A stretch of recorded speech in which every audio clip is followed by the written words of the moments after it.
you saw the threat drop off a bit, but it never really went away. It kind of moved down into the Gulf of Mexico and persisted throughout the war. One of the things that's really compelling about this story, though, is the fact that it's so close. I mean, I'm not sure exactly at the moment, but maybe you could tell us just how far off the coast of the United States that the ship is sitting right now, and that gives you an idea of how close these submarines came. I think when people think about World War II, you generally think about Normandy or Iwo Jima, or these places that happen really far away. And this is where the Battle of the Atlantic is where the sort of the American theater of World War II, where the war came to our doorstep. In some cases, some of these ships that were sunk by U-boats were with by the shore. All I did was the lower, a story that is really underrepresented in the minds of folks as they think about World War II. But it was here off our coast, and these sites like this are a reminder of that. No. Copy. Yeah, so that's a really great thing to point out. Yep. We are less than 150 miles from the shore, from Georgia. All right, lights so are all yes, that is very close to the U.S. coast. This is Herb Garrison. I wanted to follow up on Joe. He gave a great context. And I just wanted to add what do we want to do for a move now? The Kriegsmarine to get to the original point that I had set up, we need to move 177 meters. I wanted to discuss on how you would feel comfortable. Currently, according to HIPAC, we're around 260 meters away from the target itself. We're going to move north first, and then we're going to move east. So are you comfortable with 30, 50 meter moves? How far of a distance? How far is 50 on that?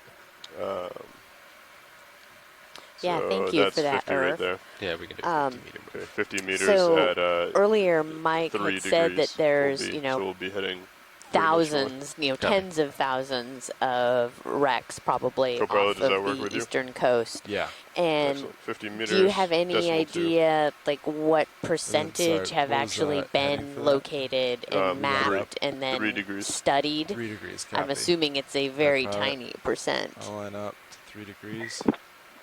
Yeah, I mean, I'm not certain of the exact figure of what that overall percentage is, but it's minuscule compared to what is known to have been lost in the historic record. Looks like you're just about lined up. I'll go ahead and call it in. Fraction, and as you move farther offshore, that's even less working these kind of water depths. All right, let's look at some of the stuff while we wait. Video. Very recently become more viable. Bridge, this is ROV nav. Water site. Partial. I'd like to call in a ship move, please. Range is 50 meters, bearing 003 degrees, speed 0.2 knots, please. That was lost in the Atlantic. So the closest several hundred Good copy, years, thank you. Of exploration and commerce. The majority of those types of wrecks were in times when navigation was a lot more difficult. Pushing in tight. Less exacting than we have now with things like GPS.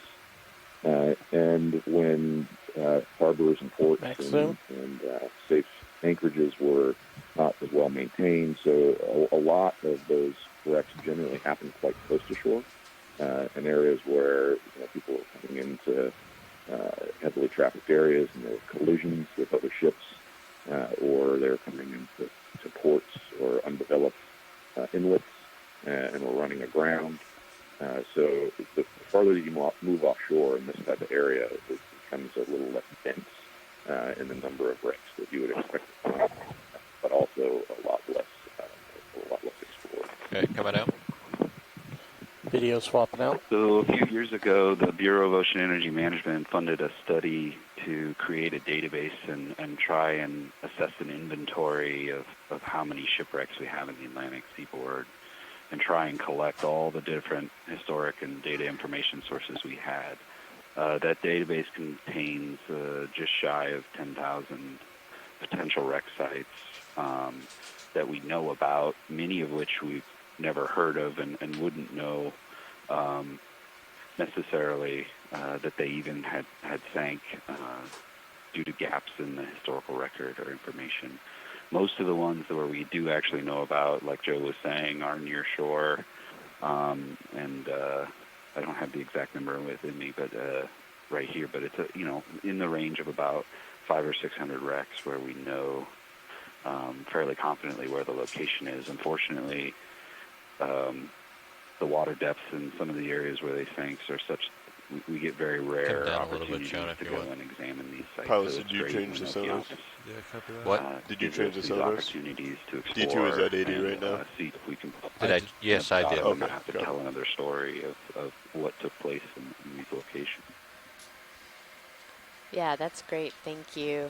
Yeah, I know Alexis and I are super excited about being able to be a part of this and, be on this hunt with you guys.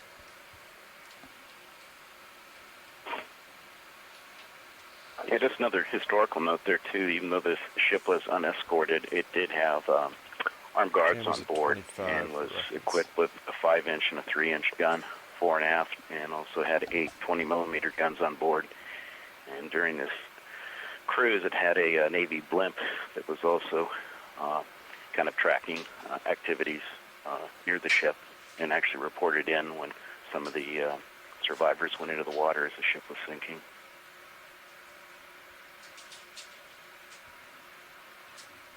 Hi, this is John Broadwater. Joe, I thought you might want to tell a little bit about what you've been doing with the Battle of the Atlantic research up around the Monitor Sanctuary. Let's get the fish. Sure. Like I said, the Battle of the Atlantic was interesting in that it essentially turned an entire ocean into a battlefield.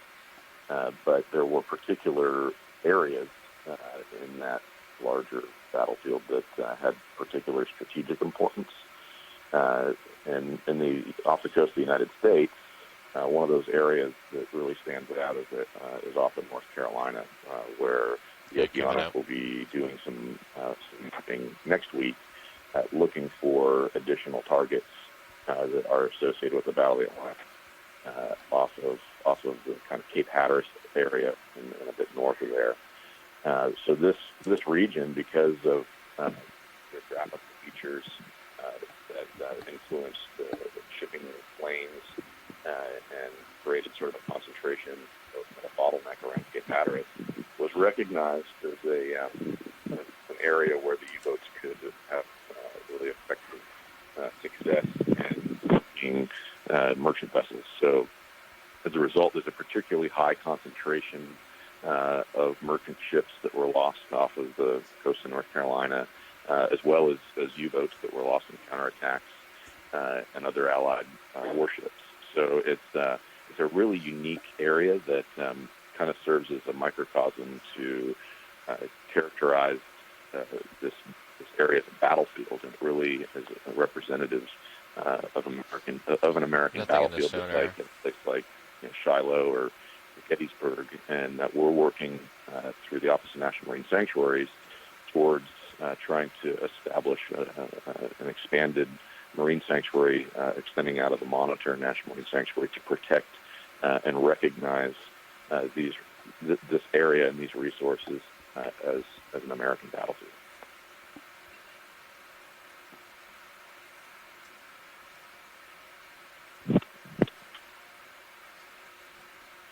So I have one hit in the sonar. It's probably a rock. It's pretty far out.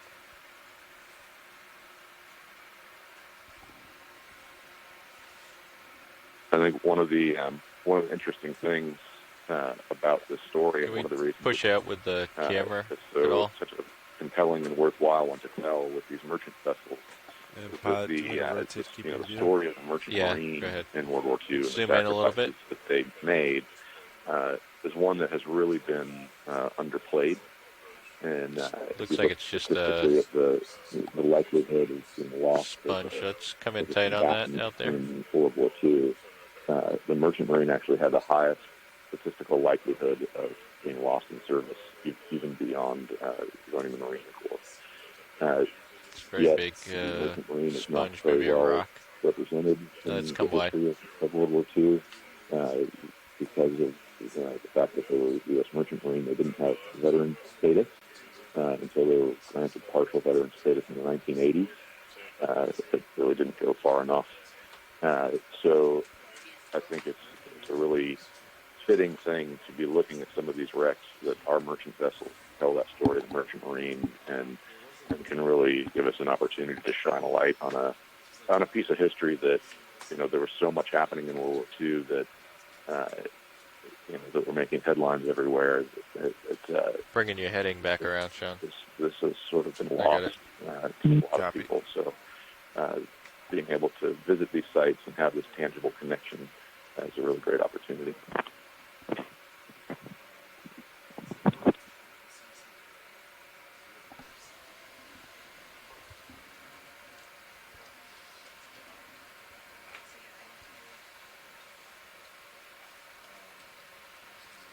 So those of you that are just joining us this morning, we are on the seafloor at about 460 meters ROV depth. We are approximately 100 miles off the Georgia coast, and we are diving today on an underwater cultural historical heritage. Sorry, we'll get the acronym right here shortly. Underwater Cultural Heritage Site, a potential World War II shipwreck, the Bloody Marsh, that was sunk by a U-boat torpedo in 1943. My name is Amy Wagner, and I am the Geology Science Lead on this leg of the Windows to the Deep 2019 expedition. And I'm joining Amy, Alexis Weinig, the Biology Science Lead on this leg of the expedition. Today is a bit different than our previous dives. We have a number of archaeologists on the line with us today as we go through this approach and then hopefully survey of this target, which could potentially be a shipwreck or just another interesting geological feature. I don't know if that was intentional or not. So we No, I saw that. Yeah, thanks for coming. Our ROV team is going to operate with caution. So this approach will be relatively slow and just to make sure that we are not coming upon anything too suddenly. And we will first try to identify whatever this feature is, and then regardless, we will survey around the feature. Pilots. So the idea is to come really north here and then approach.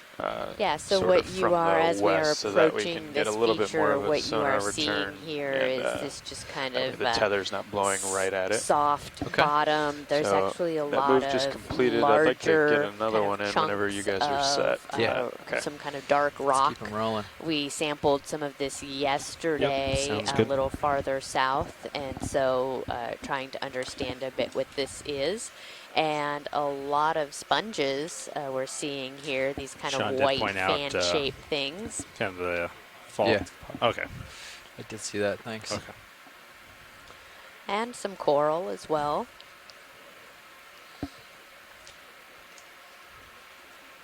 But we're likely to see... How far away are we? Oops, sorry, go ahead.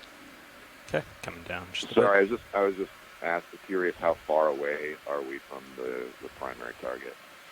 Let me check with our navigator, Probably and he can give us a estimate. 250 meters. We are about 150 meters. No. Oh, sorry. Close to 200. Yeah. Close to 200 meters.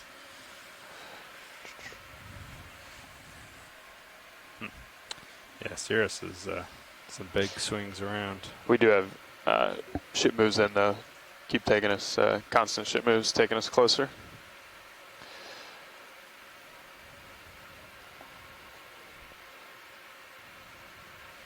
We'll keep an eye on sonars for you.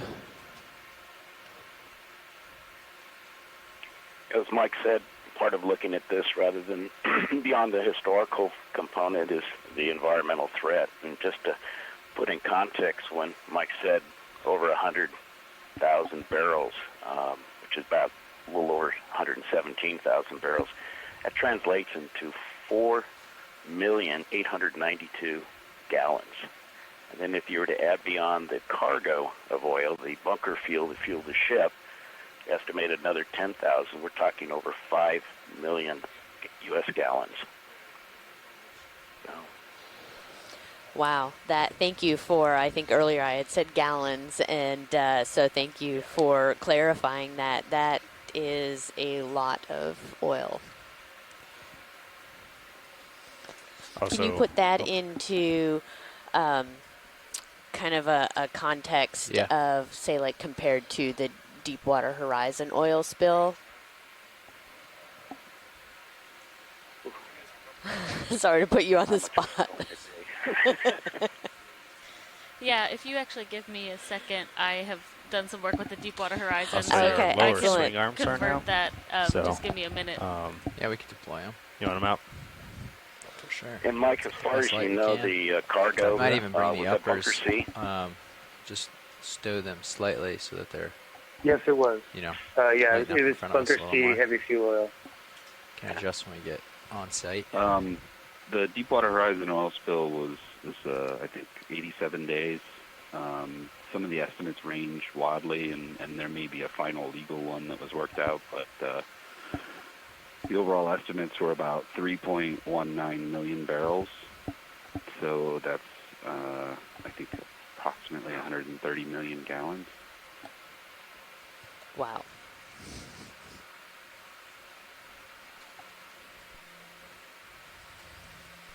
And so that will be one of the goals if we do locate a shipwreck today that is a tanker, will be to survey the hull and see if there are any potential oil leaks or any corrosive metal that could lead to an oil leak to better understand the threat that might be there from an environmental standpoint.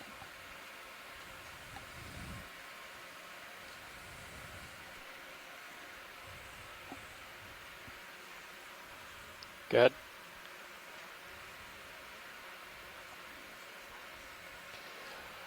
Yeah, I think we're ready for that. You want to do introductions? Yeah.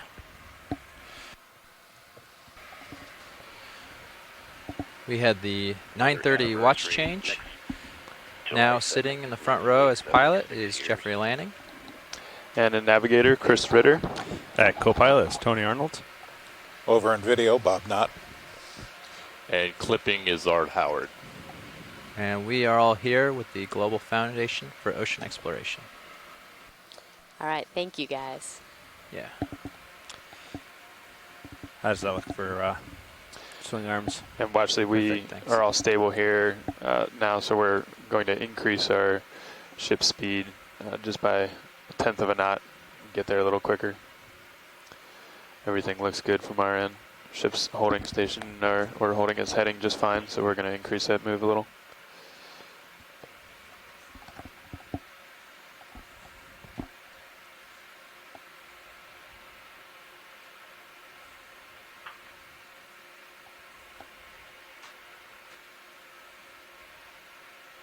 So as we approach, we are seeing a nice array of diversity down here on the seafloor. It's a relatively soft sediment, but we see a number of sponges and corals that have settled in this area as well, which will be interesting to see what our feature contains, because shipwrecks also act as a artificial habitat for a lot of these benthic organisms, and fish as well, so animals that live amongst those communities. So while we will obviously be interested in the history of this wreck and understanding the significance there, we are, as biologists and geologists, interested in the what has actually settled if we do have a wreck.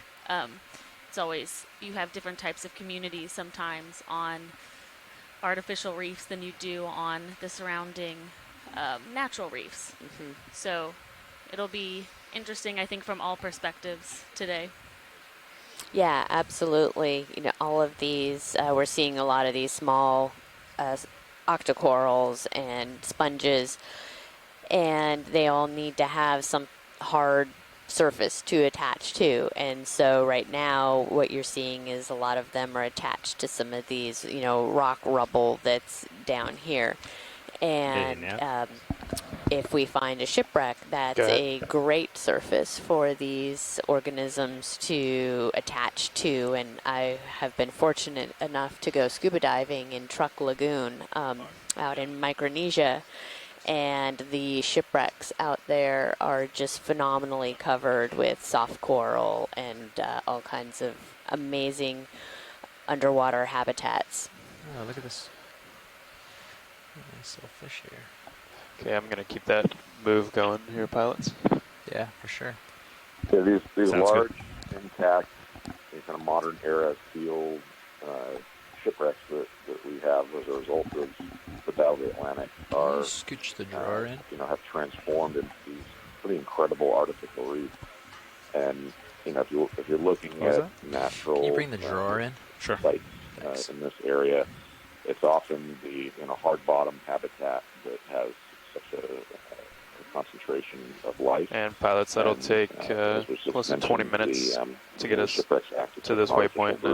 They generally start have moving a little more east. Huge amount of relief. Okay. A lot of complex structures. Let me know if you see anything in your sonar settings that you'd like adjusted. Right now, co-pilot, you're at the higher frequency at 50 meters range. Jeff, you have a 80 meter range at the lower. Okay. Low resolution on both to increase the scan rate. Yeah, we might switch those and go to high when we get closer, but sounds good. This is good for hunting, I think. I think so too. Relatively, uniformly distributed, and then you come across a shipwreck site. It's just this massive concentration, particularly in shallower water. You've just got huge schools of fish that are feeding off of all the organisms that have attached themselves to the wreck or colonized the wreck in some way. So we often look at these sites not just for their archaeological value, but for their ecological value as well. Yeah, thank you, Mike. That's a great point. And it will be interesting down here in the more deep sea. So we are around 450, which is a little more shallow than some of the reef areas we've been exploring on this southern east coast of the U.S. But I personally would be very interested to see if we have some cold water corals that are settling at this depth, because this is generally where we see the highest populations of them in areas like the Gulf of Mexico. So this provides a substrate that might not have already been there, and we will see if we see these types of complex communities.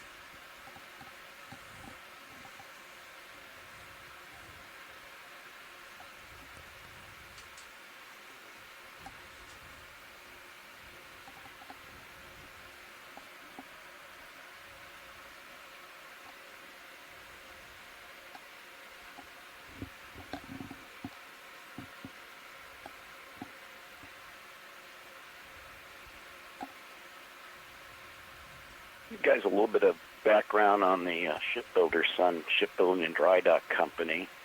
The tankers basically were kind of the victory ships for moving. We had to conduct war across two great oceans in the U.S. during World War II, and it was one of the most ambitious shipbuilding program in American history.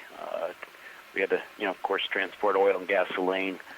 So they commissioned the fabrication of 490 T2 tankers, and 281 of them were built by the Sun Shipbuilding and Dry Dock Company in Chester, Pennsylvania. Sun had launched the first T2, which was the Esso Gettysburg, in February 1942, but it was sunk on June 10th, 1943, just 37 miles southwest of the Bloody Marsh on July 2nd. To fulfill the government orders, Sun quickly expanded, streamlined production until it could complete a ship from the laying of the keel in just 70 days.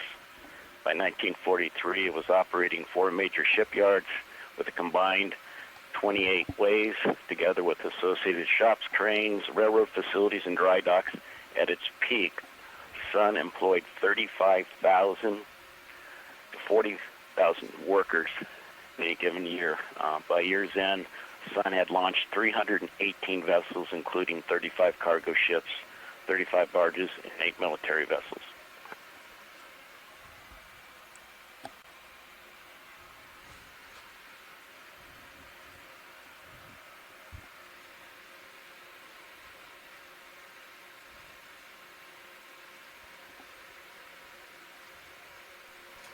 So pilot, since your layback isn't too bad, we're gonna instead of heading dead north and then east, we're gonna cheat it a little. I think we had talked offline that we don't have actual picture of the Bloody Marsh when it was operational, but this is 50 meters what we normally run at evidence for of other Sirius? tankers of the same 50 class? or 80, yeah. Okay. Do any of them just still curious exist if today the that are anomalies not change at the with the bottom of the distance ocean? when you range it in or that's out. a good question, yeah.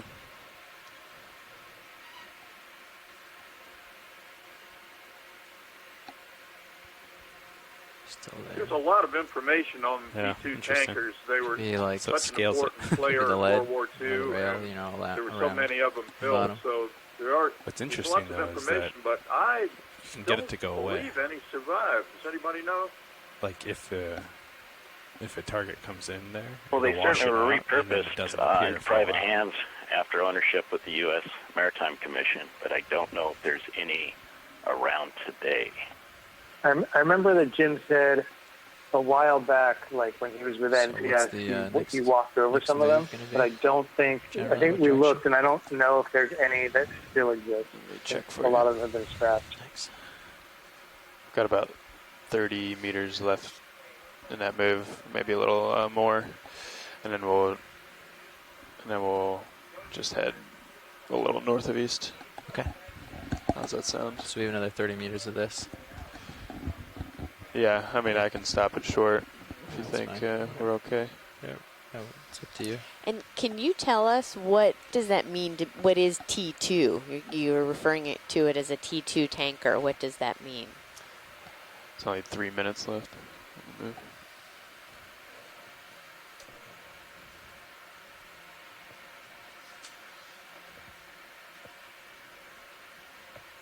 T2 is sort of an abbreviation for T2SEA1. It was a designation for the type of tanker that we're talking about. These were, cut it and get our way there. Said, these were produced sort of in mass. So I guess as best you could say for a ship type. It's sort of early on in World War II to sort of I'm happy to head that way. Yeah, I'm over track here already. Even the shipping of oil to both the Atlantic and Pacific battlefront. I'll come over. Yeah, you can line up 1075. Thank you. And that was a designation by the U.S. Maritime Commission following the T1 tanker of an earlier period, probably World War I. Okay. So they had to classify their ships. That was part of the U.S. Maritime Commission's role. Yeah. And I'm assuming this was a steamship, or was it diesel powered? Steam turbine. Okay. The 2 boilers and a turbine. I think the shaft horsepower is 6,000. Could do a little over 14 knots. That's pretty impressive. Okay, pilots move. Yeah, they were basically owned by the United States Maritime Commission, which was an independent executive agency of the U.S. federal government. You know the delay on the commission's like a minute or something, role was to establish, not much at all. by the Merchant Marine Act of 1936 to devise a merchant shipbuilding sonars program and you guys, and it's hard to even tell. With a fleet of 500 modern cargo ships. So the goal of the commission was to replace the cargo 50 meters. We'll have to put another one in, but we'll wait to see at the end of that 50 meters how we're looking. And more energy efficient. You might swing so a little with that Commission replaced north momentum, the but U.S. Shipping Board should steady out by the time we get there. World War I. Copy.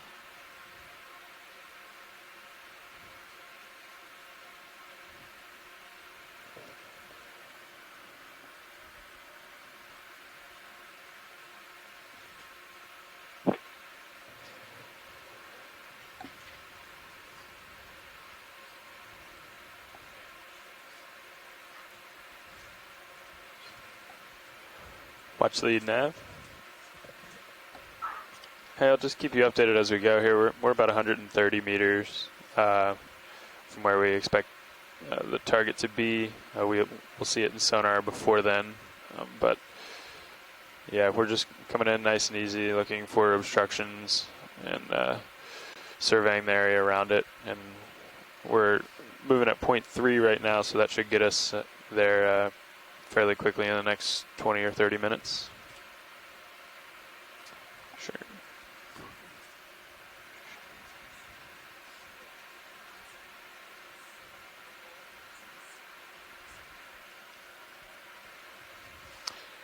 I don't think we'd be able to tell that difference. We get really good returns on metal and hard rock.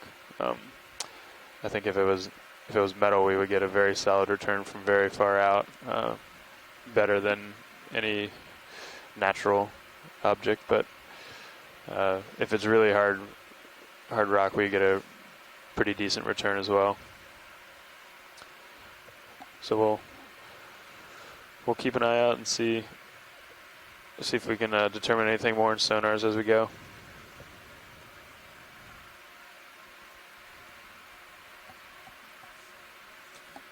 So as you might have just heard our navigator on the pilot channel, we are about 130 meters off of our target and moving at a nice steady pace, so should hopefully be approaching that area in about 20 to 30 minutes.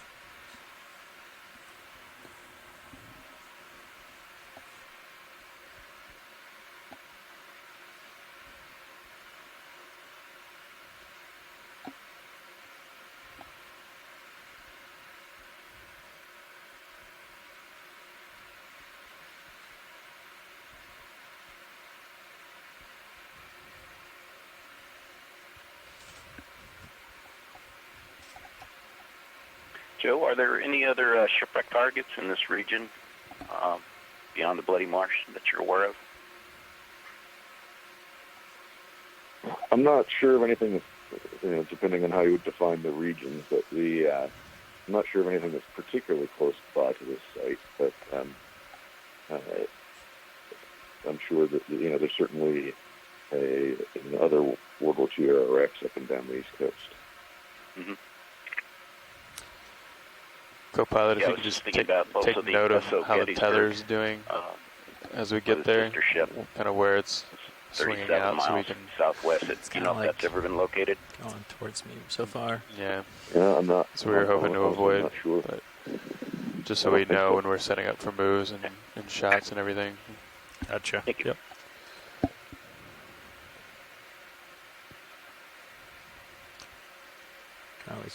You can often pull it out of the way too. If you need to. Swing your We tail have a around question on our chat that if we do find this wreck and it is potentially leaking oil, would there be any consideration or way to contain it? Not within our means. So I only know a tiny bit about this, but there's a list that's maintained as part of a multi-agency group that specifically addresses potentially polluting wrecks. And they've explored ideas, including the development of a ROV with sort of a drill built into it that would suction cup to the hulls of these and sort of pump diesel fuel or oil or other pollutants out of them. Does anybody have any updates or know of any changes or plans to that sense? Yeah, I think that the large part of that would be determined based on the sort of the initial assessment of the site and how intact is it. If there's thought that it might still contain significant reserves, but generally we would turn that over to the Coast Guard and they would generally take the lead on how to approach any kind of mitigation. Yeah, just to add to that, to answer the question directly, we wouldn't do anything while on bottom today on this dot. This is just a find, document, assess type mission. And that's the first step. A lot of, like I said earlier, a lot of these oil tankers that are on the potentially polluting wrecks list have never been found out in the deep water. And so if it is leaking, finding it and determining that is a huge step forward to be able to address any pollution risk.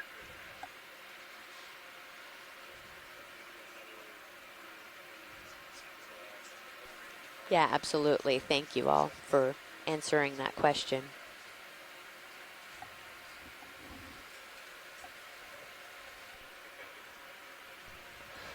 Okay, pilots, just put another move in, same bearing as the last. Great.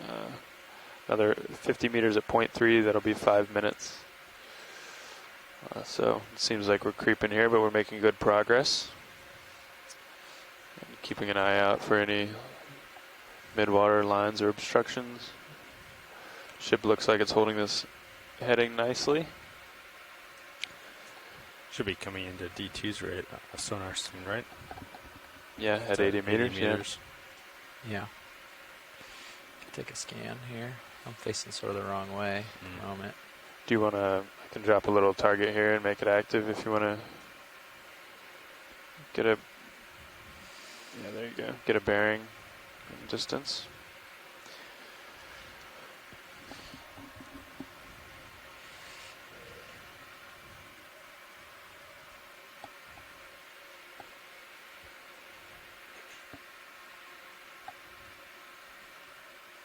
Passing through it now. Watch the nav. Do you guys have eyes on the HIPAC screen back there? Okay, so this target by my cursor is active right now. So if you want to use these bearing and distances as a reference to give updates, that's where we usually pull our distances from.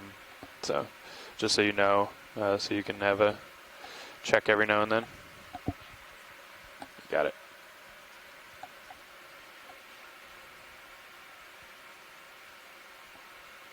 To give you a little background on another shipwreck in the Pacific that was also sunk by a torpedo, but a Japanese torpedo, was the Montebello, built actually in 1921, and it was sitting perfectly upright on the seafloor in 900 feet of water, and it had the potential to have over 3 million gallons of crude oil on board. Looks good. And so we worked with the U.S. Coast Guard, took a proactive stance, and spent 11 days on site using an ROV to basically characterize the wreck site. And then they used a neutron backscatter device that could check the interface through the wall of the each cargo tank the water to was determine if it was oil or water. The paper filler. And the thickness of the hull was about a half inch, and we actually took coupons to do a study on the corrosion rate of this particular wreck. Again, it was built in 1921, not 1943, and determined it was made the connection there. Didn't have the potential as an Dissected environmental as far as I threat. could and couldn't find Although a it may fizzling have some spot, oil on board that's migrated through the ship. Blocked the connection Most of in it half. come through the vent pipes, we believe, and that's where Mike discussed the possibility of, if it's inverted, it has a better chance of containing the oil, even if there's no observed oil in the water column. Yeah, I think that's an interesting point here. Is that we know what the vessel was carrying when it went down, when it was an intact ship, but generally the process of sinking a large tanker or ship of any kind is somewhat violent. In this case, it was torpedoed. There's reports of it having been broken in half, and generally when that get up a little bit higher in altitude and there's do a a scan here. significant amount of fuel that's lost at the time. So sounds good. We're a little more than halfway in that last move. Looking at the actual physical remains would be tack on another one at the end. Idea of what to expect, how much of the cargo is likely to have been retained up to the present day. And the survivors did indicate that there was oil on the water, but there was no fire either.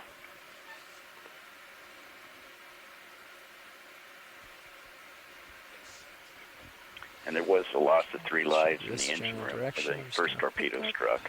Do a scan. There are about 70 people on board, Mike? Crew and armed guards? Nothing obvious. Something like that. Hold on. About 1.5 meters off. Yeah, okay. Yeah, 67 people on board. Nope, 77. 10 officers, 40 men, and 27 armed guards. 67 survivors, right? The three lost. Yeah, not only did the torpedo hit, and I guess there was a moment of vibration in the hull of the ship before it exploded, and then following that, the boilers exploded. So the engine room was pretty much devastated, of course, taking 3 lives.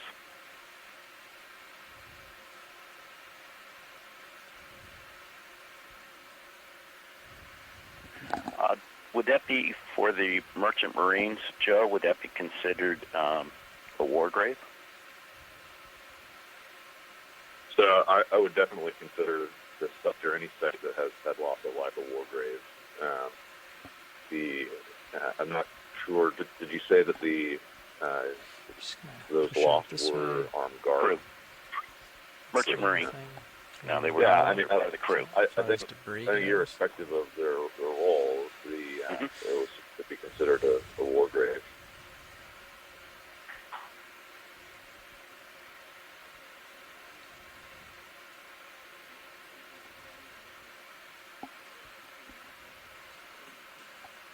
They certainly were in the service of the United States.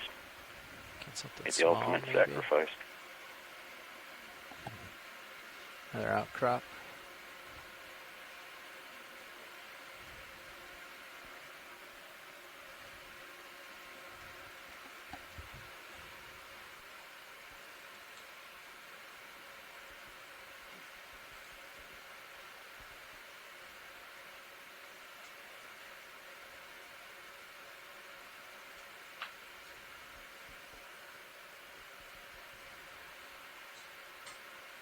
It's about 40 meters out. Come back to that on the next scan. Yeah.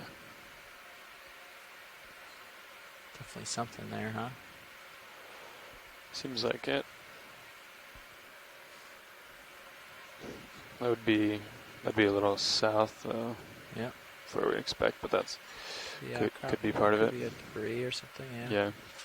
All right, we can come back to that area on the next scan. Take a look out this direction, see if we see anything.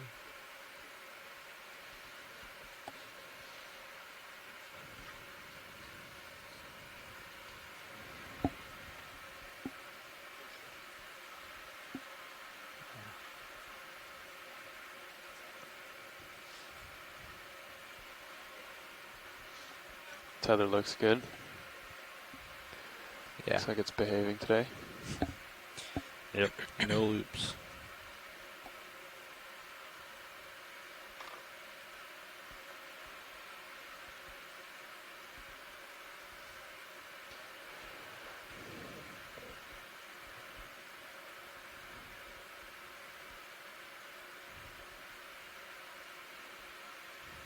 And both of your gains are way up, just to get as many things as we can. Yep. Can't get that.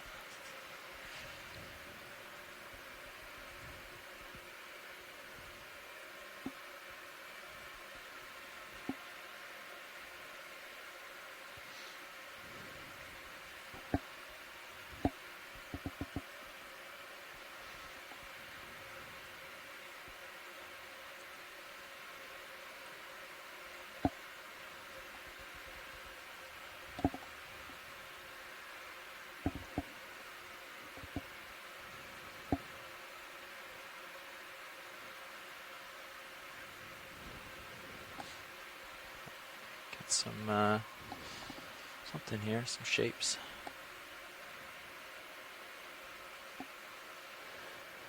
About 60 meters out. Yeah.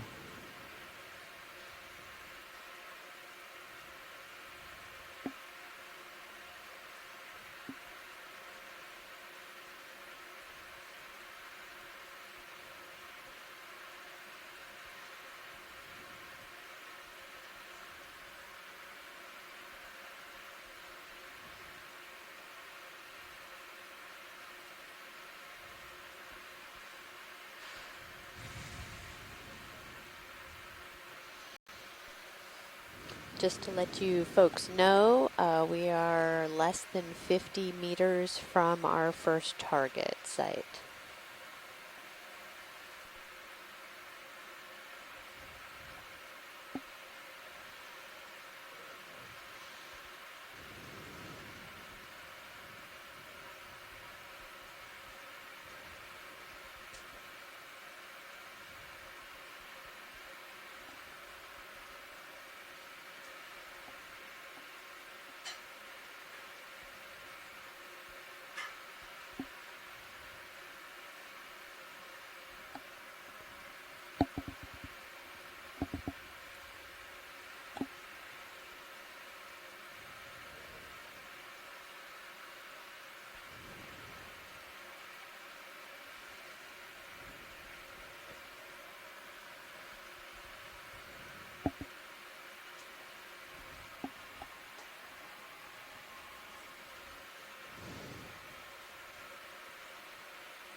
Looks like your sonars are picking up the depressions in the bottom, right up there.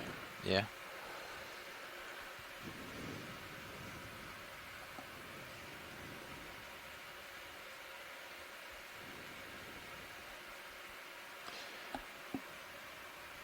Might be coming close to the end of that move. What do you think? Get another short one in?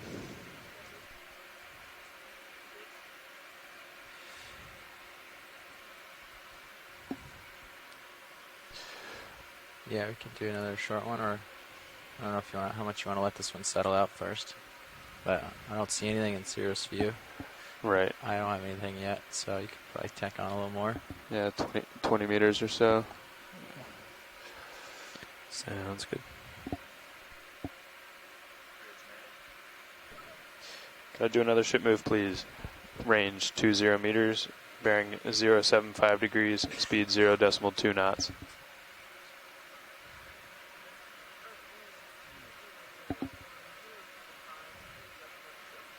Good copy.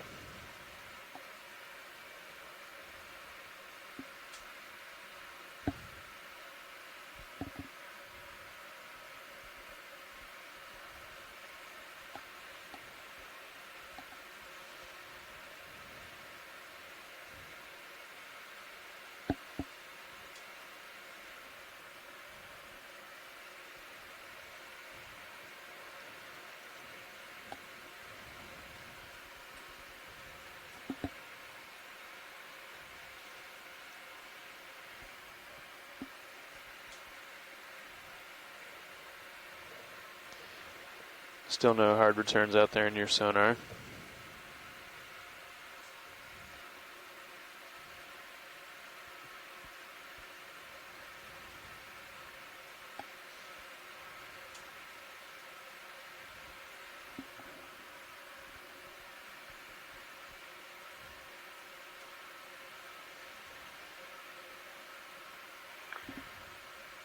Is Gary Fabian online with us this morning?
Okay, pilot, so what do we want to do here? Do we want to continue after this move, continue on this heading, or head north a little and see if we can...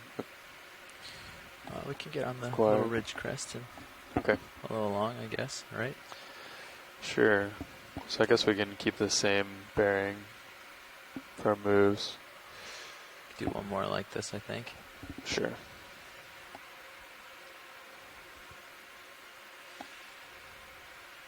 Take a scan this way.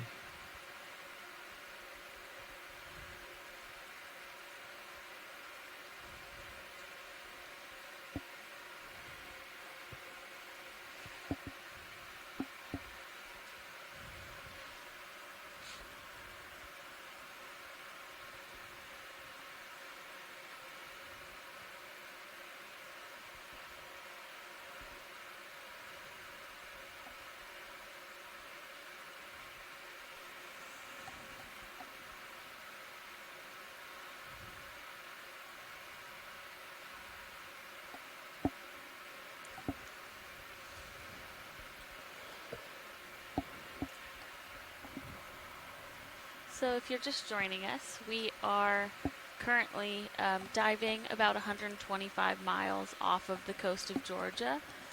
We are approaching a target that was a underwater cultural heritage site target to potentially locate a sunken ship.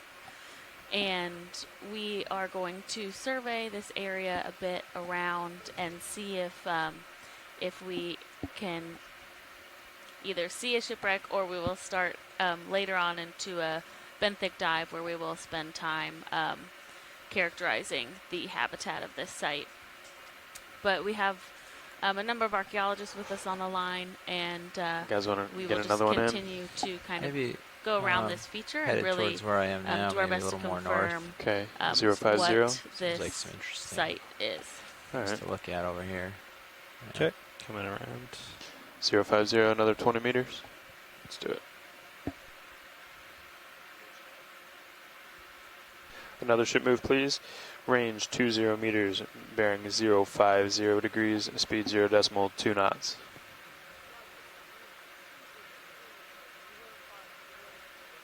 Good copy.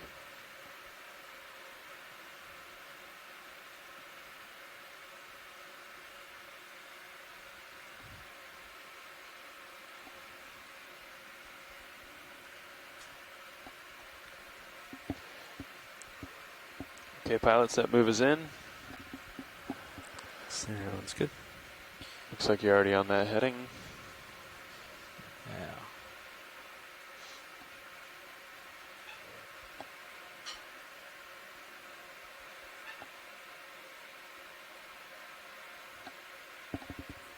I'll keep your sonars where they are for now. Sounds good. I think D2 does a good job of seeing out there in the distance.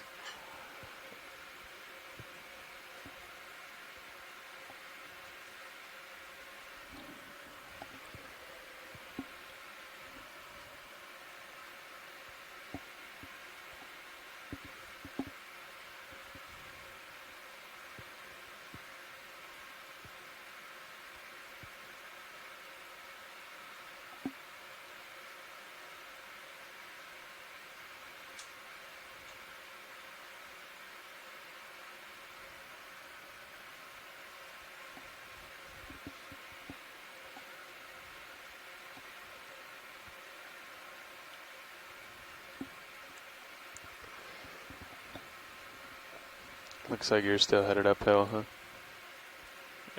Yeah.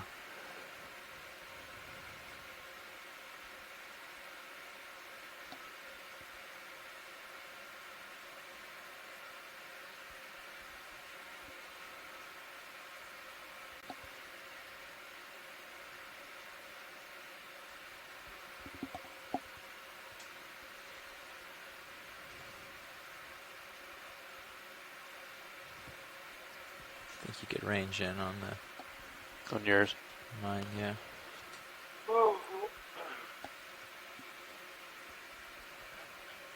Thanks. Go ahead.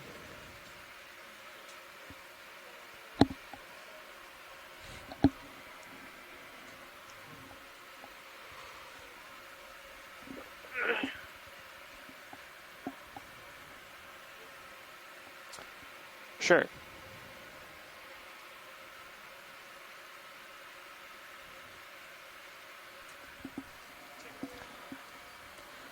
So, as we are kind of working up this slope here, looking for our wreck, I'm going to have some of our ROV pilots talk a little bit about how they use their sonar systems on the ROV to wreck hunt or search for hard surfaces that are beyond the visible light of the ROV system.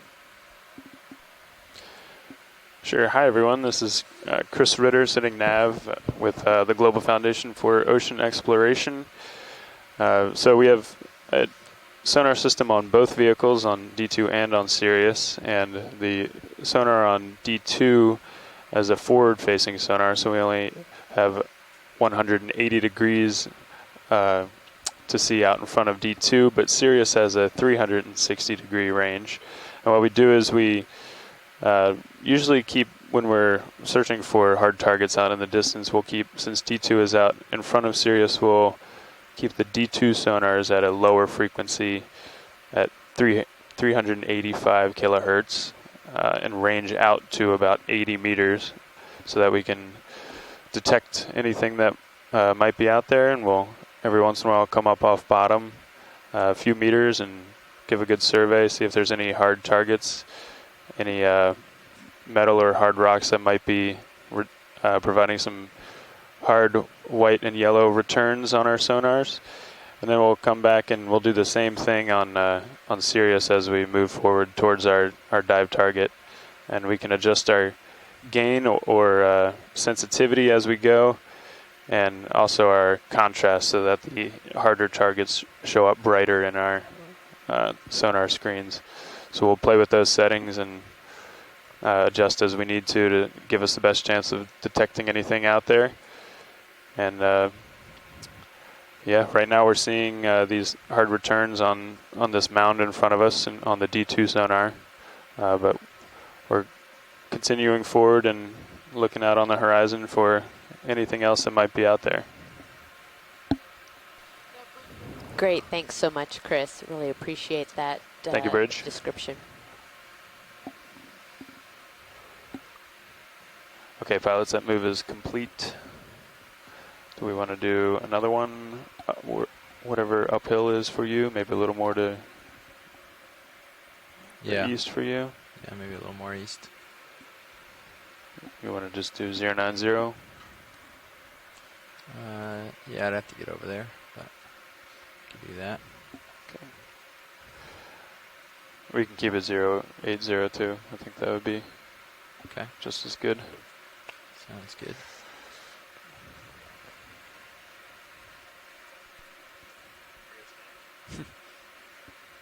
Some curious fish. Range.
Yeah, of course you can.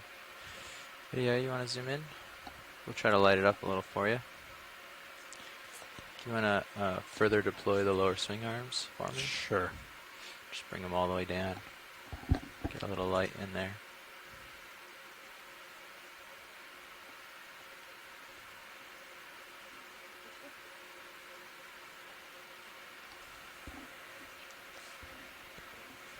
So we are seeing a number of these barracks fish in this region, and as we continue to survey across this site, we are going to do our best to also characterize some of the fauna that we're seeing here as well. So we will be occasionally zooming as we continue to. Is that typically where we have the lights above? As we continue to go across this feature. It just helps light up underneath the ledge. Okay, gotcha.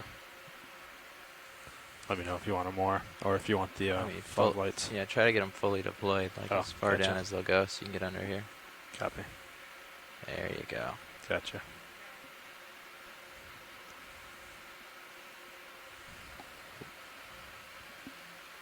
Okay, we've got the lighting a little better for you, so you can see what's in there, and I can scan along.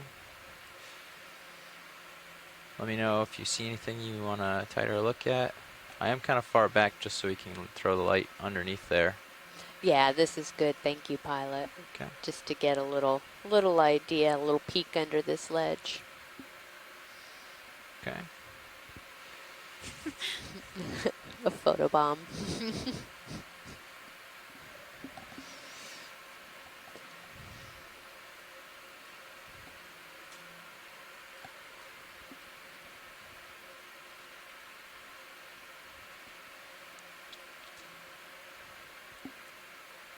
That's great. Yeah, thank you.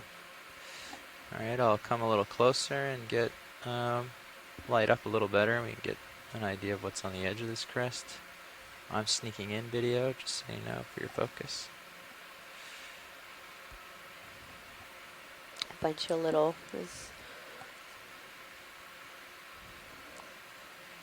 crabs or squat lobsters. Tilting down a little. Okay.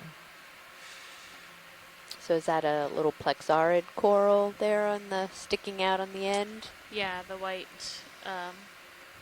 corals that are not the scleractinians look like plexaurids here, and the kind of bushy, brownish colored, I believe, is a type of stoloniferan. Oh, okay. So it's a different type of coral. All right, thanks so much, pilots. Yeah, this of course. Is great. Oh, there's some hard coral, stony coral. Looks like that particular chunk in the center does look like Lophelia. Okay, video. I think we've characterized this to their needs. Great, thanks, guys. Watch lead nav. Go ahead, Nav. Okay, so I think we're comfortable saying here that we don't have any hard sonar targets on our horizon. Is the plan to just continue to the northeast here and just characterize as we go? Just keep our eyes out? Okay.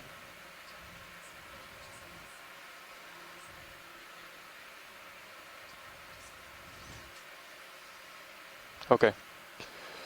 Understood. Thank you.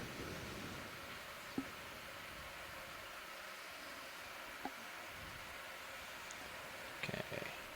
Survey around the site. What did you say? We just zigzag up.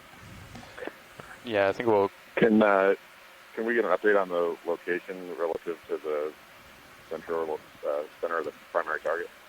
Sure. We are approaching the target. We are about hold on, I'll give you an estimate for center. It's about 30 meters from the center of that. We're about 30 meters from the center. So we'll continue on that way. Pilot, you ready for another move then? Sounds good. Yeah. This is cool looking. This edge. Might try to come around on it. had a 040 sound. Yeah, that's good. Sounds good. Quite a few fish. Yeah.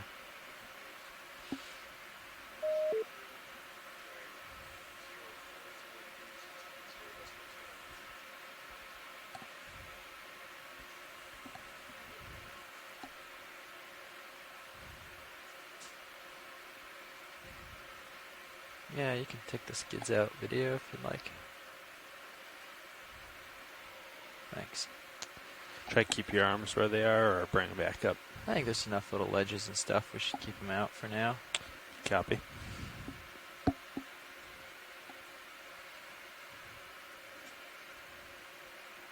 little sandy bottom here. Some coral growing. Yeah, I'll come back around to the ledge.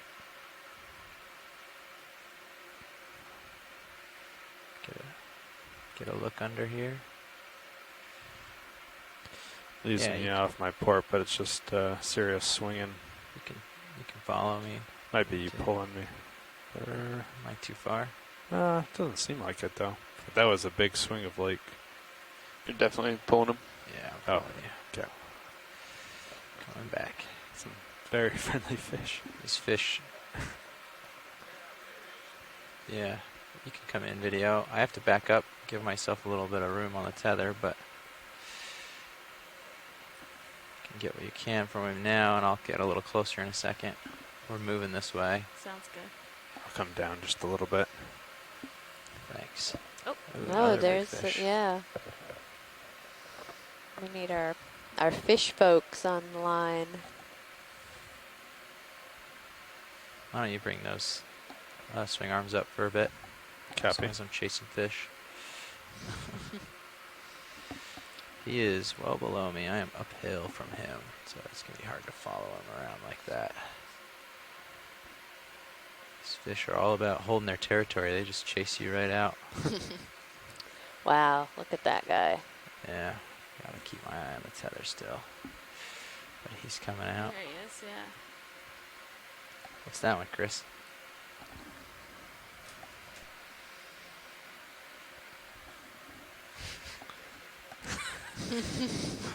We have been informed that that large fish is likely a wreck fish, which is similar to the barracks, a commercially important species of fish.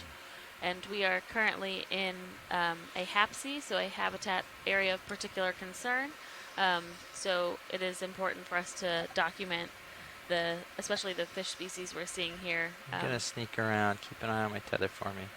As well as the benthic community. Should I follow you around a little bit, or the one that they want to see is the most tidy? That's why we want to see it, is because it's most tidy. Okay.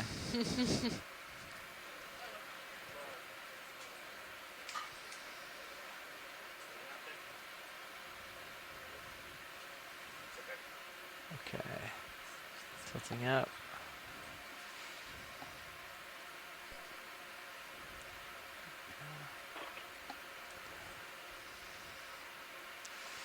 I need a little more tether, and then I can swing even more downhill and get it. These guys are all about us.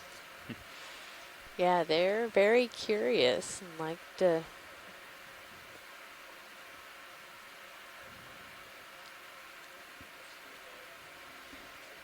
Losing you a bit to my port.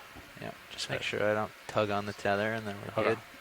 Should I follow you over, or just keep Yeah, the same heading? you can keep me in view as much as you need. Okay, that's good. I'll just center up on you. Coming down. Tilting up. You can come in a little video, see if we can light this guy up some. Good there, hold. Look at that guy. He doesn't want to be seen, huh? He does not want to be seen. Well, we're gonna fog lights him in a second. He's gonna be seen, sorry. Let me know when you're ready. Yep. Yeah. Video, Lights it's coming gonna on. get bright. Maybe. There you go. All right, we have John Reed chiming in saying that the gray ones may actually be I believe he's referring to the small gray ones that are swimming around may be barrelfish. Okay. A little stretched out there. Copy. I think. Are we still moving? I think we're about done. Yeah, you might want to think about coming back up to the heading soon. Okay. All right. I'm being told this is as long as I get to spend here. Sorry. That's okay. Thank you, pilot. A little ways off our track. That's okay. Coming up. Why don't we get the still cam firing a little bit as long as the lights are on. Do what? Still cam. I've had it running for a while. Good. It's definitely a very biologically diverse site. Yeah, it is. We haven't seen this us. many fish. No, definitely not. And it might have to do, we are much more shallow than we've been so far. Okay. And what are those yellow coral, do you suspect? So they look like a type of possibly plexaurid that's been colonized by zoanthids. Okay. And after we're going to make a move now, the ROV team is working towards the center of our target just to confirm what type of area we are in. You can kill the forward lights. We'll definitely just lighten up the take dust a in zoom front on of me. one of those later. Yeah. Thanks. Yep, those are nice. Yeah, they do a good job. Oh, I'm a little off. What's my bearing right now to it? Due east? 40. To the center? Excuse me, 080. Apologies. Sorry, my bearing to the center. Do you have it activated? Yeah, you're just due east. Due east, okay. Come around to it. I'll follow you over. Copy. These fish are very intrigued.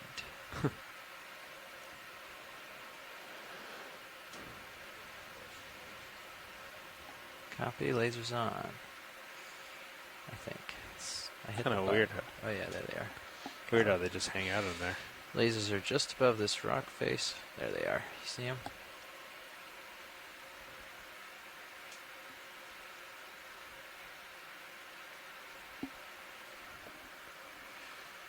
Almost there. That crab is like cleaning the tail of that fish. Oh yeah, he's got a firm grip, doesn't he? Yeah. I think he's trying to eat it. You're gonna lose that. One bite at a time. That's definitely a case when your eyes are bigger than your stomach. We're trying to get to the center, but I think we need a longer look at that. Just to clarify what's going on here. Watch the pilot. Go ahead, Come on pilot. Hey, we're now in the middle of that target. Okay, we are. Yeah, we're a few meters from that. The dead center. So we are just around the center of this target area, and it does appear at the moment to be some of these Should I kill lasers outcroppings. for this? Sure. So I think we will spend our dive characterizing this area. Should have bought a bigger lure.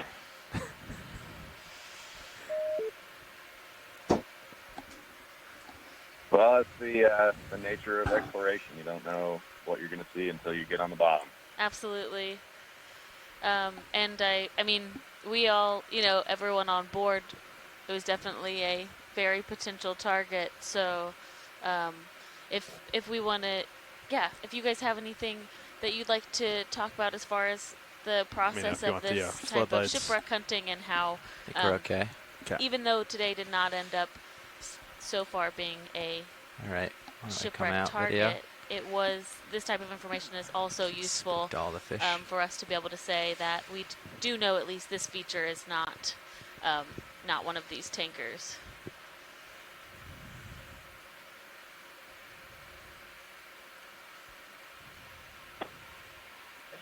It's an interesting feature, though. Even if it has barrelfish.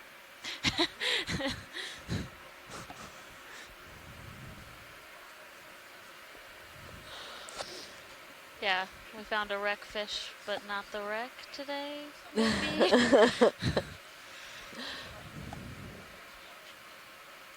But this is a really fascinating feature. I mean, it is. Yeah, I mean, obviously we were all hopeful for this underwater cultural heritage site, but we are also going to be spending the day looking at all of this biology and geology that is much different from what we've been seeing so far on this cruise.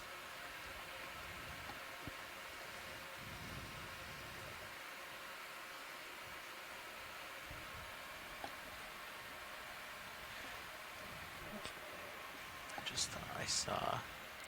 You know, one of the most difficult things in turn your searching lasers for a back wreck on. acoustically is that you know, to get a really wide area of coverage, you're generally sacrificing your resolution. So you come up with promising targets, and then the next phase of those is try to resolve those targets. And Sponge just left of center, the large kind of brownish one, or these pink ones? Distinguishing Kind of between look like geological ears. features and cultural features can be challenging, and that's just part of the process.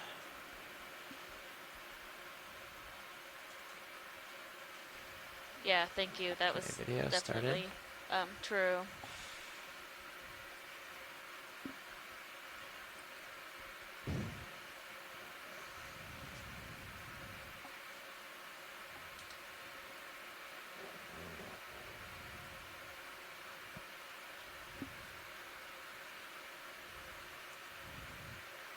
So we have a different type of sponge than we've been observing.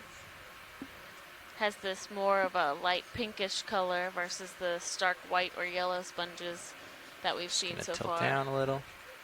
Get a little closer, see if I can get a little more light here.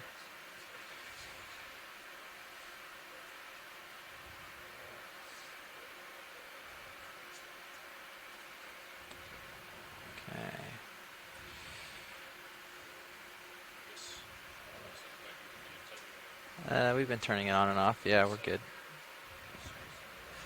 We've been getting stuff. It does seem a little dark. Do we have when we do the lower swing arms, we deploy them, and then do we move them outboard or inboard? Sometimes, but usually not. Usually not. Okay, just checking. Yeah. Okay, video. Now it's better. I think we're okay with this. Come on out. Those are just to the left of that sponge were those little projections, and I believe that's a type of stoloniferan octocoral. So it grows along the structure of other organisms generally. We have a very large squat lobster right there. I want to see one try to eat a fish again. We've seen them be successful with squid. Right. Yeah. They like dive bomb into the video, and then the crab catches them, and yeah. I don't know about squat lobster. Bigger crab, stronger crab. Squat lobster don't seem to be very good at it.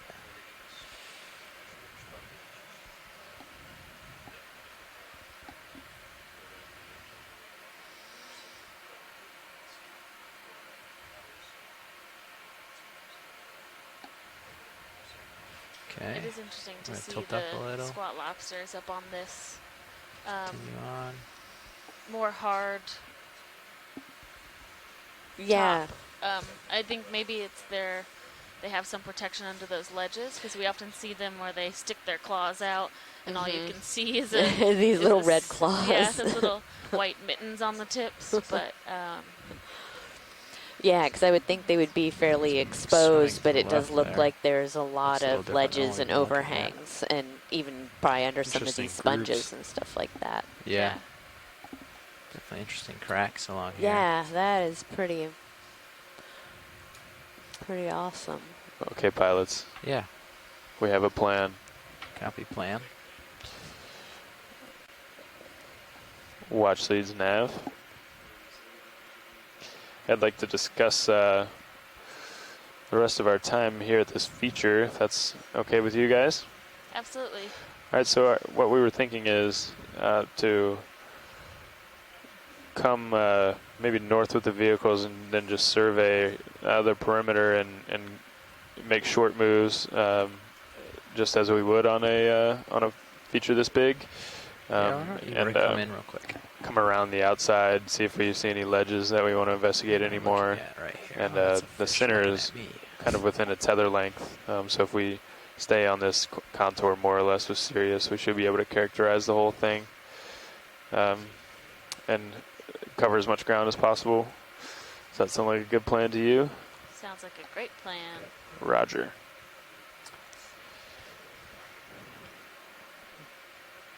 All right. Thanks, video. How's that sound, Copilot? Sounds good. Do you want to cut directly over to an edge, or? Yeah, so I think what we'll do is maybe come. Sorry, I wasn't listening to the plan. Basically, trace this guy.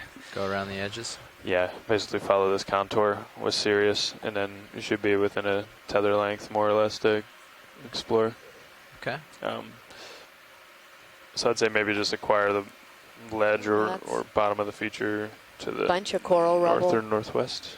I guess you're already facing north, so maybe just head that way. Okay. Sounds good. Yeah. That's weird how it filled in. Star? Yeah. Okay. I guess you're going kind of downhill, aren't you? I'm just getting over. I have to go downhill to get to that edge. Okay. Well, why don't I put one in? Maybe 20 meters. I'll just do north for now, and then Copilot, you'll translate. We'll do ship moves, but yeah. Yeah. Okay. This is a lot of. We're not actually going on a track, so just trace your head around. Sure. Keep an eye on your turns. Okay.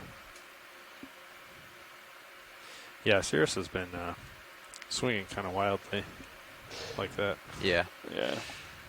All right. It's a characteristic of the motors. I'll get a move in. Okay. North. Pilot, if we have a chance to zoom on one of those yellow corals, that would be great. I think this is our chance. Let's do it.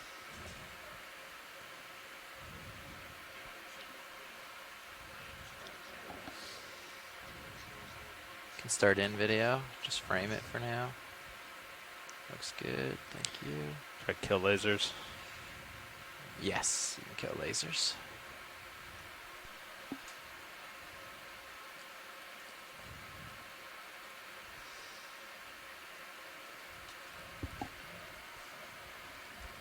Video. Come in a little tighter. Yeah, so these are definitely zoanthids. So a type of essentially colonizing cnidarian, where they don't build their own skeleton, but they've grown over the skeleton of a dead black coral. So that makes me curious because there's a lot of these in the area where they look go like down this towards exact the stock here. type, if they are all dead black corals or not. Nice. You see tilt. And because I haven't seen any live black corals yet. Guess that's the slowest it'll go.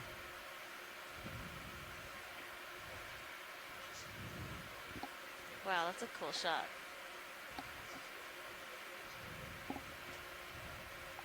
And we have some small white plexarids. And on the right side of the screen is a primnoid octocoral as well. On the left, oh, that's a fish. Hello. On the left is I really like you, Jeff. looks like mostly dead stylasterid, which a bit of a, oh, hello. Close up. Macro shot. It's very curious.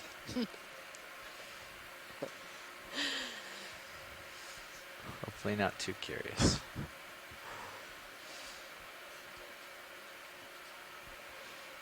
Pay no attention to the thrusters behind the camera. Yeah, so this is completely colonized by these zoanthids.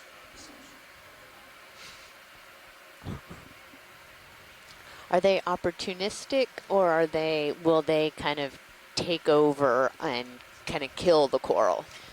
There's still a lot of question about that. They seem to just settle on bare skeleton, and if there is live coral, there is thought that they just continue to try and merge into the live coral area. But once they've settled, and if this was an already dead coral, then they just completely colonize the whole skeleton. Yeah. Is the common name for this gold coral? Is that the same stuff? It can be, yeah. Yeah, So okay. some of them do produce like a gold skeleton underneath, but it doesn't look like this species does that. Yeah.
Okay, I think I'm good when you are, video.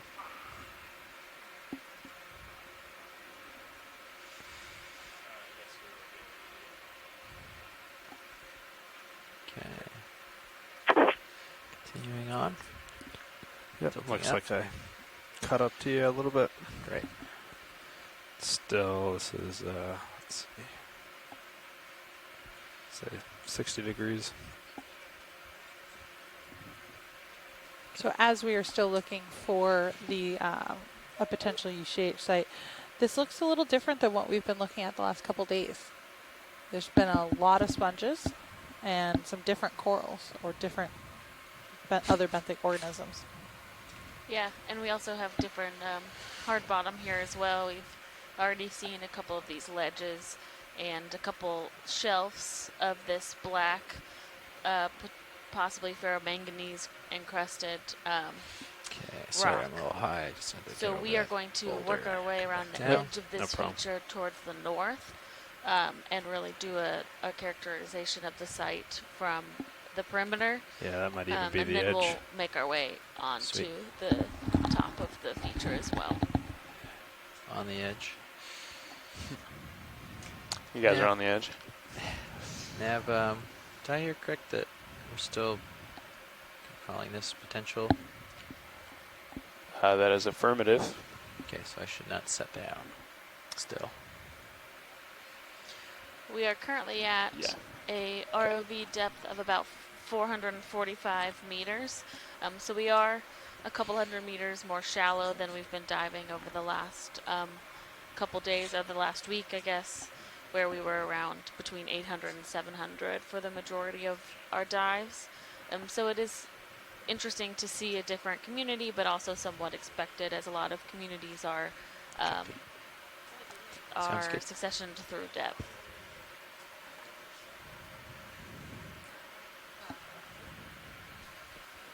These series of these ledges have been really interesting. We've seen a lot of fish congregating underneath them. We're not right now, but seen a lot of kind of curious fish that have come up to the surface, or come up to the ROV. There's a sea star right here. Hold on, I gotta hit the brakes. Take a look. This might be interesting. Backing up. See if I can catch it. Thought there was something right here. Oh yeah, I was tricked.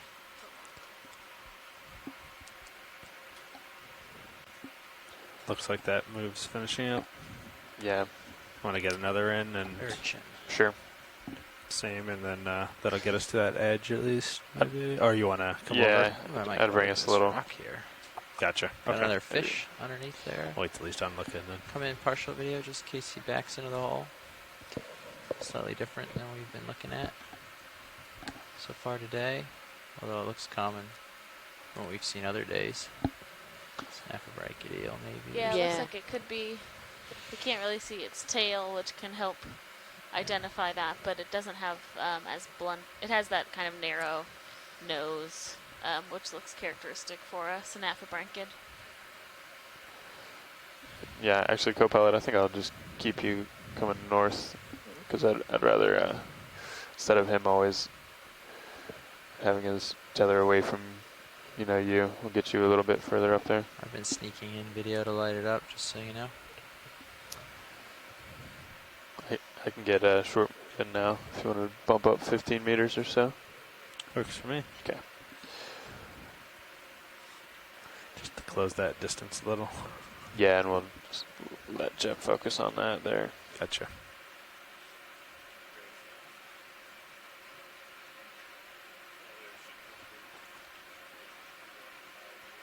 Very nice.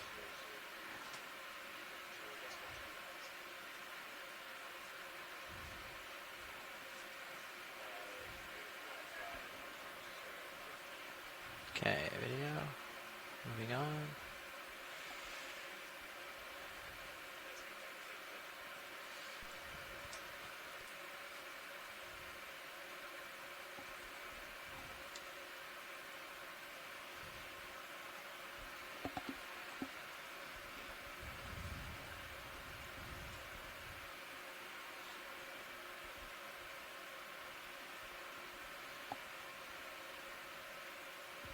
Another northerly move you're doing there? Yeah, we just wanted to get serious in a little bit better position in regards to you, and then we'll start our just sort of translation to the northeast there. And Tony, you might be moving.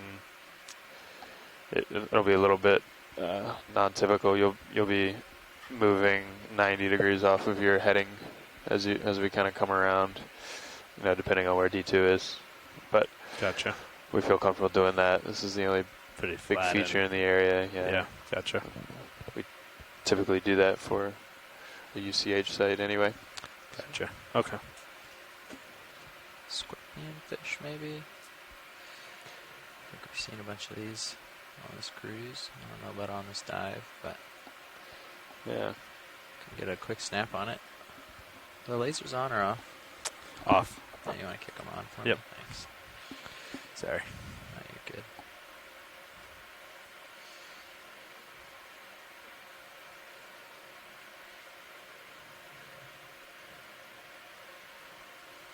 Tilting down a smidge. Getting a little closer. Okay, I'll hold this.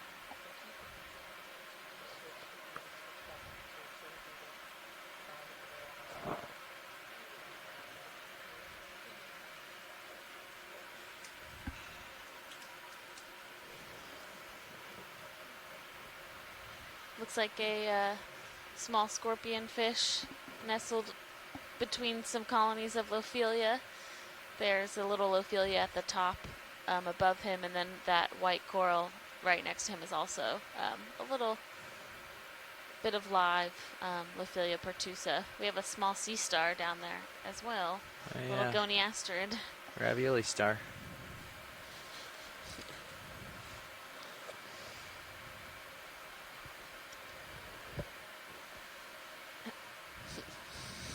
Thinking about it. He is. He's thinking of taking on the ROV. They all do.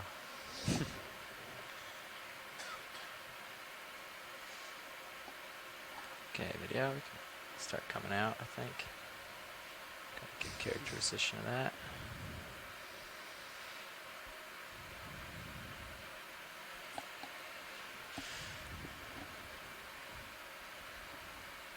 You can see another one of those squat lobsters.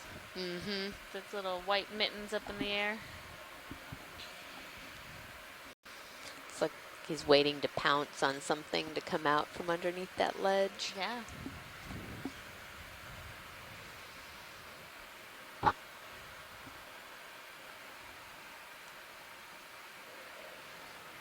Yeah, this habitat is quite different from what we've seen, but it is absolutely coated in life. Yeah.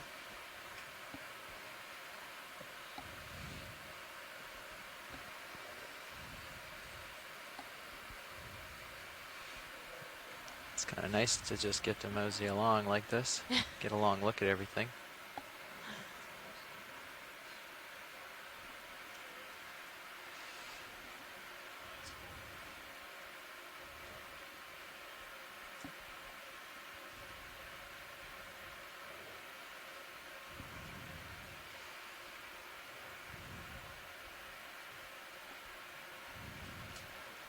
Thank you, Bridge.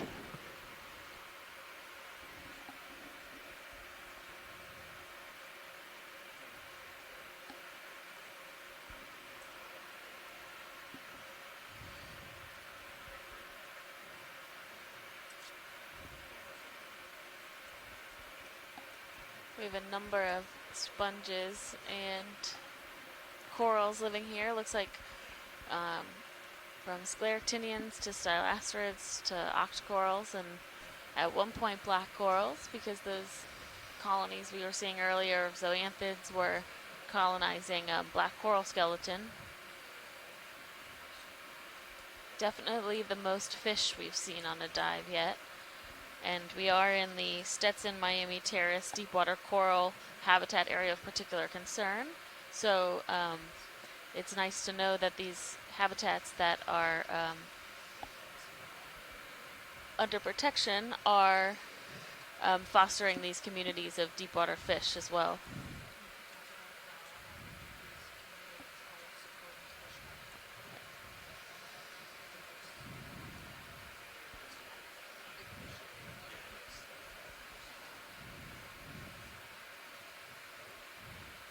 We still have our Lophilia, or our cold water coral rubble. Not quite as much as we've been encountering on our previous dives, but definitely in those depression areas. Close to steady up over there.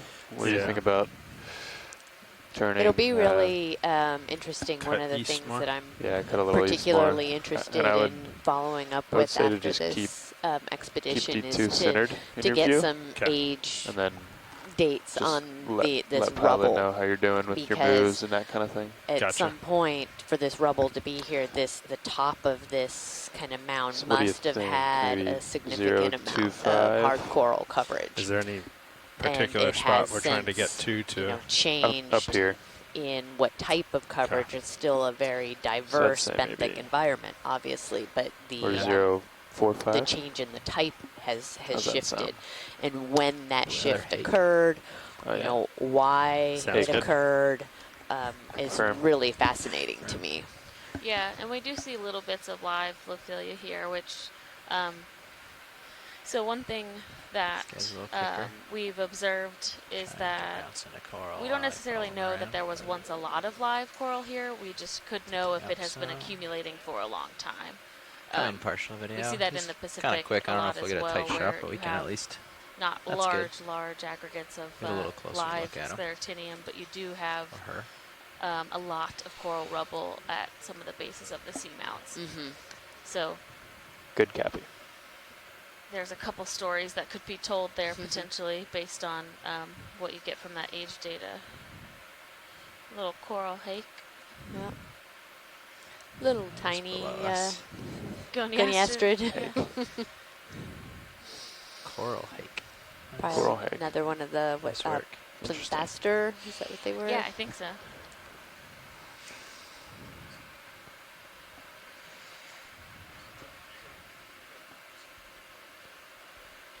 I was trying to remember the common name, cookie star, right? Yeah. Not ravioli star. Okay.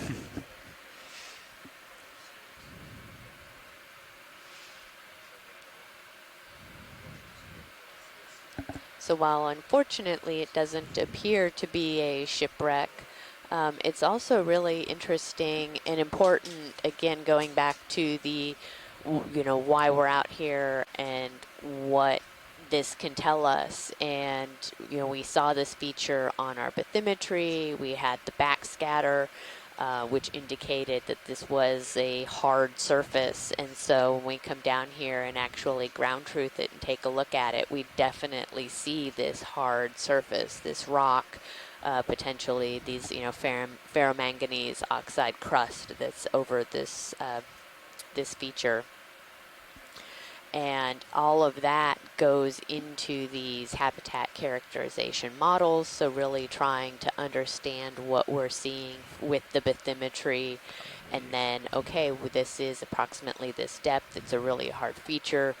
This is potentially what we would expect to find on it. Lots of these sponges, these terraces, a lot of these commercially relevant fish and whatnot. So this is really useful information.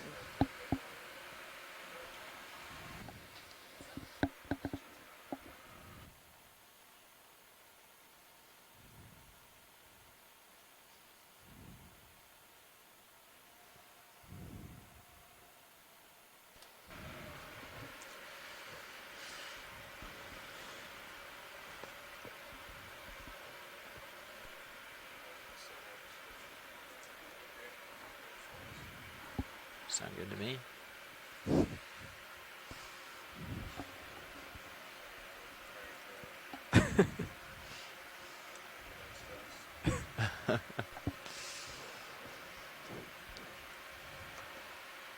Okay, looks like you guys are 15 or 20 meters away from the end of this target here.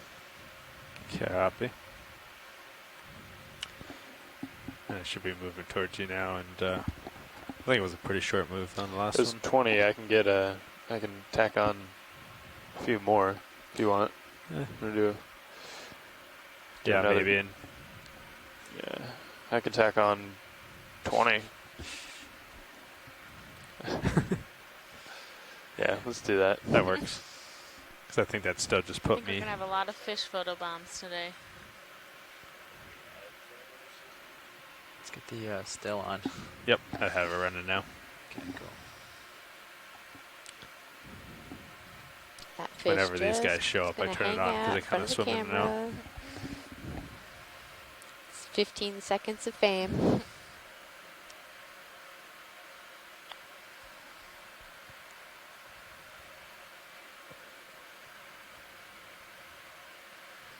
Oops.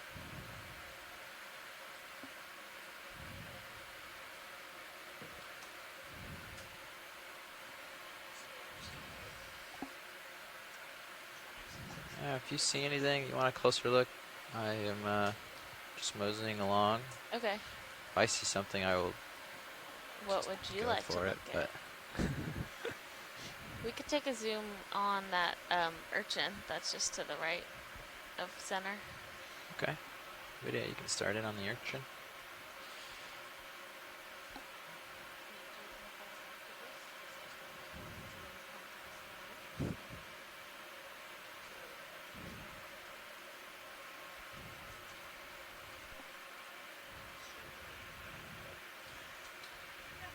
Looking up and pushing ahead.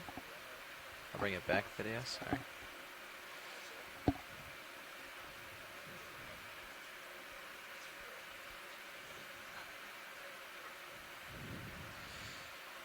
Overshot a little. Thanks, video.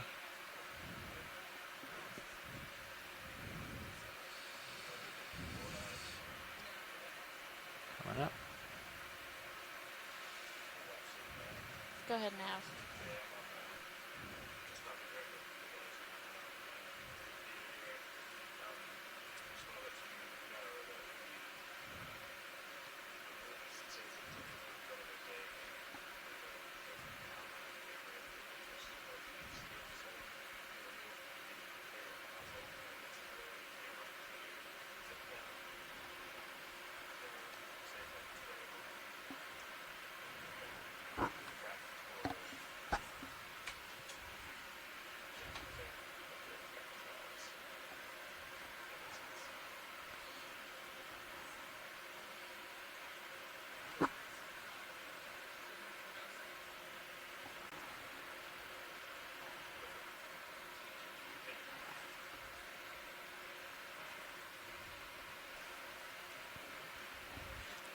These fish are like circling you. Yeah. I think that we have We're lighting a up type of Echinus food and stuff, I think so. urchin, and looks right behind the urchin. There's also a little gastropod, so a snail crawling along. Yeah, look at that guy. Likely just munching on some stuff.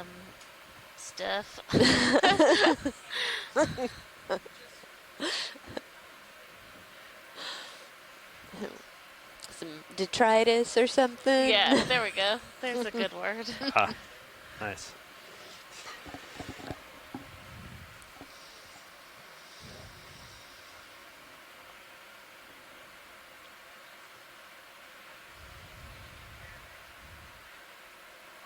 Okay. Jeez. I think we're good.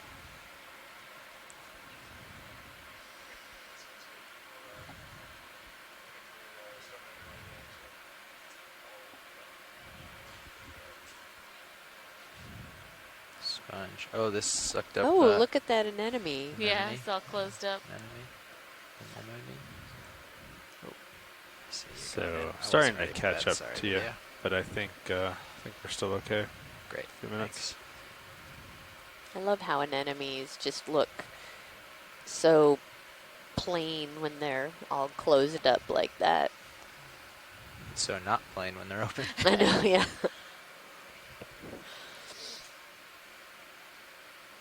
Yeah, it looks like the ship's finishing its move, so maybe a little bit of swing in, which will put me probably above you, but I think you're still good, so copy. Take your time.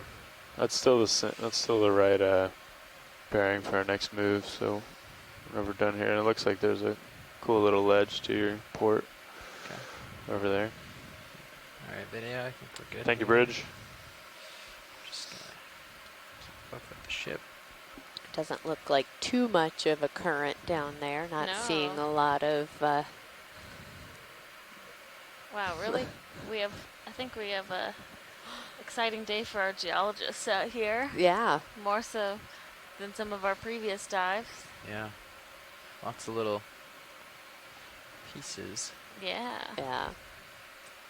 Lots to look at. But there's a lot of great biology out here too. This is very interesting. All these knifing edges. That's cool. Watch lead nav. Go ahead, Nav. It's hard to tell if there's anything to your side. I'll let the pilot comment on. There are some shadows. Subsea currents, but we expected poorer visibility and more current down here. Clear now, actually, so probably good. Since there's 2.3 knots at the surface and we're only 400 meters and some change, so I was pleasantly surprised with the visibility. Yeah, true. Very true. Coming.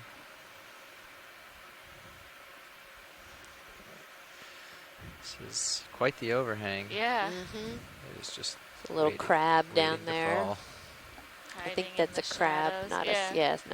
not a squat lobster. Should I kill lasers for a bit to get video of the ledge, or?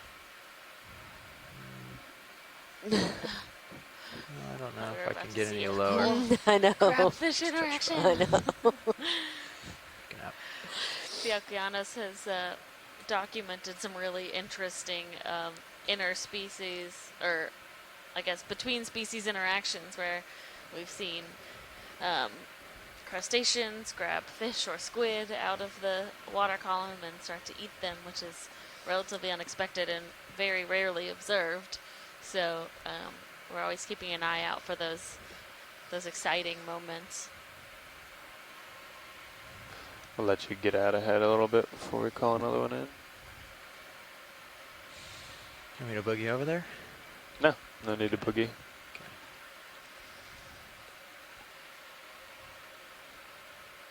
I feel like I was out on the end of my leash most of the time, so I was trying to... Here's another fish squat close. lobster. Yeah, I would take your time. Potential. On this ledge, looks like there's plenty to see. Looks like those larger sponges on the top, the round one right there, might be one of those geoidea sponges. Yeah, I was just going to mention that. Doesn't look like you're seeing much right at the bottom there, but I guess right when you come up into the water column, it picks up in magnitude. Got a couple of fish here.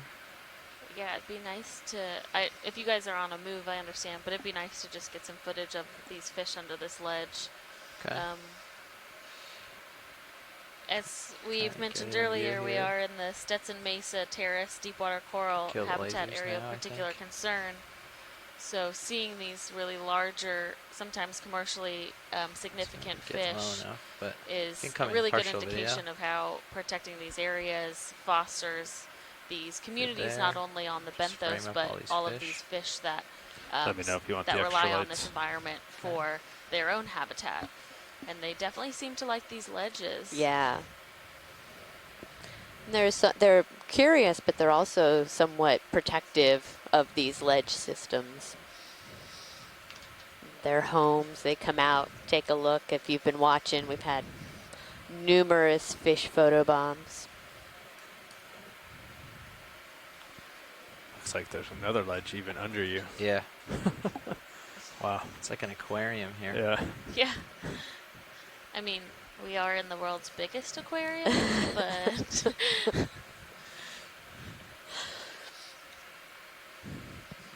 down off the lower left. Oh, yeah. Another lobster. He's like, hey, you! Yeah. I know, I was just thinking, it's like, ah. Okay, video. I think they've settled to the starboard I've been here. keeping count of how many we've seen today. They're kind of swimming No. off. It's been a lot. We've seen a lot of squat lobsters, yes.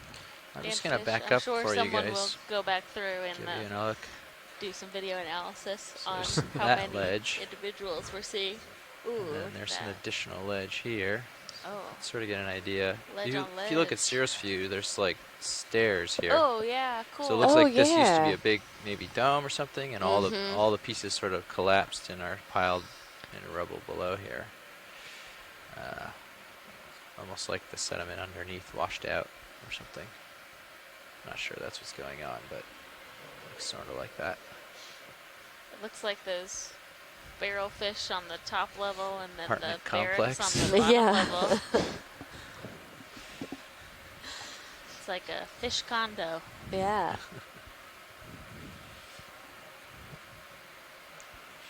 See even another level. You can see it in one of my other cameras below me.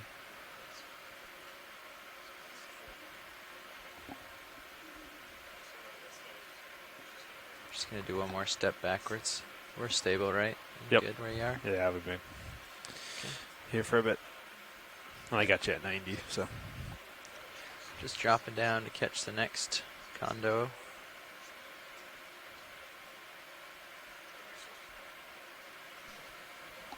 This is about the bottom here. Try to keep all three in view.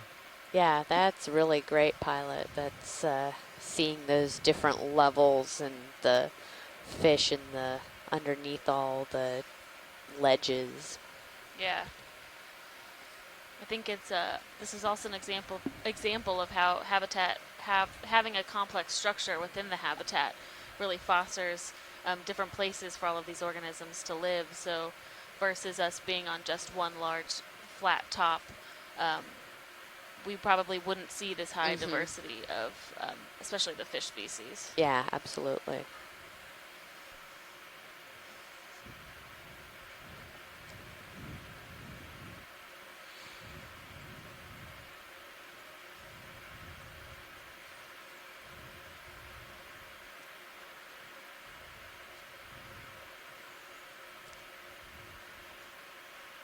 You can even see their shadows as they go swim by the light pool. There's so many of them. Yeah. I like when it's like dark and then a little head pops out and you're like, oh.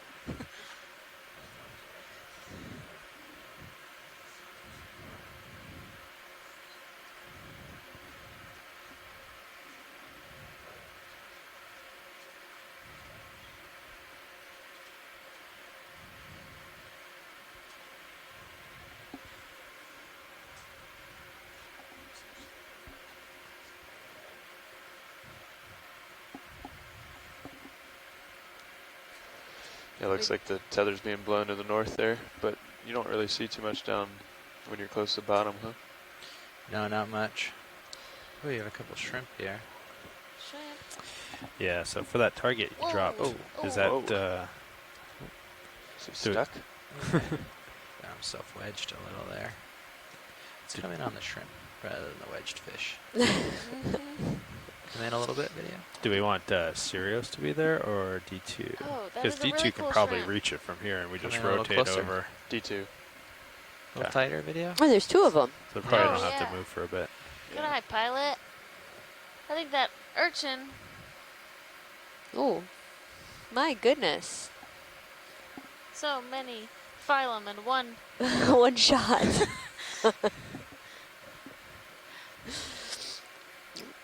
Wow, I Is he wonder. gonna eat the shrimp? Eat the shrimp. Or I wonder if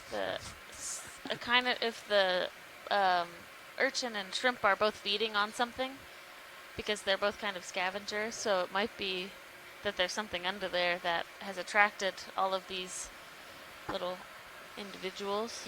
Just drifting a little, video. Sorry. These are really pretty shrimp, though. Yeah, they are. Pushing up. Trying to not let that ledge block. Oh, I got a toe down now. That fish. That big eyeball.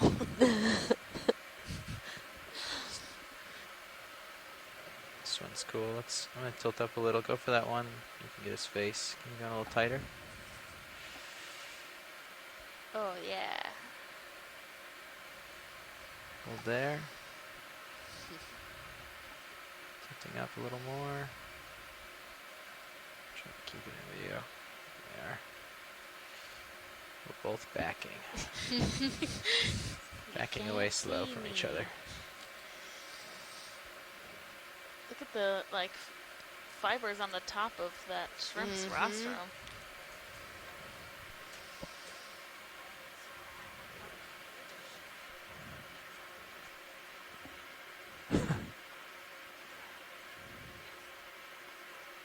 Oh, it has like 2 sets of pinchers,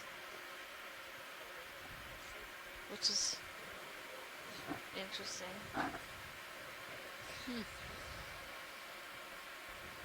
He's very cute, yes. I would agree. Look at his eyes. The little square structure of his eyes. Oh, yeah. Just losing him, turning. There we go. I feel like he's trying to go up and around the other side of that urchin to get at whatever they're munching on. Oh yeah, here he comes. Dun-na, dun-na.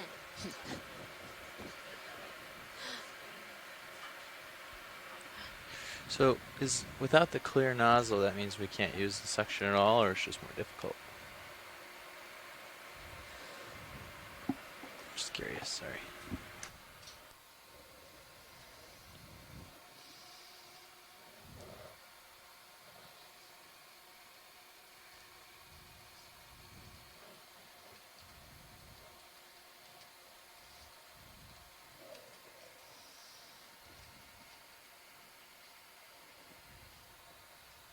Oh, that fish. That's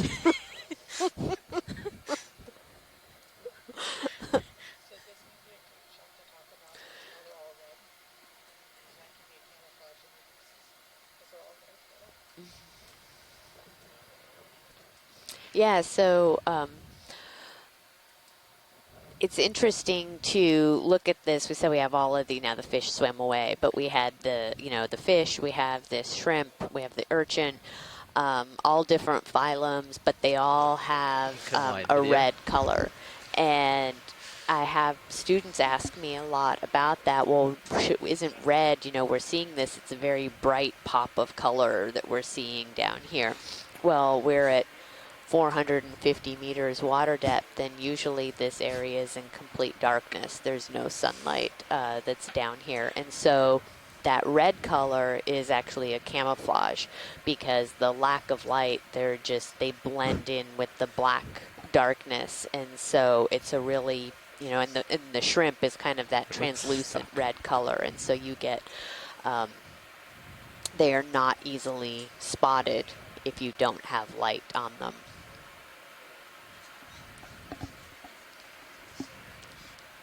See all this dust. All right, so for folks on shore, this tunnels. is Casey Cantwell with NOAA's Office of Ocean Exploration and Research, the expedition coordinator for this cruise. I just want to let you know that we have finished our lengthwise transect of this feature, and we have not found any underwater cultural heritage sites. So at this time, we're going to proceed with a normal benthic dive and continue with any sampling or other zooms on the biology and geology to try and characterize this feature.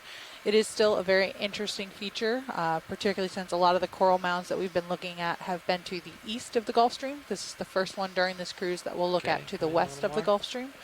And while it is a site that we are a little disappointed wasn't a UCH site, it's still a very interesting site for our other folks. So stand by for more details as we talk about a potential approach for how to characterize the rest of this feature. But thank you all of our archaeologists for joining today. We do appreciate it, and we'll see you for our next target attempt.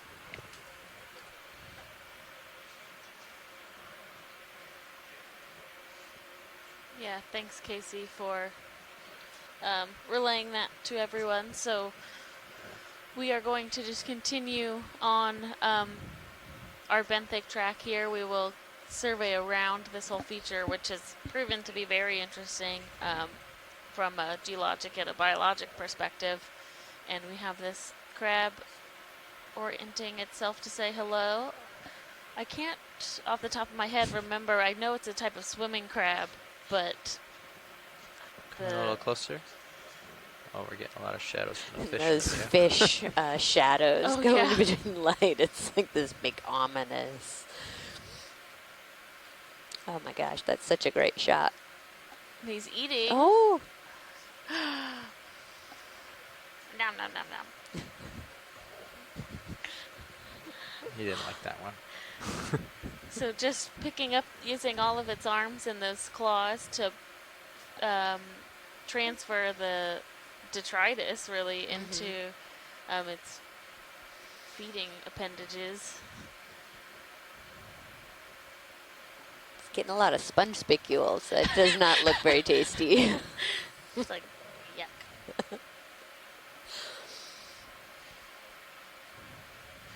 Those little ones are being pretty successful. They keep sinking in with something. Jim Masterson has told us it's a deepwater portunid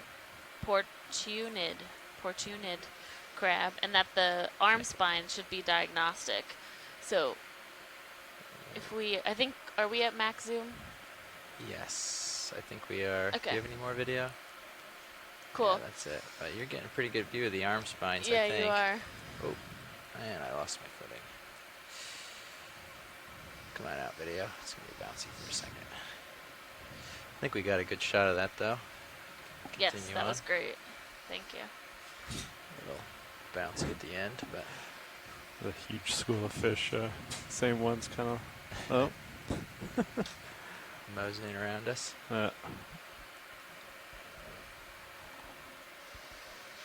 Looks like that ledge just continues that way. It's cool. Yeah. Keep the ledge in the background.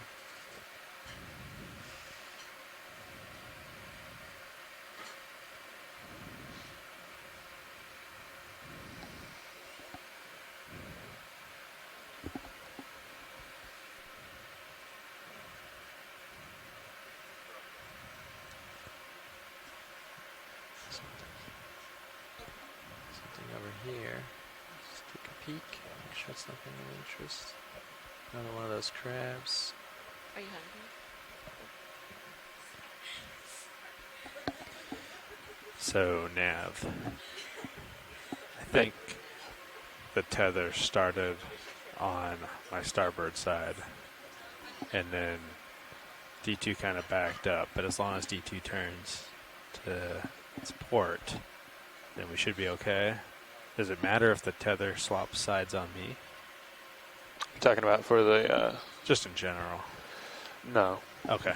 So whether the tether swings under me, either side doesn't matter. And then even for D2, do we just want to make sure that you turn back, or is that still captured by our turn, so it doesn't really Still matter? should be in the turns there. Okay, yeah. So it doesn't really matter. The only way for me to put turn without it being captured is to fly up and over this and back under. Yeah. Or for it to go up and over your head, which is impossible because of the 6/8. Gotcha. Okay. So no barrel rolls. Or a barrel roll, yeah, but that's more difficult. So some interesting information about this rock that we're seeing as the bottom of all of this life. It is speculated that what we are looking at is this ferromanganese oxide crust, and these tend to kind of precipitate out of the seawater and form these crusts in areas that have had long exposure to seawater. So these have not been, buried by a lot of sediment or debris. And they're not very well understood yet, exactly why we see them very abundantly in some areas, but we don't see them as much in others. And what's really fascinating about these is so what do you think about a move to put estimates serious of the over D2 as accumulation you keep rate going that of way. these crusts is on the Yeah. order of Fine, or you 1 can to just shoot 10 out to that corner. millimeters Yeah. per Kinda cut million years. Sounds good. So 0.45, 20 this meters. area could Sound have good? been exposed Works for to seawater for a very long time, and doing a little bit of digging and research that you know, It's green here, these video. You want areas can potentially be used as records for the paleoceanographic and paleoclimate conditions back to the Neogene, which is approximately 20 million years ago. What am I looking at? Green. It's not a common Yeah, color. what is that green? It looks like a crayon or something. See some detail on the bottom right.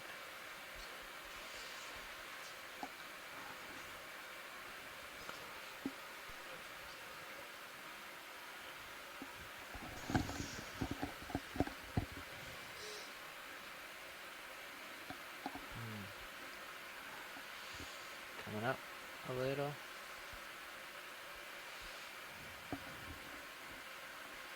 Looks like a succulent to me. Alright, video, come on out.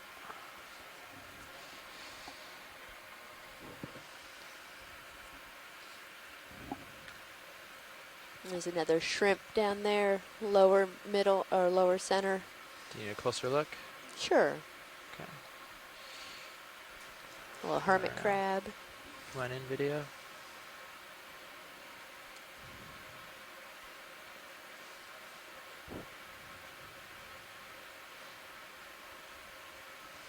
Similar one that we saw earlier. Sinking quickly. Copilot, I see you've got the fibers numbers up. That's good to keep up, especially when we're doing not really typical moves around a feature like this. You know, just keep an eye on them. They look totally fine for right now. But Gotcha. Yeah, this is kind of the screen I default to, and then every once in a while I've been checking the, because there's been some faults here, and then same here.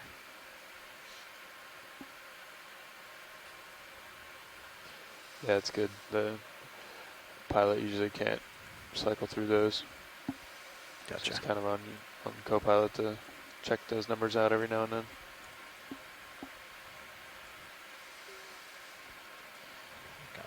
It's thrusting up a lot. So I turn the Z bias down. It's good at the beginning. You're having it thrust up a lot? Well, not, I mean, counter the Z bias a you're lot, just heavy. Yeah. I didn't have to do it in the beginning of the dive, and now I am ready to do it. I guess something changed. Just shifted my head around in the current or something. Yeah. Or the tether's pulling you up a little more or something. Or, I guess that would help you. Seems quite buoyant today. Just sailing off there. That's a beautiful shot. It's so perfectly still.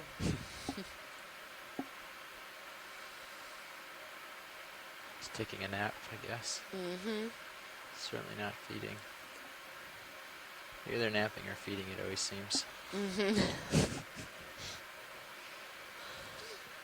Sleep and eat, sleep and eat. Sounds like a good life. Yeah.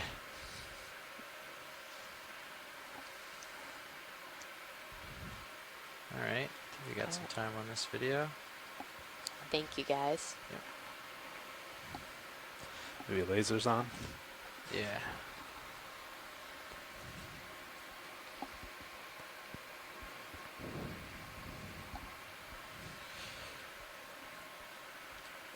Another nice big ledge.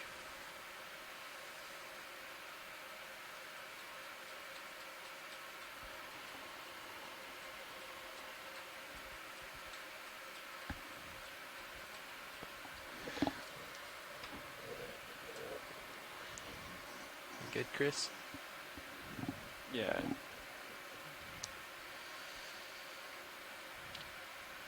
Oh, for. Yeah. Got another half hour. Thank you, Bridge.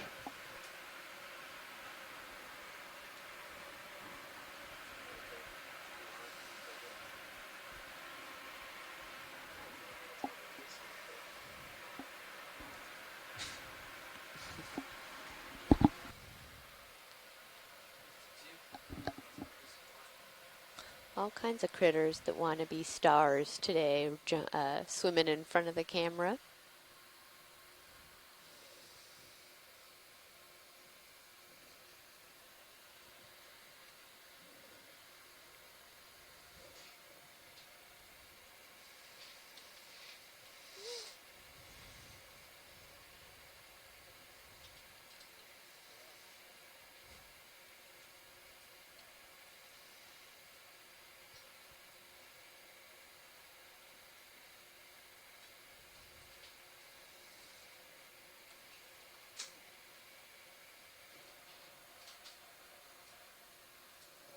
Doing a quick pilot change here. Another squat lobster. It's on the move there. One on the sandy bottom as well.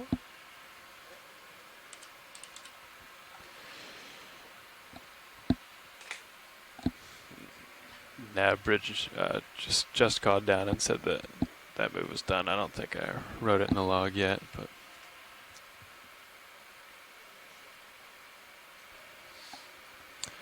Thank you, video.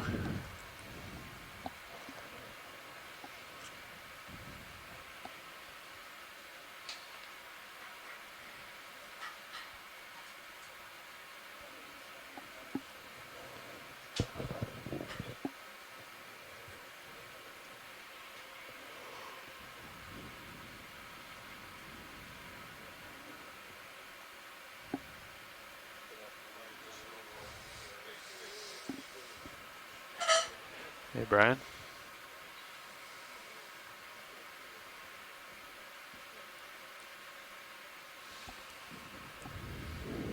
Just grab it.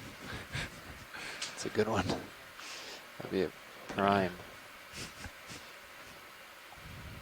It's perfect size.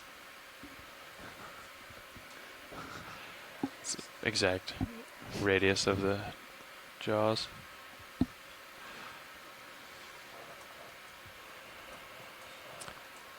See if the fish like me as much as they liked you, Jeff. I guarantee they'll be back.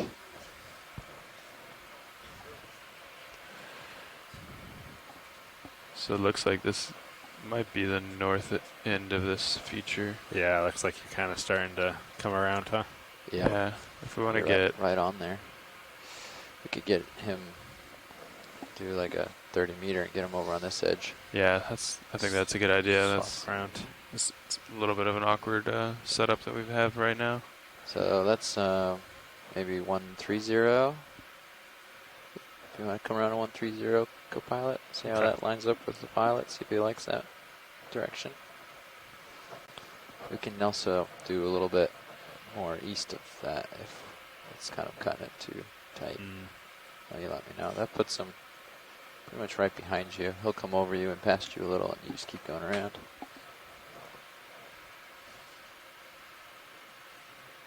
Yeah, I see what you mean. Yeah. Let me know when you're there, co-pilot. We'll reassess. Okay. You want me to come all the way over? Might actually lose you if I come over that far, but just keep coming that way, maybe. Yeah. I can start cheating that way. It's about 100 there. He's yeah. So if you guys are just joining us on the line or on the feed, what we're looking at here. Oh, is that a shark? Out there in the distance? Yeah. Yeah. What? Want to do a... You got room. Go get it. Quick zoom there, video. Let's hold there. White tip. There we go. That's 115. We could at least do that, and then okay, maybe 20 meters or something. She's come down a little right now, if you don't mind. Yep. Good call. Go ahead. I also had you at a bit of an angle, so that's 45. That.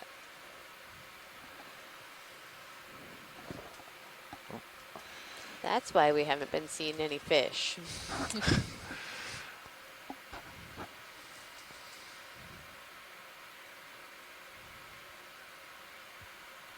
Try to get lasers, but oh, nice, you got it. So these. Like we'll hold there, Brian. 20 centimeter chest.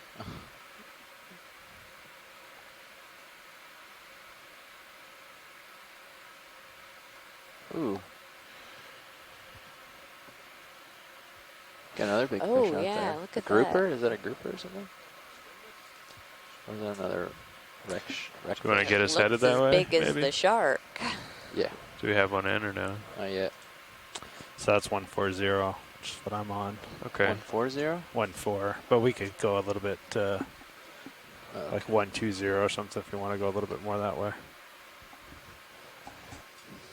So those little red dots, if you folks are seeing those are lasers to help give us an indication of size, and they are 10 centimeters apart. Let's do a quick zoom here, video.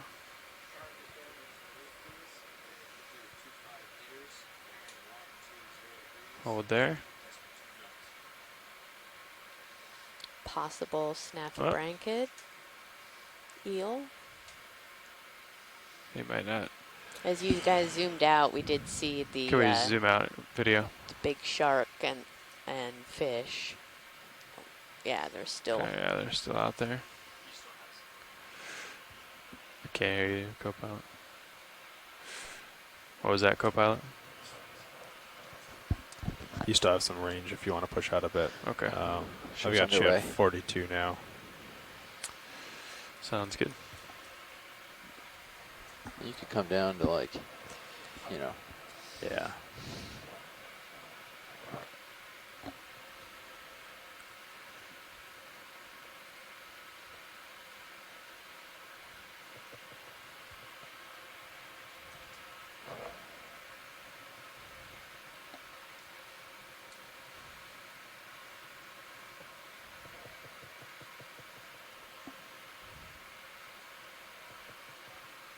There's the shark. Oh. Yeah, that's right. Still circling around in here.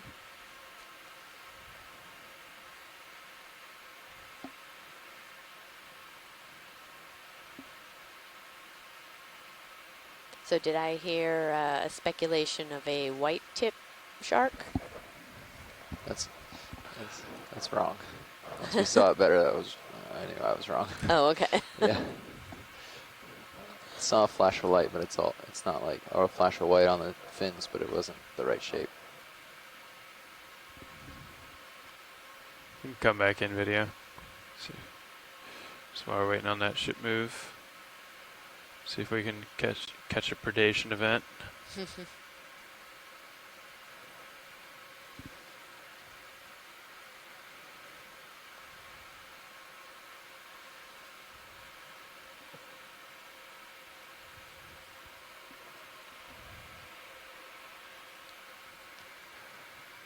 Okay, we'll let him go that way. We can come wide. Yes, please. Thank you.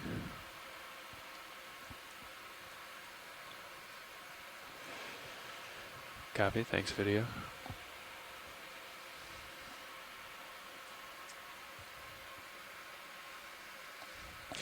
Watch lead, pilot. Hey, we're just coming around the northeast tip of this feature here, so if you see some repositioning of the vehicles, and we kind of lost that edge, that hard edge that was on the northwest side, but we're going to make our way back south. Nav will get you there. Yeah, you can see you're getting towards that line here. As long as it stays interesting. Yeah. Keep following you around that way. I put Sirius, the ship move, put them right where you are now, pretty much. Okay. But we can keep coming around, get them past all of this, facing back towards it maybe. Yeah, I think that'd be a good setup. Okay.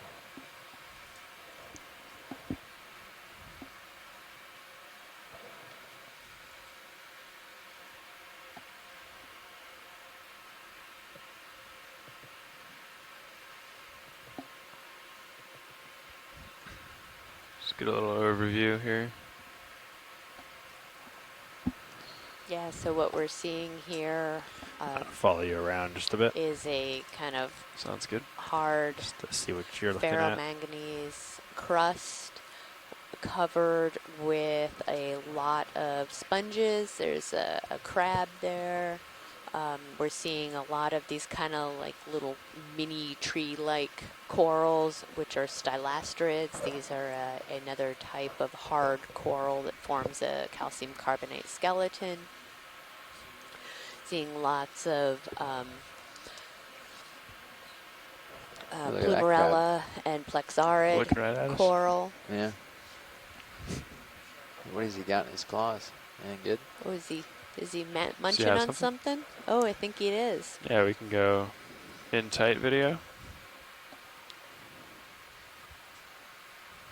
Oh, is it just two of them? Let's hold here. Oh, yeah, it's two crabs.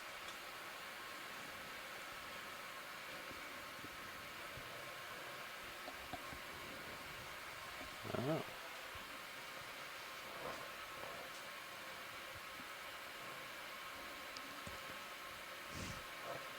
That's about it for that move. Do you guys want me to do another one? Maybe 140? Yeah, I'd say get him over a little more. Thank you, Bridge. Okay, we can come in a little tighter video. Sounds good. Move that way a little bit more and then start cutting back down. Yeah. Okay. Get you out on the other side of them. Yeah, that works. Stand by one. 15 or 20? I have 20 at 140, but I can change that to whatever. Yeah. What are you looking at, right? 160? Yeah, but I could shoot over that way a little bit and then we could cut back down. I mean, okay. Or you could bring it 160. We'll do 15, meet you in the middle. Okay. Bridge nav. Yeah, another ship move, please. We'll do 20 meters, bearing 150 degrees, speed 0.2 knots. Good copy. Thank you, Bridge. Give it one more tilts up.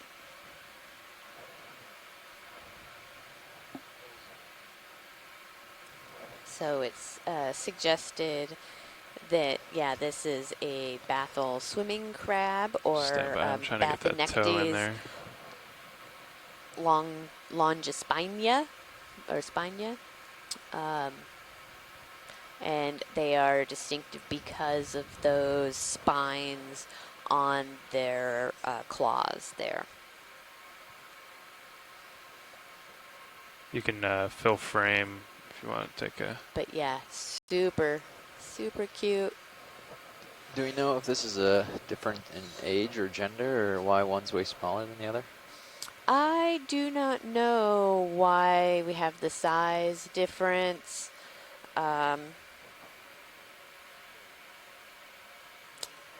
That, yeah, if they're a mating pair. That grouper's right out there now. Yeah, I've been watching him circle here. Oh, he's coming in. Photobomb Yeah, that's great, guys. Come out for it. Thank you. Have dinner. Can start to come wide video. Oh yeah, because we have this grouper that's coming in right behind us. Lots of room. There we go. We saw the fin there. It's gonna come right underneath us.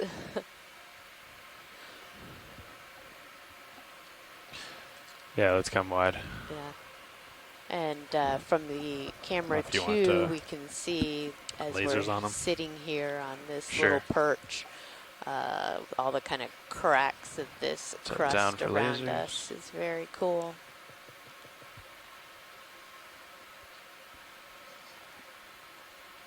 Copy, thank you, video. There you go, there's lasers. All right. co-pilot. You happen to see so where we that have grouper went? Jim Masterson, who said that, yes, that is a mating pair, a large male that was guarding the female.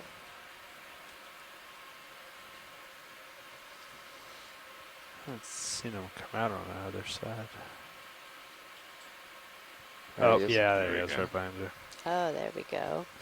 So I'm at 75 there. Roger. Ship's move is... So again, those dots, halfway. lasers are 10 centimeters. Okay, let's go lasers. I guess I can do that now. Sometimes, well. It's nice to, yeah. I still ask co-pilot to do it most of the time. Then you don't have to move your Depends on how you grab it. Yeah. Well, he's not too thrilled with this here.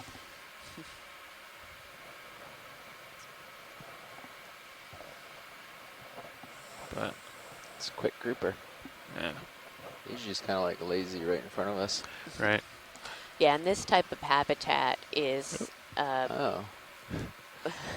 particularly suited for these grouper. They really like to have those ledges to kind of hang out under, and groupers tend to be what we call lunge feeders, and so they tend and I believe they the will last hang move was out about under 40 one degrees of those off terraces to my or port, those ledges, so I'm not and moving sort directly of just over you. chill I'm out actually moving there a little and wait away, for so I their can circle prey back to around swim and center by, you up and after. then they kind of just lunge out and Yeah, gulp a few more it down. degrees or a few more meters on that move.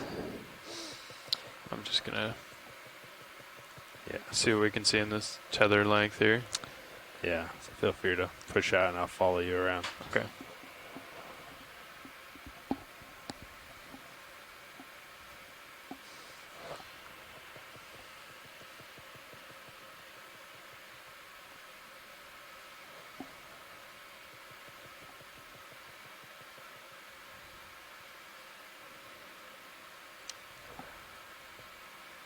Must be a little fish dead ahead. Oh, yep, little those rat tails, the zoomids. Your move is pretty close to done, I think. Yeah, it's just about done. Yeah, I'd be good with another one if you guys want to work on getting one in. Yeah, maybe at your heading. Is that? Yeah, we can start doing sort of like 200 or 210, something like that. Sure.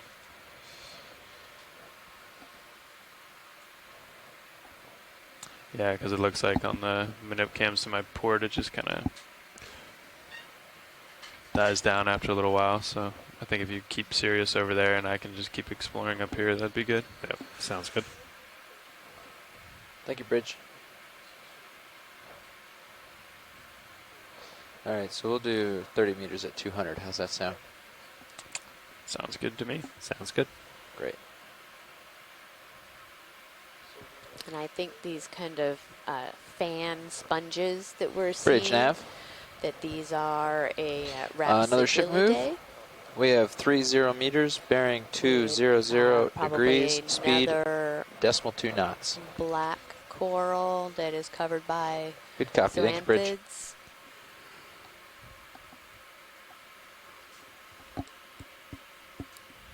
Which is very interesting because we haven't seen any live black coral, but we've seen a number of these that are appear to be covered by the zoanthids. As we saw on yesterday's dive, Let's come in here, video. These can Just be get the very crab old and the coral. Come on in, video. When they were alive, this would be one that has died and been recolonized by these zoanthids.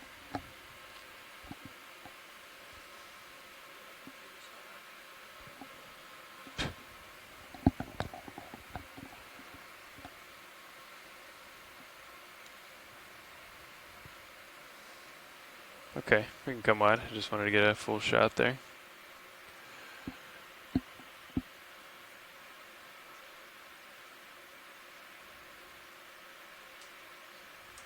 Sure. Go ahead, watch lead 2.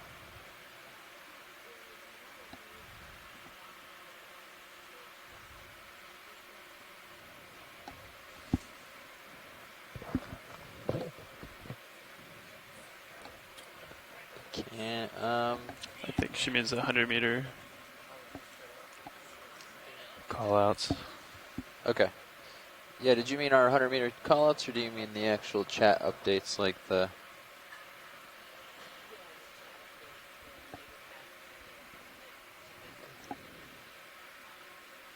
Okay. Yeah, we're going to get one of the data people to come help you with that. Oh, I see.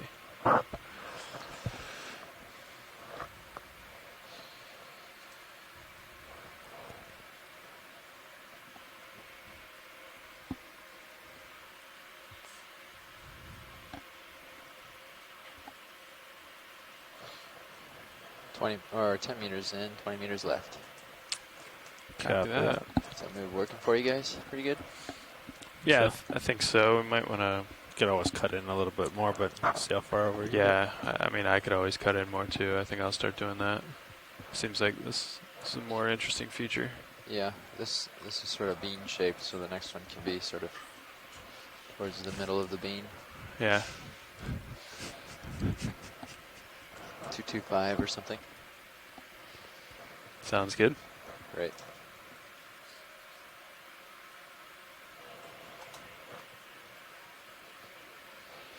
And we put a turn in the 6-8, which is fine. We'll just pass that off when we hand off. I'm the co-pilot on recovery, so I'll take care of it later. Oh, good. I guess that is something else to be aware of as I start to follow around. I'm just spinning up.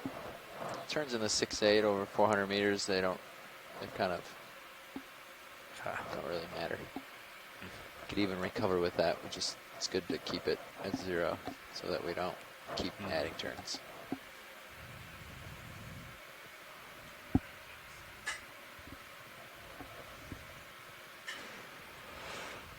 Lots to see here. Plenty of life. Yeah. Do we... Let's see. Sorry, just trying to decide what to zoom on. Sure. So to the left, there's a white coral that's like branching. Right, there's a sponge, and then just to the left behind it. Yeah. Do you see that? I think I target acquired. Thanks. Could just take a zoom on that real quick. Will help us know what kind of coral that is. Sure. Yeah, we've got some time here. Yeah.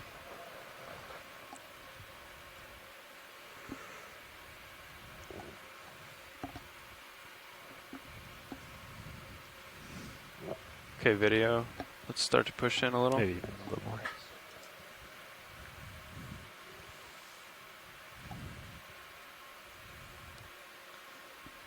Keep coming.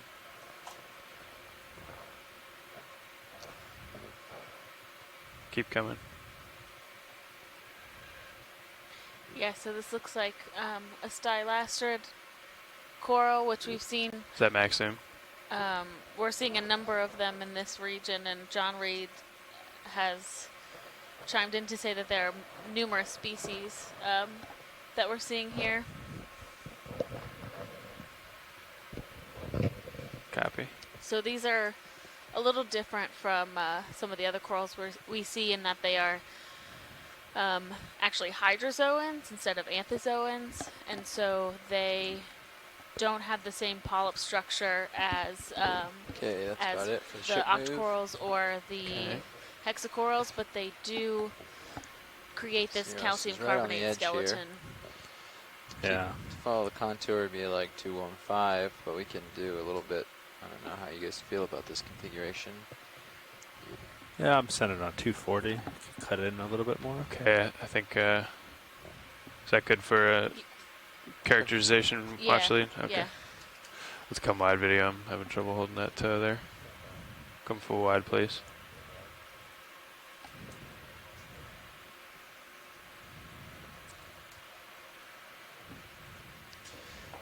You want another 30 at that direction?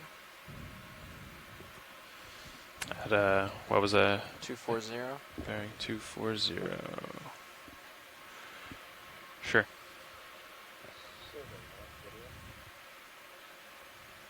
Puts you about there. Okay. So we are working our way around this feature. We are Bridge on nav. The more northeastern side of it at the moment, and looks like that move's just about done. We approached the site this morning thinking that it could have potentially been a underwater cultural heritage site or a shipwreck. 240 degrees, and when we approached, speed ~2 knots. We realized that it was more of a outcropping of these dense manganese encrusted rocks, and it's harboring a true diversity of life. We have a lot of sponges, octocorals, some scleractinian corals, stylasterids. We've seen a number of crustaceans today, squat lobsters and swimming crabs, as well as a lot of fish. So a couple commercially significant species that seem to be making these homes in these little ledges that we've seen throughout this dive.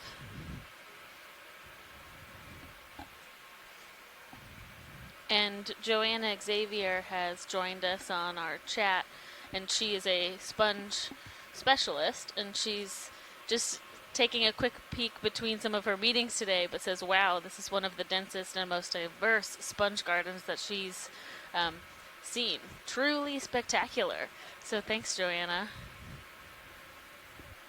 Sponge garden.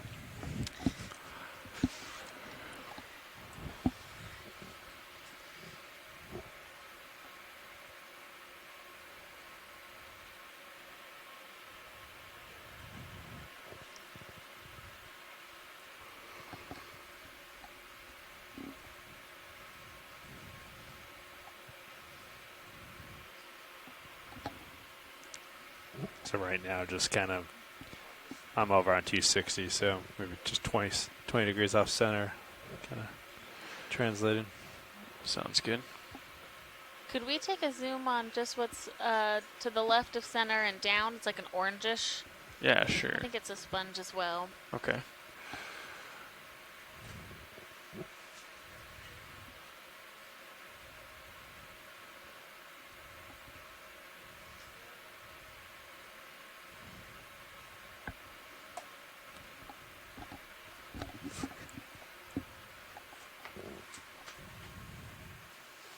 Yeah, we'll do our best today to get zooms on as many of these sponges as we can to help with identification.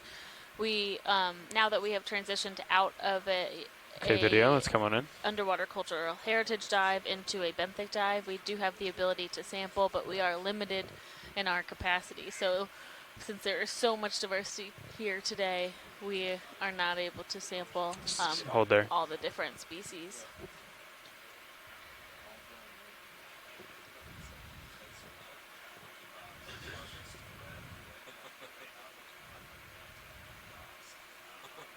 Yeah, keep coming in.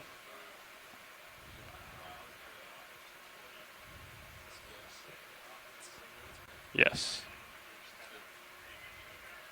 Yeah, this is an interesting little grouping.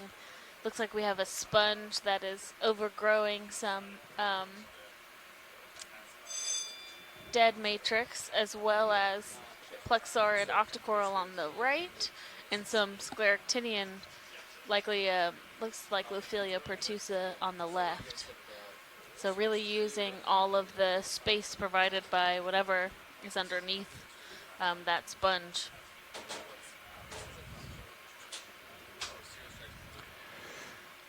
Okay, whenever you're clear, science and video. Yeah, that's good.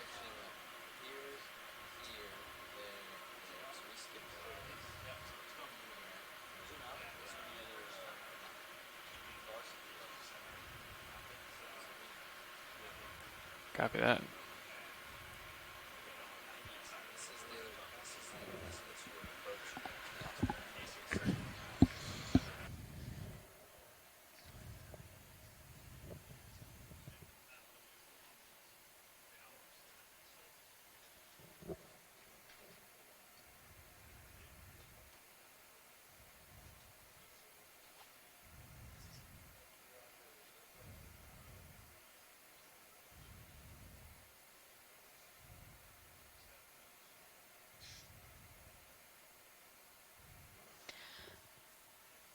So we did collect a rock yesterday at the site we were at, south of here, that we thought was a carbonate encrusted in ferromanganese, and when a piece of it broke off during recovery, we noticed that it was black almost all the way through, which suggests that there's a really thick coating of ferromanganese on some of these hard substrates. And Adam Skarke had mentioned earlier in our chat that these crusts are not really well understood, and their accumulation rate is estimated to be 1 to 10 millimeters per million years. So that indicates extremely long exposure time of these rocks to the seafloor or to seawater.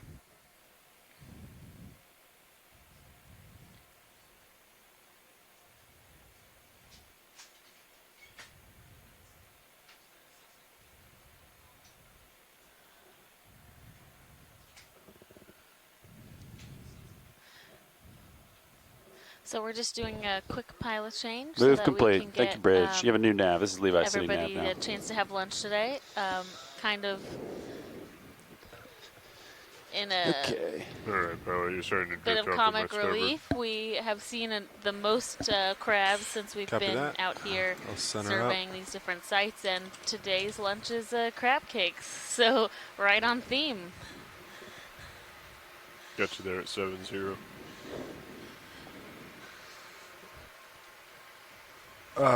Video, who are you talking to?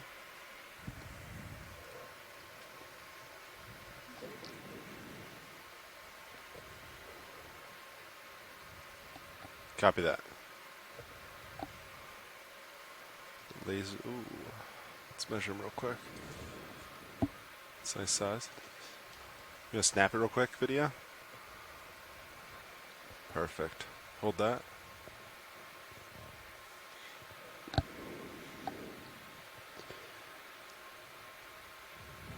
That moves complete, pilots. So here's another one of these barracks A little bit of fishes, layback which today. we've been seeing throughout this dive so All right, we'll far. let 'em swim We've also off seen video. these You a can come couple back times on wide. top of where we have live Thank you, sir. scleractinian coral when we have Ooh. coral mounds. Come back in. And this is a commercially Crab. significant fish, so it's always beneficial to document them and in their different habitat types and try and understand where these populations spend their life cycles. Yeah, that's good. Hold that. And we've got a nice little unit moving of before, squat but- lobster. We've seen pretty big Oh, you can come squat back lobsters wide, on this video. dive so far. I was hoping Generally in and around these overhangs where they like to Yeah, feel free. hang out with their to claws projected zoom past up skids into the for the rest water, of the waiting to snatch watch while I'm something. on pilot.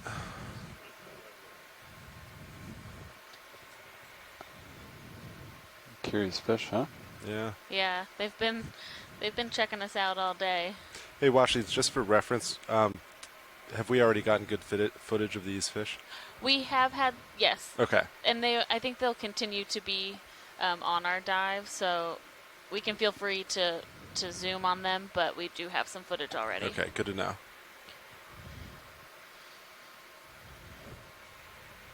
And Nav, do you want to update us on So what we're doing down here? Yeah. Basically, we're exploring this rock feature. So far, they've been working clockwise. Working clockwise, copy. Yeah, so we have like... So we're kind of just staying on the perimeter? Yeah. Of the... Yep, so keeping Sirius on this line. So we're moving laterally then, is that right? Yeah, Okay. so Sirius is going to move like 210, but keep the heading where we were looking. Yeah, copy that. I have it at 280 right now. There's something at the ledge that's at the bottom of the screen that looks kind of orbit or like plumpy. I don't know. Can we just zoom on that? Yeah, video coming partial. I'm just curious if it's a sponge. Yeah, or if a little it's- more. That's good. Is it dead center video? Yeah, watching? yeah.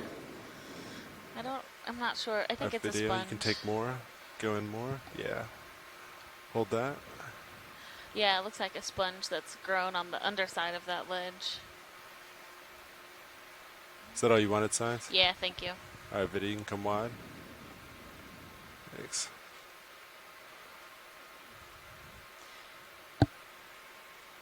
There's the sponge at the bottom of the screen. Could we zoom on that as well? Has a lot of openings. Yeah, let me back up.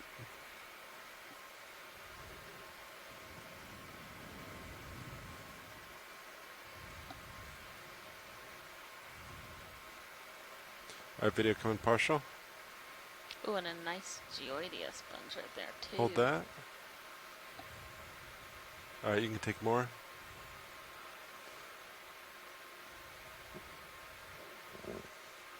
Yeah, so this sponge definitely has a bit of a different morphology than some of the surrounding sponges, and it has you can go all the way if you want. Nephtheid coral growing on it as well, which we haven't seen, or at least we haven't zoomed on this dive, but we've seen these growing a number of times on sponge surfaces, which is quite interesting because sponges have spicules, which are little essentially rods inside of the tissue that act as part of their protection as well as their structure. So to see these corals being able to inhabit multiple sponges is interesting to know that they can settle there.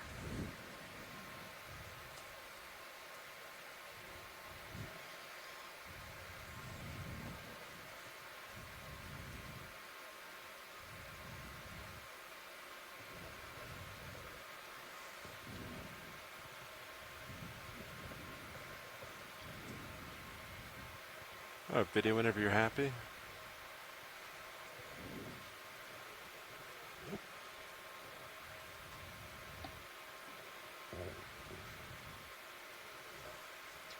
Yeah, when you're done. Copy that. And then watch it after this. Did you want? Yeah, can we zoom on the barrel sponge? And just back up a little bit.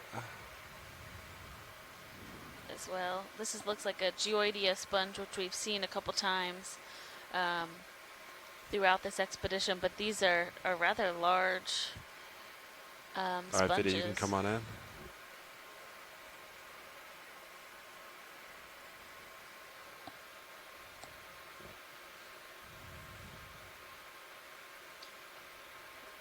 And I'll try to keep it centered, and you can take whatever you want.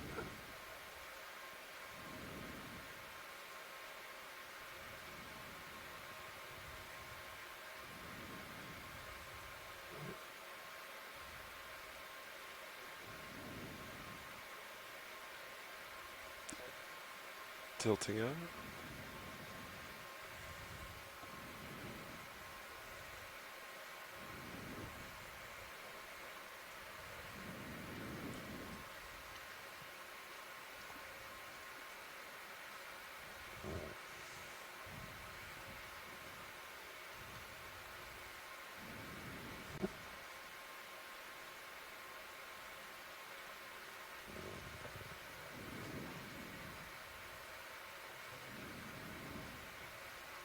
Yeah, you can come wide if you're all done. Yeah, great. Thank you.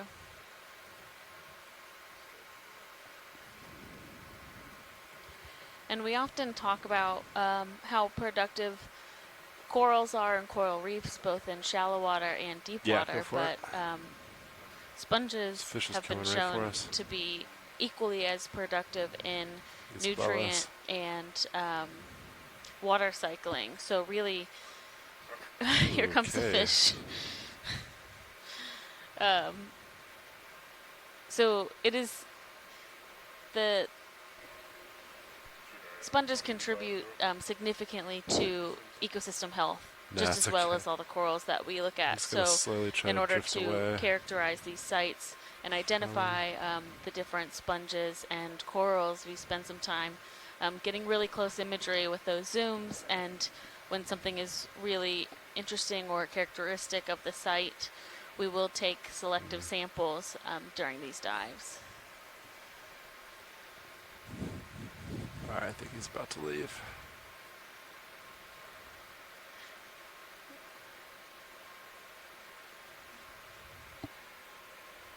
Alright, he swam off. keep moving.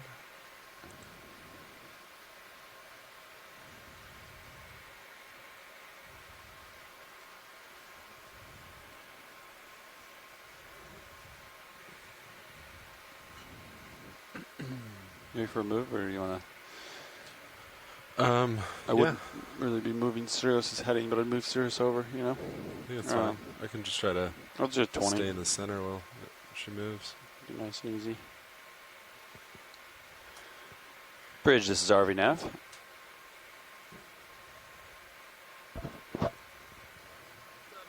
Yeah, ready for a move. 20 meters, bearing 210 degrees, speed decimal 2.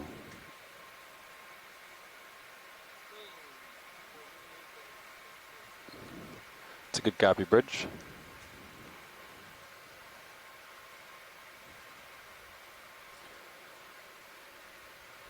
Got you there at 4.6.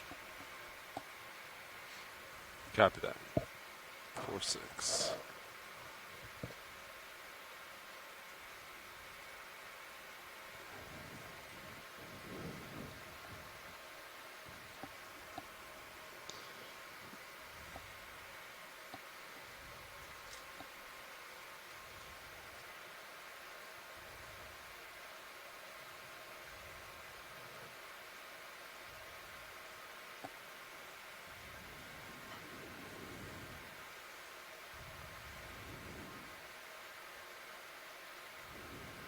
Wow, that ridge, it's such a thin layer of rock, but everybody seems to want to be right underneath it.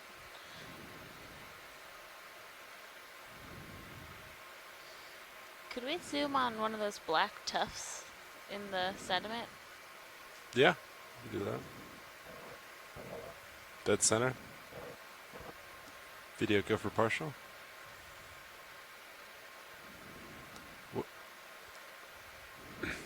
Science, what exactly do you want? Sorry, those little black, I think they're urchins maybe.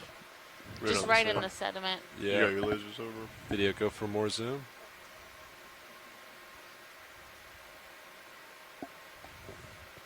Oh yeah, I bet they're tube anemones. You can take more, yeah. Let me go all the way in, I'll try to center.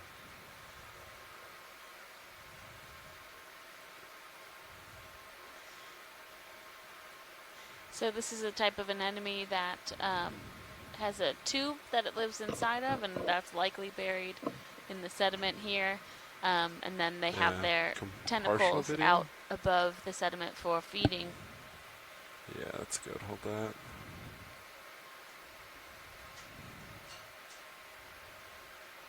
Do you want better views on this science? I'm just kind of floating, zoomed in. No, you're okay. That's good. Copy that. Thank you. Whenever you're happy, video, you can come wide.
Pilot, this is Watch 1. Copy that. Watch 1, go ahead. We are looking to collect a rock today, so I don't know if any of these are actually loose or if they're just coated in sediment, but if you see something that looks like you might be able to grab it. Yeah, I'll keep my eyes open. Cool. And yeah, if you see something I don't, just let me know, and I'll give it a shot. Yeah, thank you. Sea star there to your left. Yeah, we got a sea star. Looks like Cirrus has moved 10 meters of the 20-meter move. Copy that move. That's a move complete. Thank you, Bridge. Video coming partial.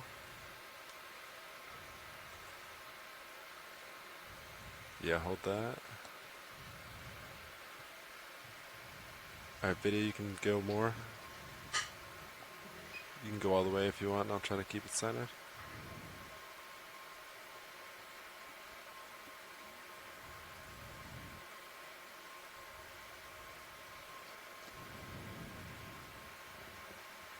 Great, thank you.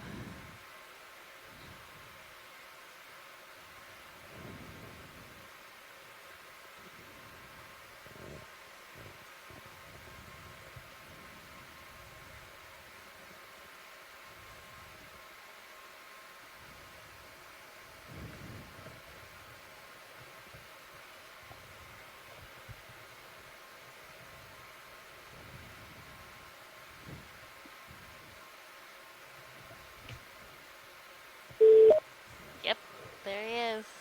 Yeah, I'm all set. How are you this morning? Good, how are you?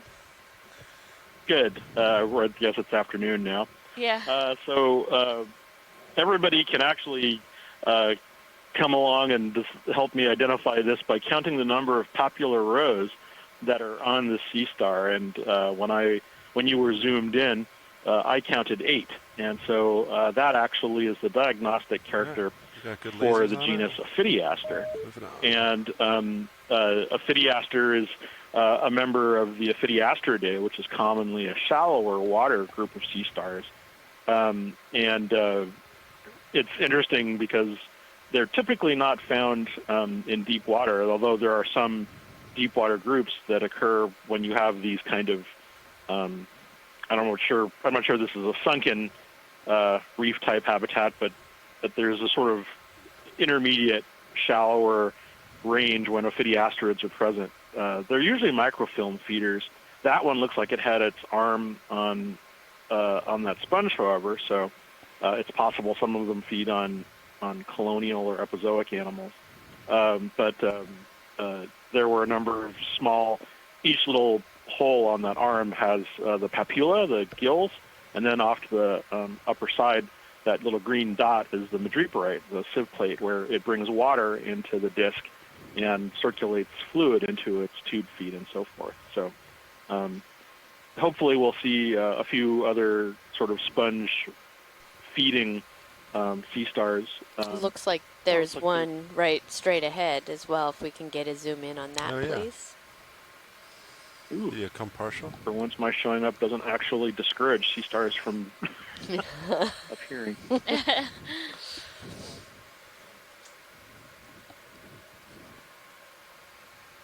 The other day, I literally walked out of the door to do something, and you guys saw that 6 cookie star on that sponge. And I came back, and one person caught a picture of it, and I was like, more. Try to center it as you come in. This looks like it might be the same thing, but I'm not sure.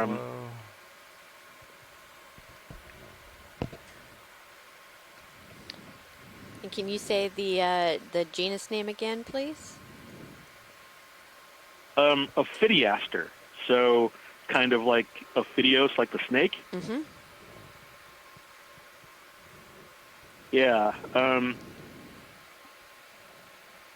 I recognize the species, but the name of the species escapes me at the moment. But is that a really large one? Are the lasers on? It was about the same size. It's just maybe 15 centimeters. Tip to tip? Just about 15 centimeters from one arm to the other. Okay. Yeah. I don't have the book on me. Let me get this. I know which one this is. I just need to look up the actual name. But yeah, it's the same genus, Ophidiaster. This one might be a separate species from the other one, though. But it's also possible that the taxonomy is not completely resolved. But it looks like it's feeding, again, on sponges, or at least the epizoic type of things that are living on the rock. Yeah. Yeah, go for it. Yeah, it's too bad we can't leave any time lapse on these, because it would be great to see, what they're doing. They're usually very systematic and very active. It's just that they do so in a much slower way than most of the animals. Comes back into view. Oh wow, that's really comfortable too, because you can see all the papilla extended through all of the pores on the surface. Oh, neat. Great. And we even see a nice picturesque view of the anus right there in the center. Cool. Okay. Well, thank you very much. I look forward to anything else? Are you the happy next with that video? starfish that pops up. Thanks, I think Chris. I saw. All right, great. There was a cookie star, I think, that we passed on the way in, but I understand how it goes. So I'll talk to you guys later. Thanks. Bye. All set. Bye-bye. So Nav, that moves down. Yep. I think you'd keep them going. That was pretty comfortable for me to just kind of. Yeah, it's there, another 20. Copy. You got it.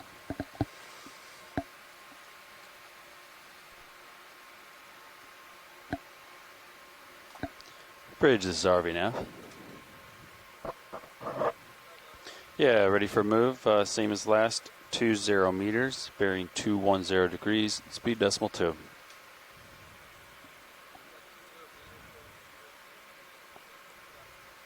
Good copy. Thanks, Bridge.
We got the ship going here.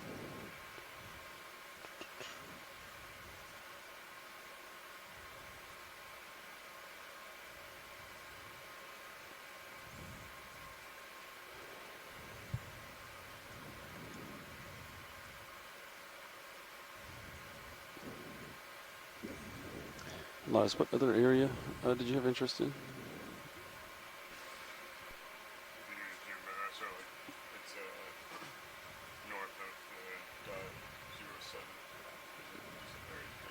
Okay.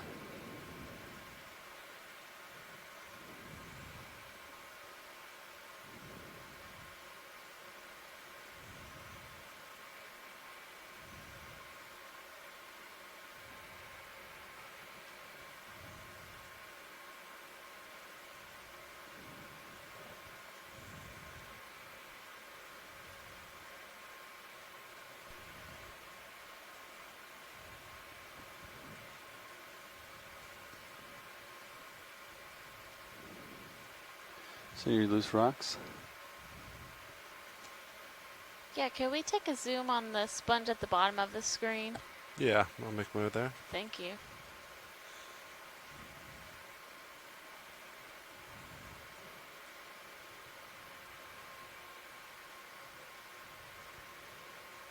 I have you there at 70 degrees. Copy that, 70.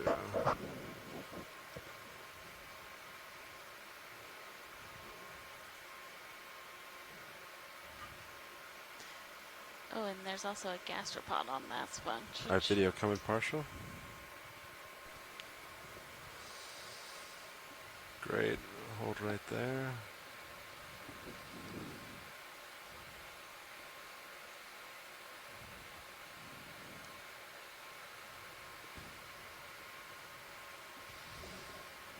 Alright, video, you can come take a little more.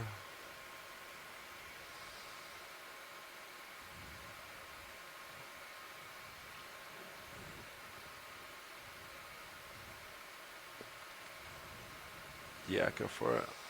Try to hold it.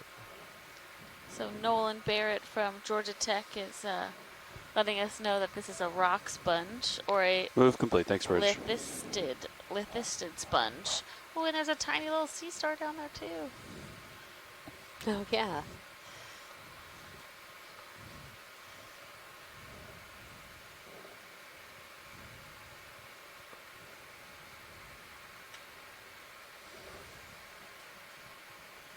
Oops, sorry, video. Just slide a little bit. Yeah, come partial. Yeah, let's hold that. Science, do you want more on this? That's okay. There's a sea star at the base of it. Could we get a zoom on that? Base. Oh, there it is. Yeah. Yeah. Video, come out a little bit more. Yeah, hold And then that maybe right that there. gastropod on the other sponge too after we're done looking at the sea star. Yeah, copy that.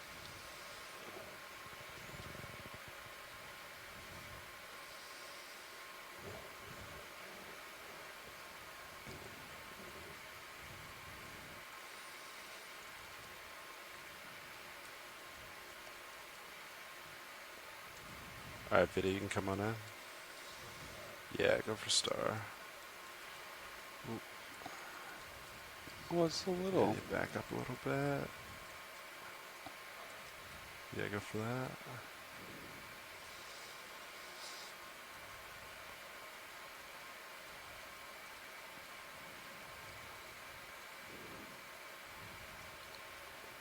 Yeah, it's my max tilt angle too, so I can't get any closer to it. I wonder if they want the extra lights.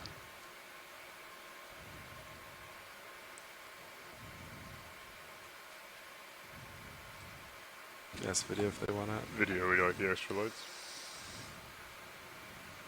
Coming on. Do we think this is a little baby ophiuroid ester? I'm not sure. The texture looks much different, but if it's in its infant stage, maybe.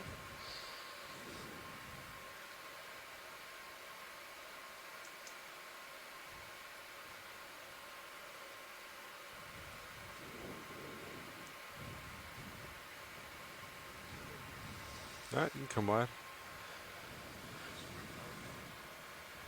Lights are coming off. It's small.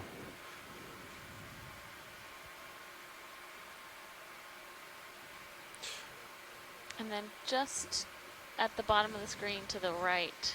Yeah, copy that. Hold that video. Actually, come on in a little bit. Hello again. Hello. Hi, Chris. Ooh, yeah, hold Hey, that right there. you guys have something really cool here. Oh.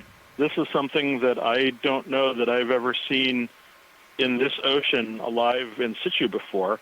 So that was a member of what's called the Corethrasteridae. I know it superficially kind of looks a little bit like like those Ophidiaster we were looking at earlier, but the surface texture, which you guys pointed out, is distinctly different. And so this looks like it might be a very unusual sea star called Remaster palmatus. And so these are not seen very frequently at all. And I don't know if one has ever been seen alive before. We have specimens of them in the collection, but the thing that you guys pointed out were all of the little, they're kind of like upside down sort of cups that were on the surface, and so that's a distinguishing character. The only other species of Remaster that is known occurs in the Antarctic. So seeing one here is, it's been described and known for a while, but the fact that it's so close to that sponge could, be some of the first evidence of what they do when, in terms of their feeding biology and so forth. And one of the things that I always like to comment on when we first see something that hasn't been, in a dry specimen draw for 2 or 3 decades is the color, because it's not a big rainbow bright or anything, but it is. Now we know it's yellow and brown alive, and not just yellow and brown when it's dead. So that's really cool. That's a first time for me, and so I could probably even put that in the mission log that I'm writing for you guys. It's definitely a first, and I'll look over the pictures more and see if there are any other interesting insights to be gleaned from it. So well done. Thank you for zooming in on that.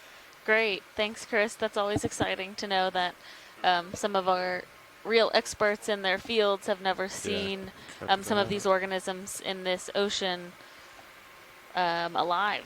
So maybe the first documentation of that, which is exciting. I'm always happy to be schooled by the animals when you see them alive like that. So video coming partial. Is that a little white one down the center? Oh yeah, good eye, pilots. That was co-pilot there. Good eye, co-pilot. All right, video a little bit more. Yeah. That's super cool. Sink a little bit. Yeah, go for it. Looks like the same one. Yeah, it looks similar. Back it up a little bit. No, sorry, yeah, you can try to take more if you want. I'll try to keep it center. Got it.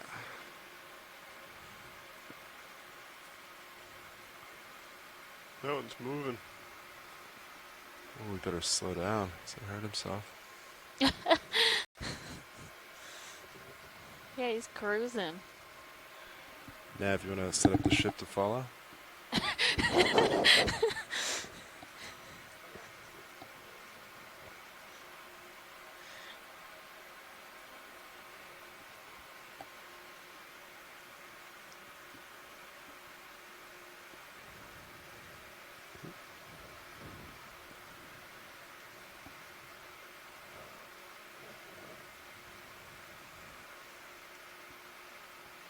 A long way from the Antarctic.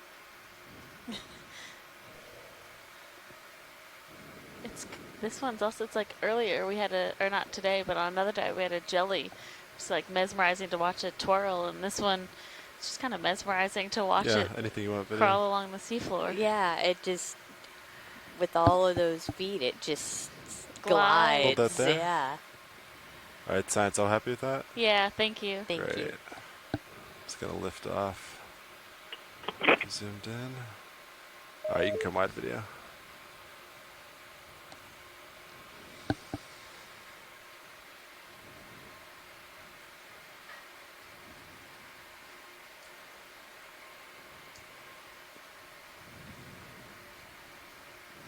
Wow, there's a giant one of those Geoidea. Did you guys see any rocks? A lot of them look attached. Oh, I knew it. Ooh, there's a crab coming out from that bigger sponge in the back at the top of the screen. Oh, yeah. It's backing up into... There's a can as well, a soda can or beer can, it looks like. Oh, right under that sponge, yeah. Where's the crab? It's like the... I see now. For the can. Video, you want to come in partial?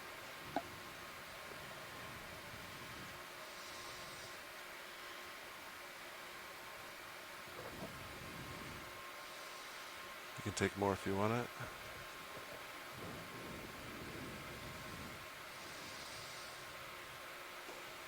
Yeah, that's like what came first, the can or the sponge. With that.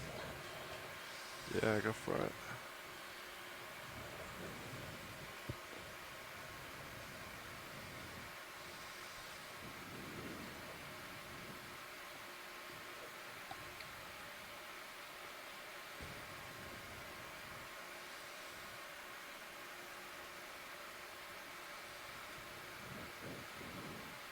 That's good. Besides, do anything else on this? No, that's great.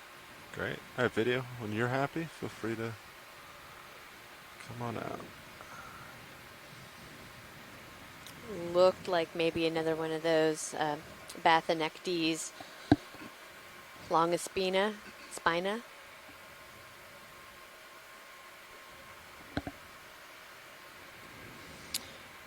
If it is, they have the reduced swimming legs and the enlarged walking legs, so they tend to, they are swimming crab, but I guess they tend to stay more on the seafloor than getting up and swimming around.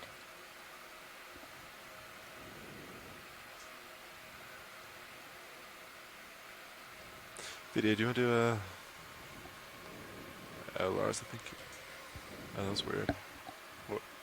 My rotator rotated by itself. Video, did you come partial? So it's...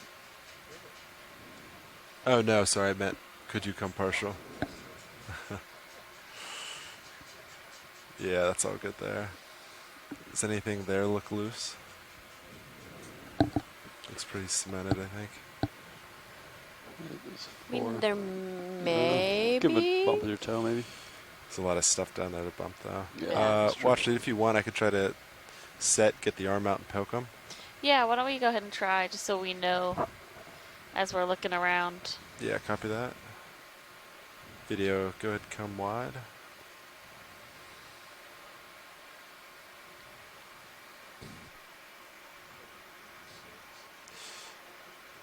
Yeah, go for it. Or I'm sorry, you can come in if you want. I'll use the manipulator cameras. Just gonna...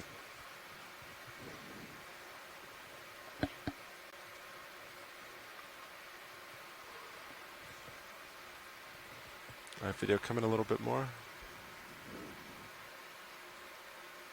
Yeah, hold that right there.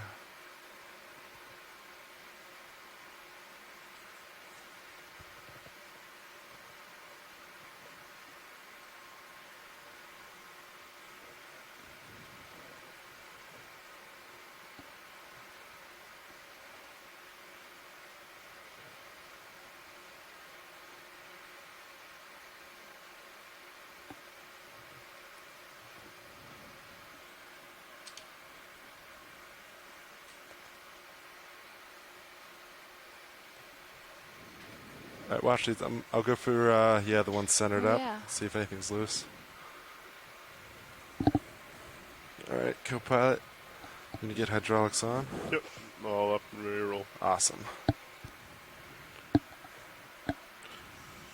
Arms coming live. 3, 2, 1. Arms on.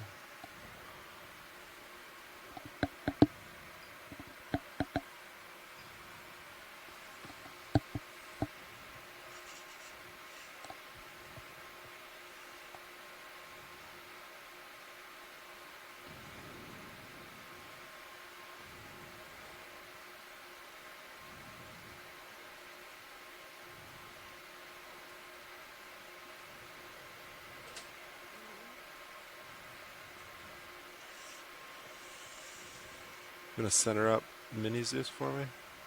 Yes. Copilot? And,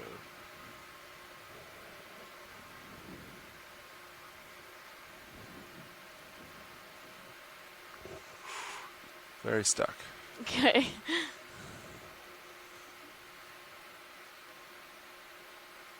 Also very stuck. But the one on the right there, way over there. All the way on the right? Yeah, going off screen there, yeah. Yeah. Does look like it could be potentially loose.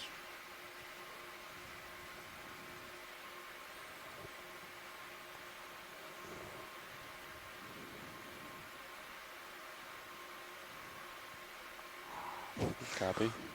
Stuck. All right, sorry, Washleets. No worries. It's good to know. Stuck. While we're sitting here, there are a couple sea stars in this view. If we could take a zoom on the one that's towards the lasers to the back. Yeah, just give me 1 second. Cool. Those 7 legs. Yeah.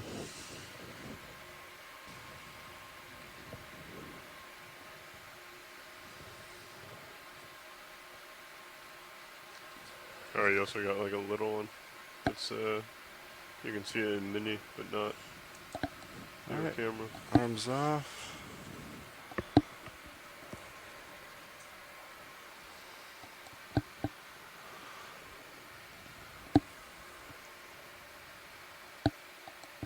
Alright, Viddy, you want to come on in? I'll try to center up on it.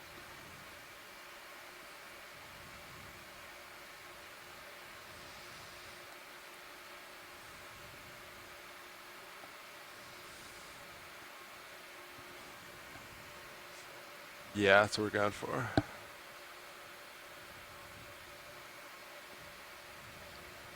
Yeah, take what you need. Oh, cool. Has 1, 2, 3, 4, 5, 6, 7 arms.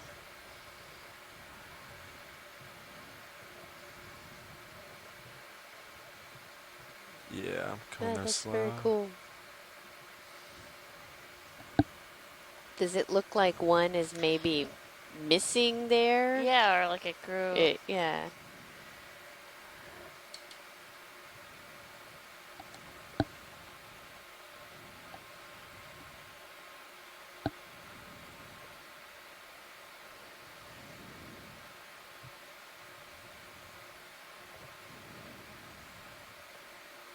So, Washley, do you think he had an 8th arm? They got damaged?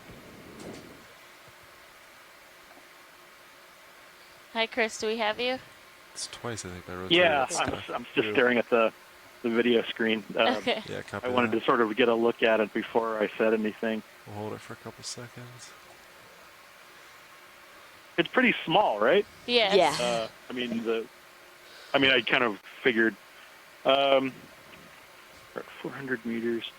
Sorry, I'm flipping through all of my books. Copy. I think this one more might seconds actually because- be a strange little vociferous sea star called Stephanosterius albula, which has a surprisingly wide bathymetric range. You can, That's a nice name. because some of these actually turn out to be present intertidally in some parts of the Arctic. If I'm seeing the surface detail correctly, and the thing about Stephanosterius is that it's vociferous. It divides asexually, just to reproduce. come I on. mean, it doesn't reproduce sexually, as far as I also know. have another one directly Or if it does, goods. it's a poorly understood Similar. process. And then there's a Weird. smaller Okay. 5-legged one. Yeah. So I mean, the Which thing I looks can tell similar you to the first with couple that we saw. with Viddy, do you wanna positive you can come out partial. certainty is Let's that see if I it's can find an this other- asteroid Yeah, hold or that. some kind of forciculate. Straight down there. And I'm pretty sure And as that's you come down, Stephanosterius. over the starboard, you should see the other But basically, these are related to the sea stars that you might identify in the intertidal or commonly close to the shore. This one, as you can see, has multiple arms. It's quite small. It's interesting because they're really hard to tell from pictures, and so I'm kind of going off of what Video come back in. which ones show this kind of pattern and are in this area, and Stephanosteris is a very, it's a pain in the ass to identify from pictures because they look similar to a couple of other sea stars that you can take more video that have multiple arms. So, oh wow, look at that! You can see that nice Remaster in the rear view, and we have another one of these 6-rayed things. I think it's me trying to stay still.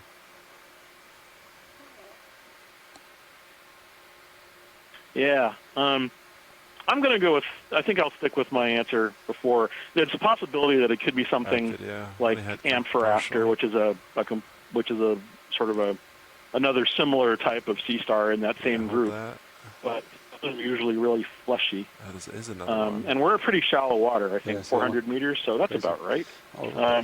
Yeah, so this is an interesting, I bet there's a lot going on in this little scene that you guys are watching, because you've got 2 sea stars. Yeah. You've got all of these sort of little episodic things. You also have another one to your starboard that's the same as this one, I believe. And there's all these funny little... as soon as it stopped. There's like those reticulate there's a 5-leg, net-like things all over the bottom, so crisscrossing the 2, 3, bottom. 4, oh, wow, is that... Oh, 8, 9, 10. I bet that Remaster is feeding. That would be great. I don't know that feeding for Corythrasterids has ever been recorded before. Ooh, okay. So that makes my day. I'm sorry, so how can you tell that it's feeding? Well, first it's on this epizoic sort of big, mushy surface. And usually sea stars, from my observations, they've always tried to find the sort of when they move, they have a very different, that's very much path and least resistance, because the tube feet will move out of the way if they're attacked by like stinging cells and stuff. So when you find them on texture like this, it's usually because it's deliberate. So the arms and the other parts of the body look like they're splayed out, and so the stomach underneath is probably, being released onto the surface. So it's one of those. I bet if we tipped it over and we could see the stomach extended, that's probably what it's doing. Is it's probably feeding. So if you guys had a starfish pusher, or even if you had sort of time to do one of those things you did with the brittle star yesterday, and use the suction sampler to blow it over, it's probably a $10 bet as to whether or not that starfish was feeding or not. Go back to the 6. But we could do that another time. It should be right next to these rocks. Sorry, but yeah, it's more of a. I bet that's what it's doing. Do you see it? I see it. Pretty sure that's what the substrate's usually not a coincidence. Yeah. But then that could be me. Maybe I'm just as we say in paleobiology sometimes, I wouldn't have seen it if I hadn't believed it. Yeah. Thanks, Chris. Anyway, you take your fine job you're doing. Thank you. I have a quick question. These all seem relatively small. Do you think that they're mostly young in this area, or is that their normal size? Oh, that's a good question. Remaster is generally a small animal. I mean, every individual that I found, at least the Antarctic ones, and all of the samples of this species that we have in the collection are typically, they're a quarter to $half size. Oh, okay. And and so and all of the Antarctic ones that I've seen are the same general size range. They're smaller than $half in terms of overall diameter. And similarly, Stephanosteris is almost always on the small side. I think in some places it's closer to maybe you want to come in like a large dollar, one of those old silver dollar size. But a lot of times they're kind of tiny $half size things. So everything that you're seeing here is actually, I would say they're probably adults, and that the small size is perhaps constrained by the animal itself or some other factor. So there's probably, it'd be interesting if that was not a coincidence that there's just sort of a smaller fauna of animals here that is effective somehow. Ooh. Yeah. We're just gonna hit all the sea stars while we have you on the phone. That would make me happy to know, and considering I was, there are days when I think I've done both where I've been in Watch Lead 2, but also just watching where I haven't seen sea stars for days, and I remember Chris used to tell me, you have to stop wishing to see sea stars, and then they'll start showing up. And I think I'm stable. Because every time I wished for them, they would invariably not show up for days. Goni asteroid.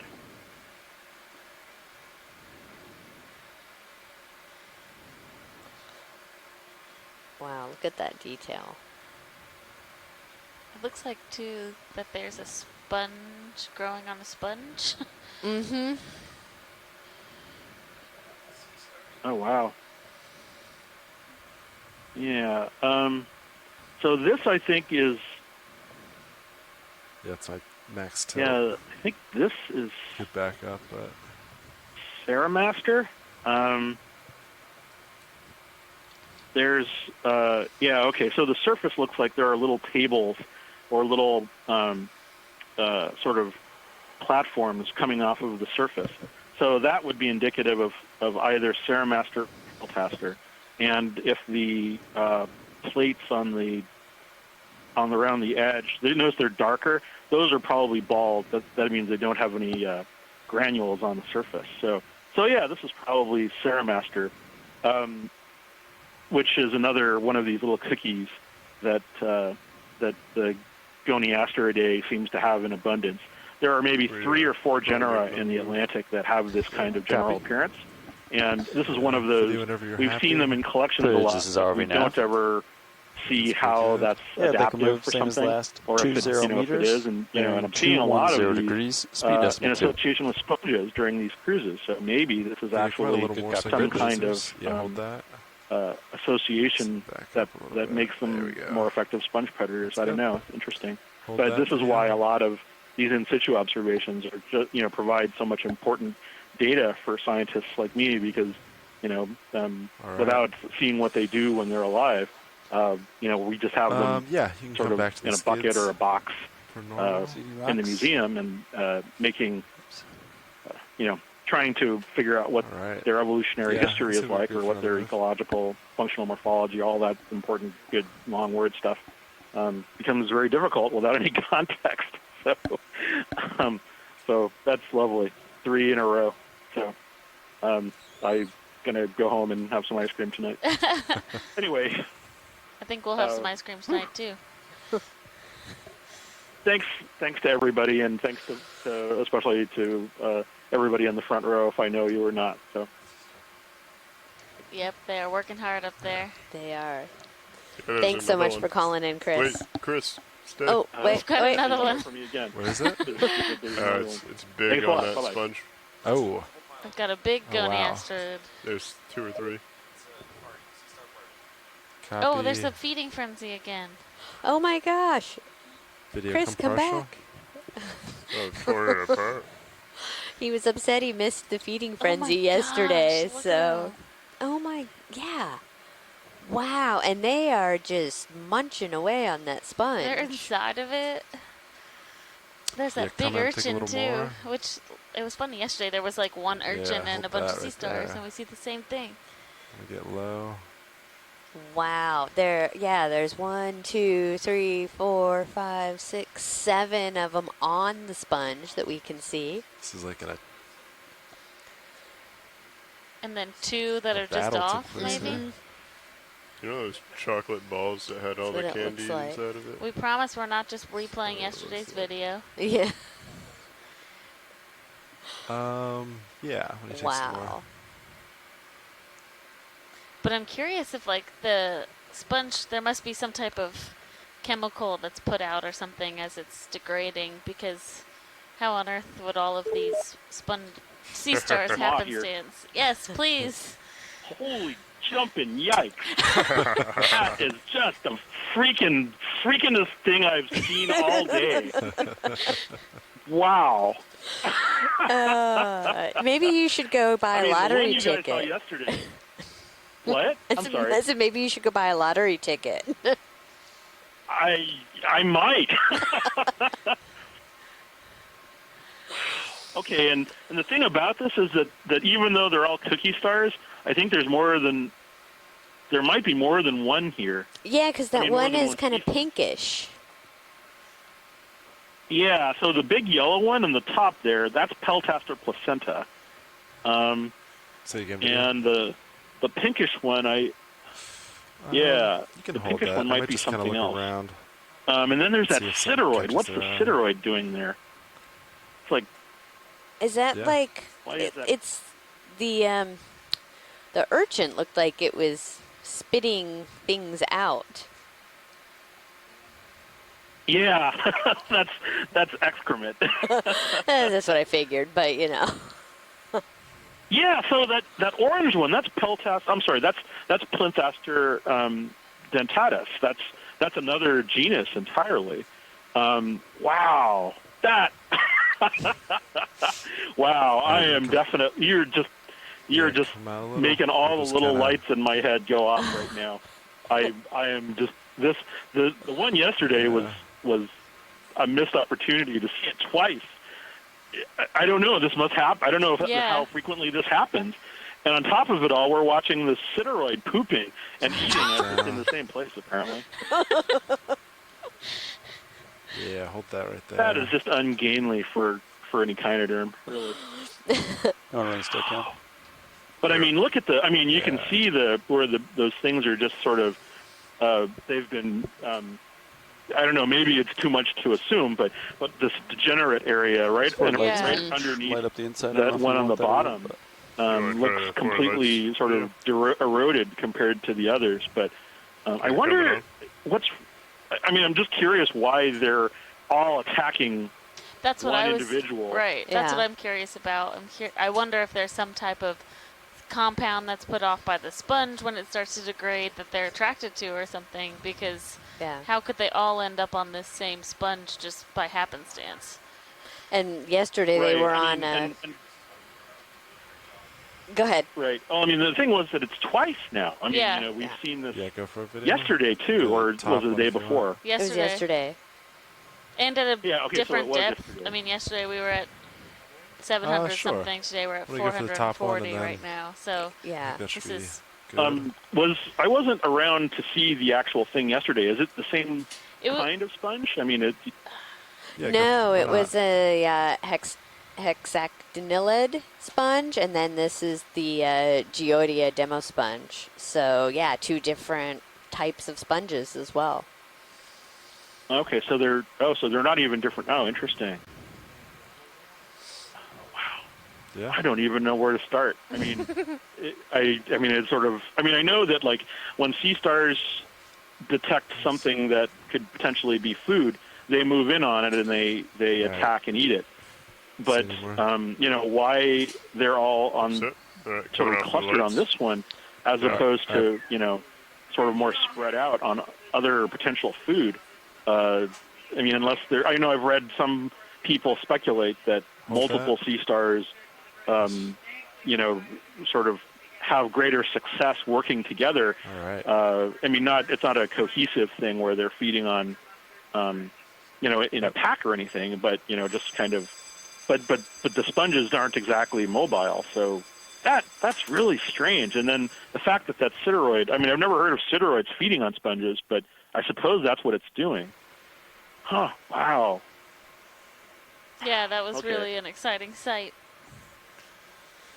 Well, it's a good thing I didn't go to the bathroom like I did yesterday. Okay, well, wow, that is just, that, I'm almost kind of weeping right now. That was beautiful. That was just amazing.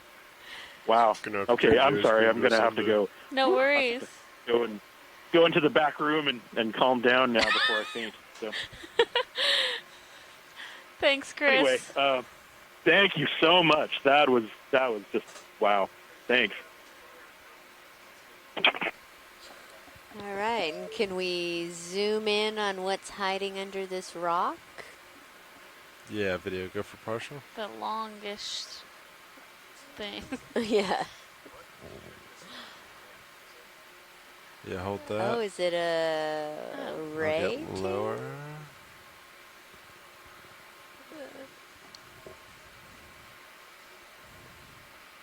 No. Do you want to kick on fog lights? Yeah, coming on lights. Lights are on.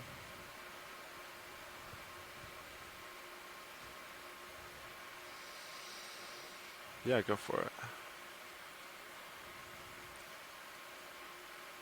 I don't know what that is. Oh, it's not attached to anything. Broken off, yeah.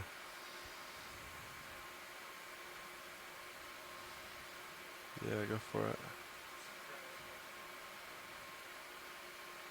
Does it look like bone?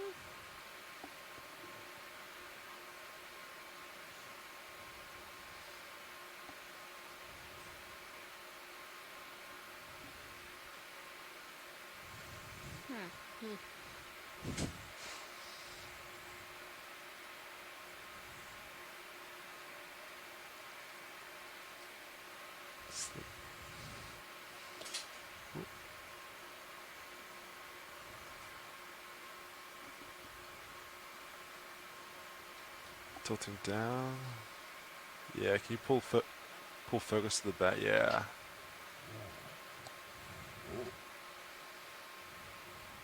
I don't know what it is. Yeah, I'm really not sure. That I'll tilt down along the length of it.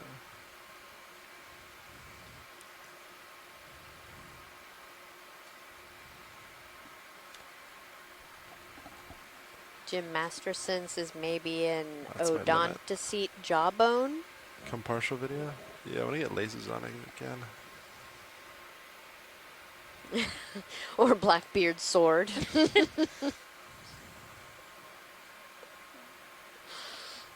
pretty big. It's like it is pretty big. half meter long.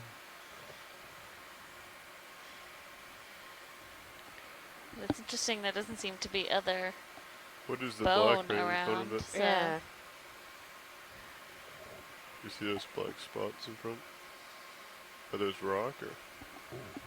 Back up a little bit. Alright, video coming on, yeah, right at the tip. Yeah, billfish rostrum maybe. Swordfish sword.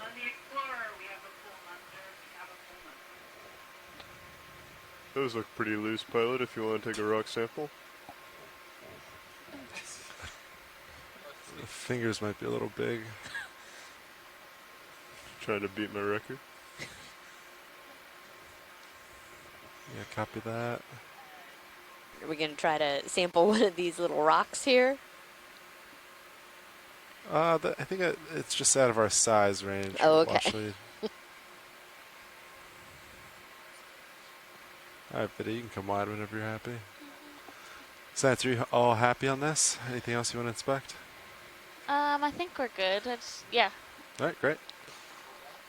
You can hold that as I come up. Alright, Biddy, you can come wide and zoom past skids. Watch these. This is RV Nav. Go ahead, Nav. Yeah, so after we explore this feature, I don't know if you're looking at HiPAC or if you have it. Yeah. I think we've already kind of explored clockwise. So we have a little bit to go here. Is there any other areas in the vicinity that you want to direction up you wanted the to more. go? I wonder if this is this was blocking. We could stay it. here, Now or as we could come, like it's starting to keep going somewhere else. Because now I'm like floating.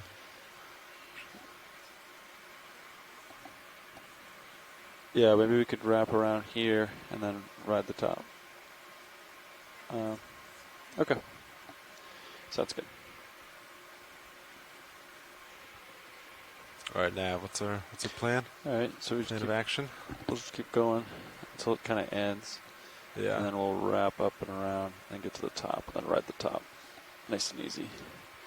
Should be a loose rock somewhere around here, huh? Like go through the center? Yeah. So okay. Yeah, we'll do a nice big rock. What did we do in the morning? Did we go along this side? Yeah. Okay. I got you. All right. The ship stopped.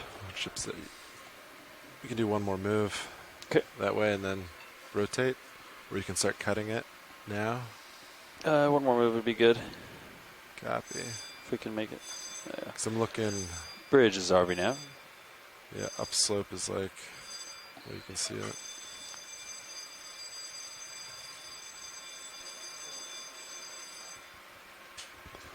So upslope for me looks almost like 330. If you want to cut like west. No? Alright. You want me to line up at 330? Nah, we'll just keep doing. We'll just keep going this. What we're doing. Yeah, we'll just go on this way. One more move. That. That's good, you guys. Yeah. Did you see any rocks over there? Yeah. 20 meters, 20 meters, bearing 210 degrees, speed decimal 2. Thank you, Bridge.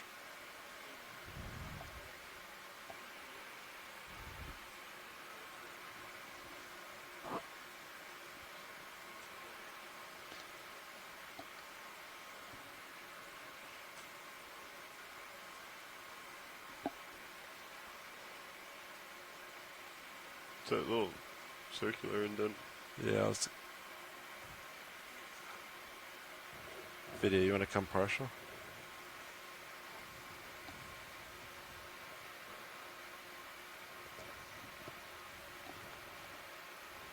Yeah, go all the way in.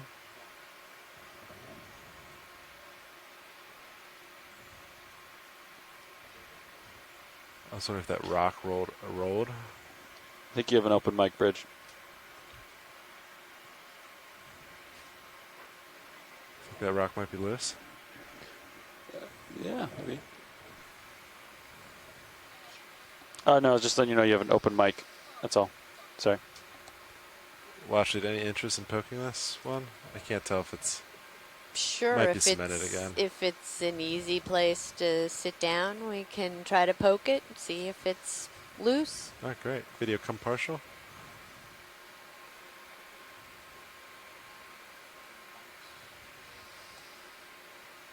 Might be a good chance to zoom on that fan sponge as well afterwards.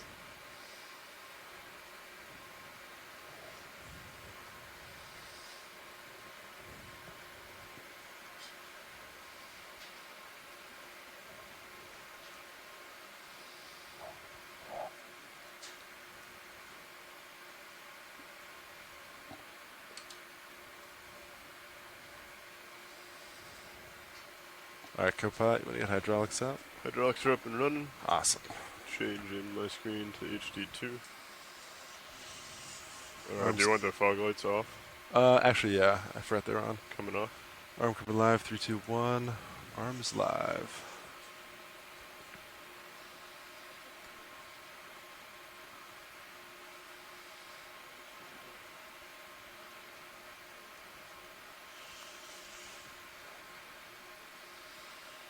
Yeah. That's good right there. That's alright. Nope. Shook out again.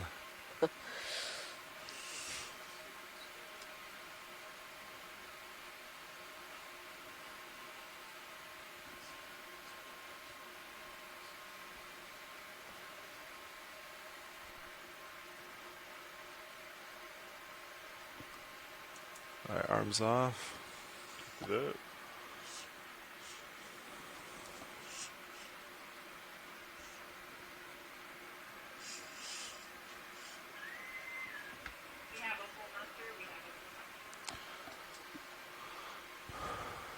You can hold that video. You want to look at the fan to the left? Is that? Yes, please. Yeah.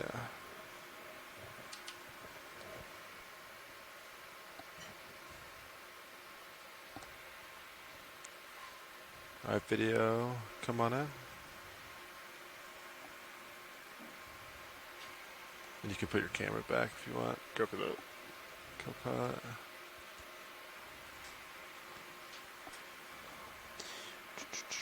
Looks like that ship move might almost be complete here. You can take what you want video. Copy that 4-5. And video, you can zoom as you want.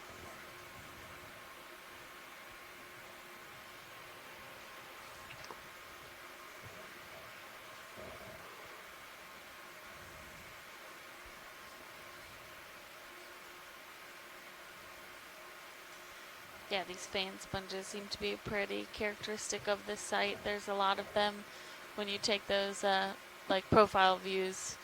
When we zoom out and you can really see across the landscape, just lots and lots of these fans. All right, science. Anything else from this you want? I think that's good. Thank you. All right, video. You can whatever you need. Go ahead and take, and then we'll keep moving on. All stations stand by for closest point of land information. The closest point of land is St. Catherine Island, Georgia, bearing 273 degrees true. All right. You can hold that right there. I'll lift up. And Nolan has let us know that these fan sponges are wide, past the skids. Part of Axonellidae and maybe Ficalia.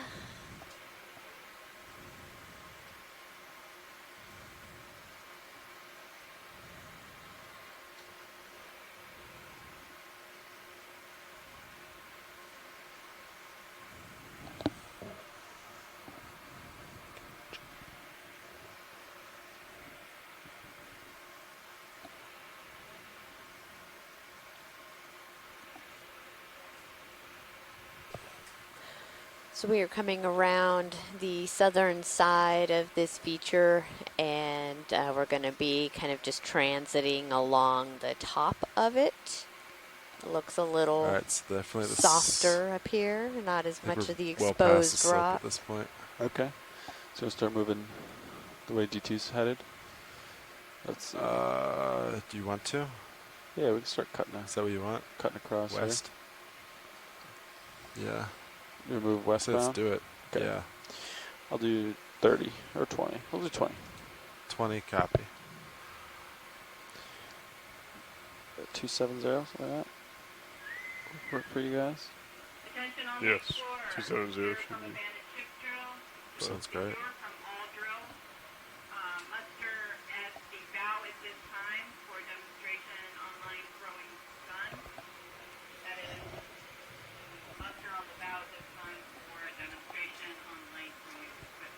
Is it a line throwing? Yeah, I'm missing out. Ooh. Hey, Bridge, this is your ROV navigator speaking.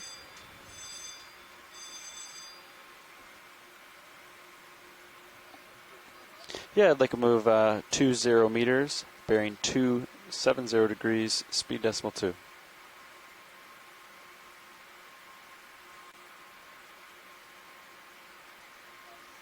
That's correct. Good copy. Thank you, Bridge. 17.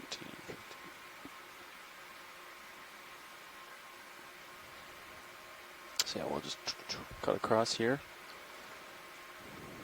See what we see. And kind of come back up this side, finish it off. Reach in the middle.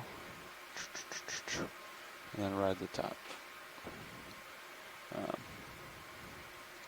Do you want to come partial?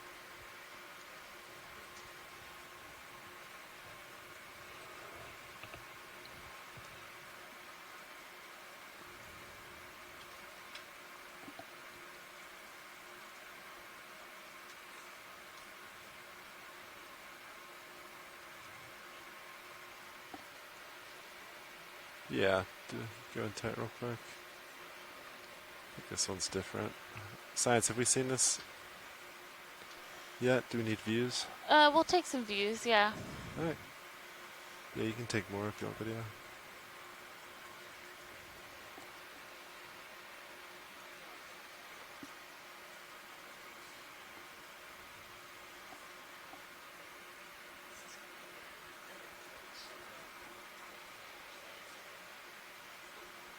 Yeah.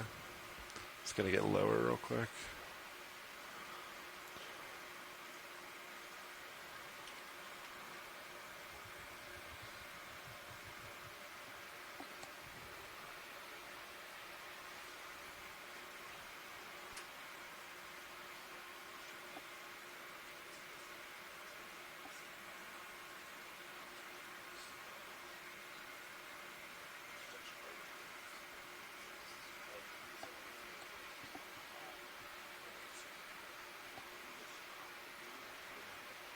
Yeah, go for it. Yeah, so this is a scorpion fish that's sitting here on the bottom. Looking very stoic.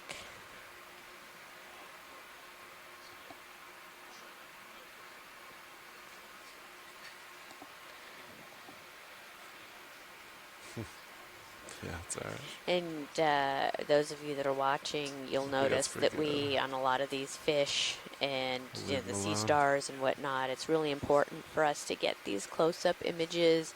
I don't think we have very many.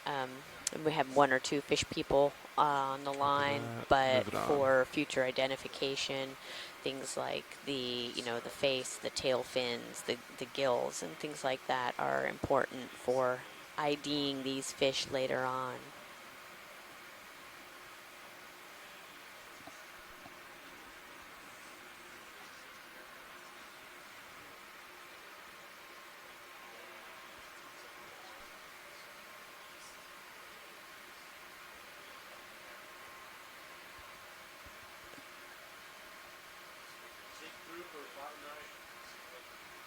Big grouper, bottom right.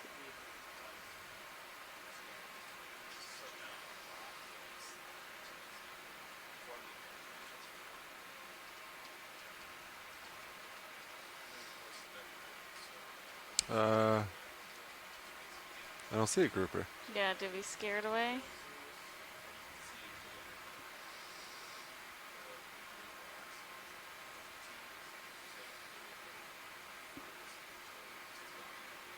Oh, yeah. Yep, it swam right underneath our...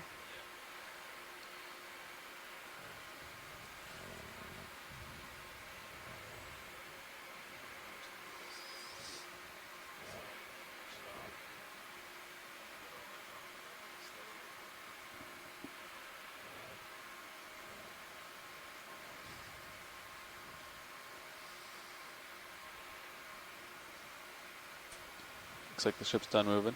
Sirius probably has a little bit of swing left. Copy that. So, what direction do you want to go now, Nav? We're gonna ride this contour line up to the 450 waypoint here, and then we're gonna go in the middle, and then that will fully encompass what's that direction, that contour? All right, so from where you're at, like 309, 310. 310, copy that. There's a looks like a little piece of rock right there. Ooh, there's a fish. Do you want to go for fish? Go for rock. He might be a little quick for us. Yeah. Alright, we'll let him go, video. Yeah, so from Sirius to follow the contour to wrap around this. You said there's a rock where? I saw it. I don't know. I was just trying to find little bits that we could maybe get. I don't know where it is. I'm sure we will see more rocks. Alright, copy that. So, yeah, Kapal, you want to go up on 310? And then I'll call moving. I think that last one's done. So coming over to 310. Bridge is over now. Yeah, we'd like to move 20 meters, bearing 310 degrees, speed decimal 2 knots. Little chair. Yeah, sitting in his throne. 310, sorry. Video come partial. Oh my goodness. Oh wow, that's something.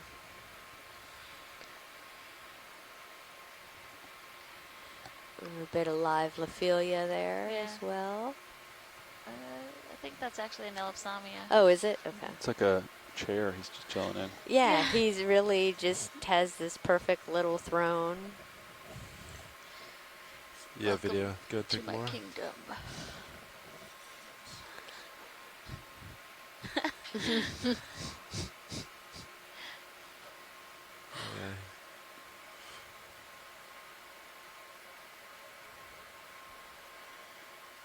That's great. We don't often see them we don't see them often on sponges. Yeah, stand by 1 second.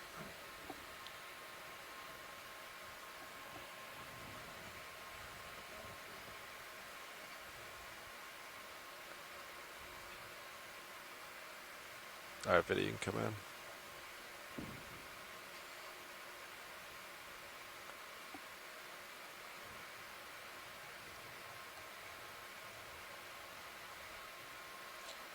That's a great image. Yeah, I can do that. Wow. I don't know, after getting the couple sponges that we've had on board, I would not want to be sitting in a sponge. Very true.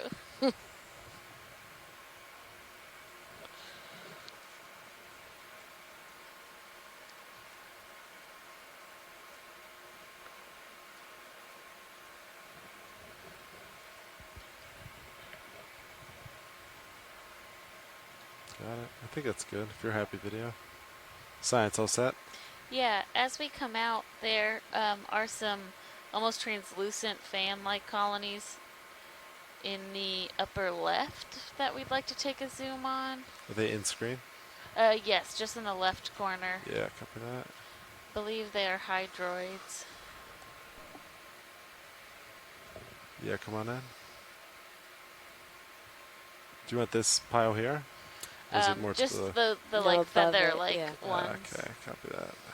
But actually that stuff's really interesting. Whatever. Video, come on in.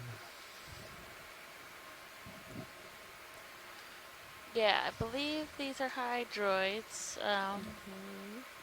Sure. Yeah, whatever you need.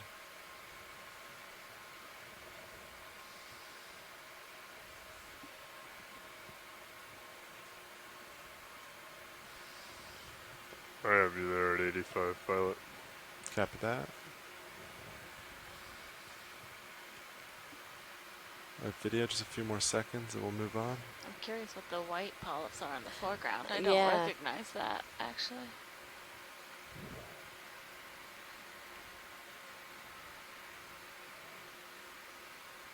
How much longer in that move now?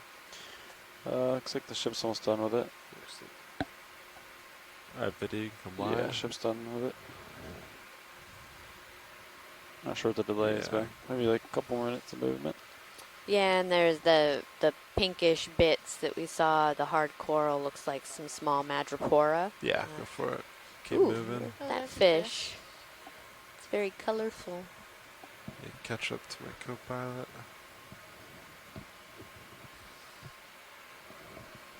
Yeah, I'll be there at 85, so if you want to push forward as well. Move complete. Thank you, Bridge.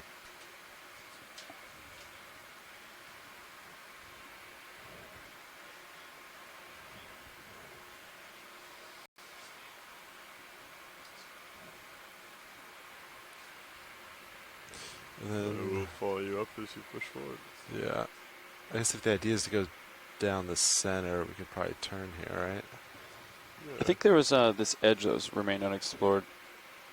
Okay. We do want to go to the other side? Yeah, so go to the edge and then we'll ride that up and then we'll cut to the middle. Because we kind of reached into that. Unless you see something cool over there, like, obviously we can...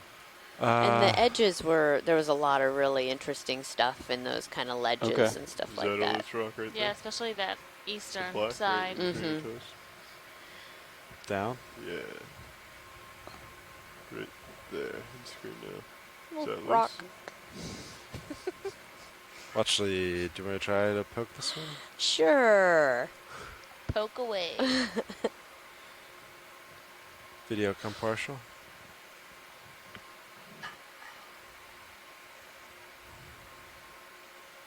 It's another pulled in anemone up there to This the one right. looks very promisingly loose. It does look promising. It doesn't look quite as embedded as some of the and others. there's a stylastrid on And there's a stylastrid, exactly. A twofer. It's like, yeah. Just throw that little guy in a bio box. Hydraulics are spun up. Awesome. Ready to roll. Taking mini.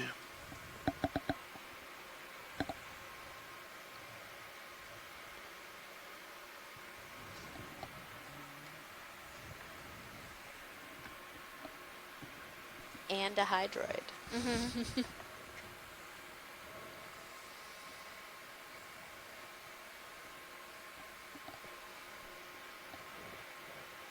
Do we come partial zoom on Mini Zeus, please?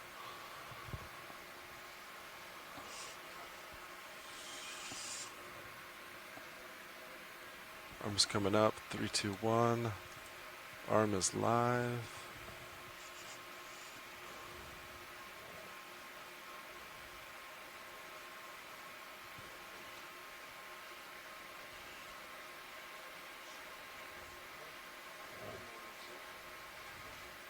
Oh, sorry, video. I'm just doing a quick poke, see if it's loose.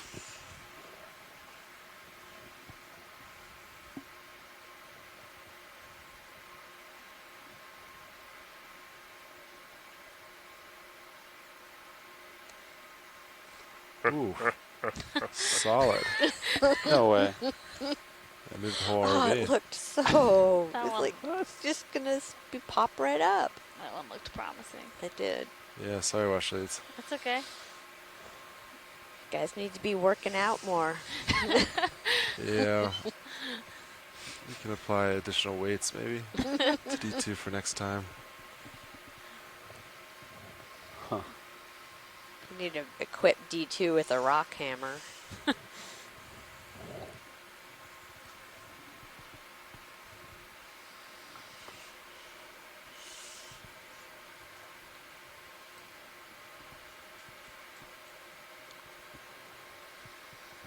Lars, how do you feel about 3, 4, 5? Arm is off.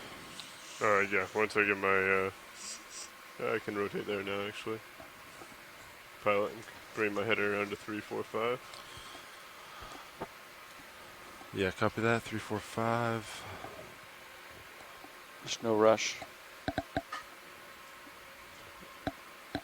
If you see something, feel free to stop. I thought that rock was loose. I really did. I really did too. I was betting on it. Didn't budge, yeah. Tricky. I would have bet that one would have been out of all we've seen so far. Yeah. I would not make the same bet right now. Well, no, maybe not right now. I'd have to rethink that, but maybe like 10 minutes ago. Yeah.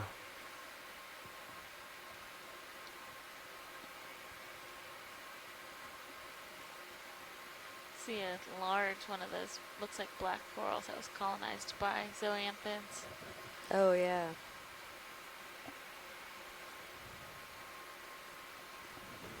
Following you up as you push forward. Yeah. Do we want to get a move in this way? If you see something, we can stop, but if you're ready to move, I got one ready to go. I say we go for it. Okay. So there's a fish right there. Bridge, small. this is our RV I now. don't know if we've seen that one. Yeah, I'd like another move. 20 meters, bearing 340 degrees, speed decimal Video 2. snap on fish. Good copy, Bridge. And coral. Oh, those are really robust polyps. Yeah. At the, yeah, wow. It's like a blue flat sponge there too.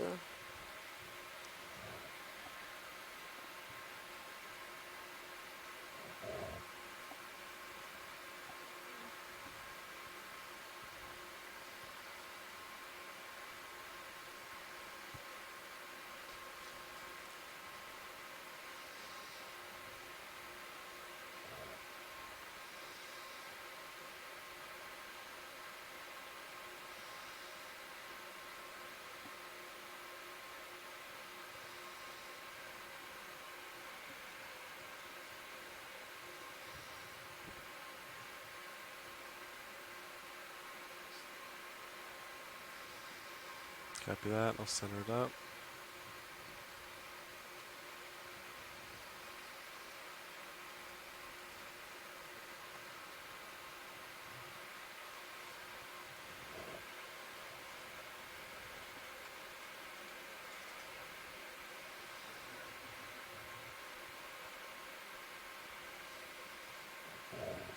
Yeah, whenever you're happy, video.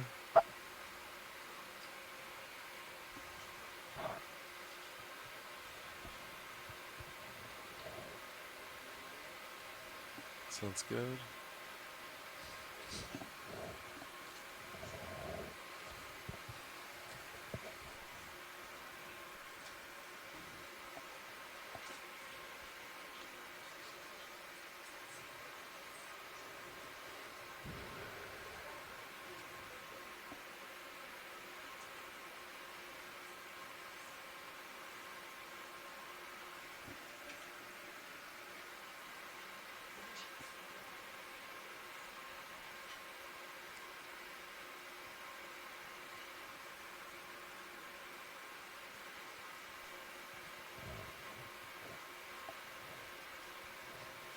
Yep.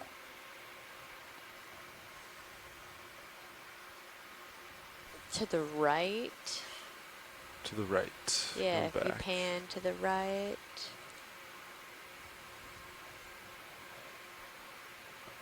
There's something pink on that. It's like a Be a sponge. growth on a dead black coral. Can you lead me, watch lead? So kind of right coming into center, there's something pink on that yellow coral. Yellow, got it. Yeah. Yeah, it looks like a sponge that's on top of a video, zoanthid colony that's on top of a dead black coral. Yeah, weird. With some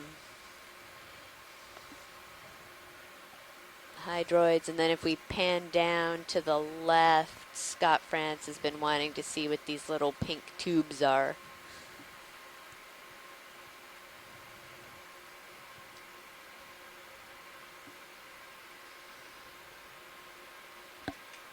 All right, video, go for pink tubes.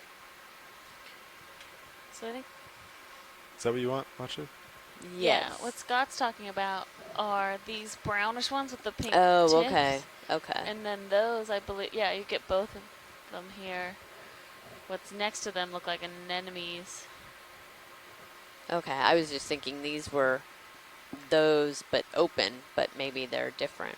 I think they are different. It's kind of They're right not away, huh? starboard pilot. Yeah, copy that. All right, video, when you come wide, I gotta realign with my co-pilot.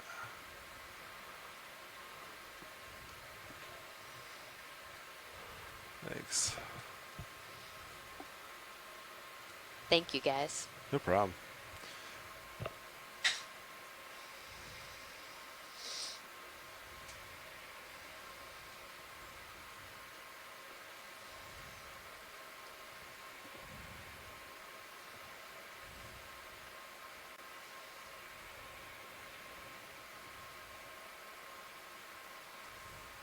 Move is complete. Thank you, Bridge.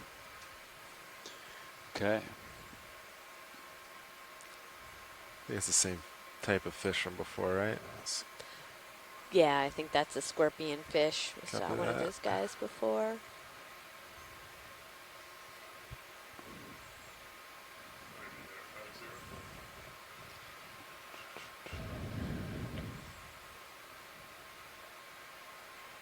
So we're looking. So Nav, we want to go not straight. We want to go back to the northeast. Is that right? If we see like rock features to follow, I think. Well, the head looks like something, but it's going away from the contour. Yeah. Let's go that way. All right. Let's explore. Going forward. Maybe we should do it.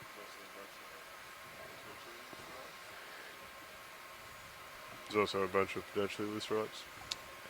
Copy. What direction is that for you, Lars? A little to your port?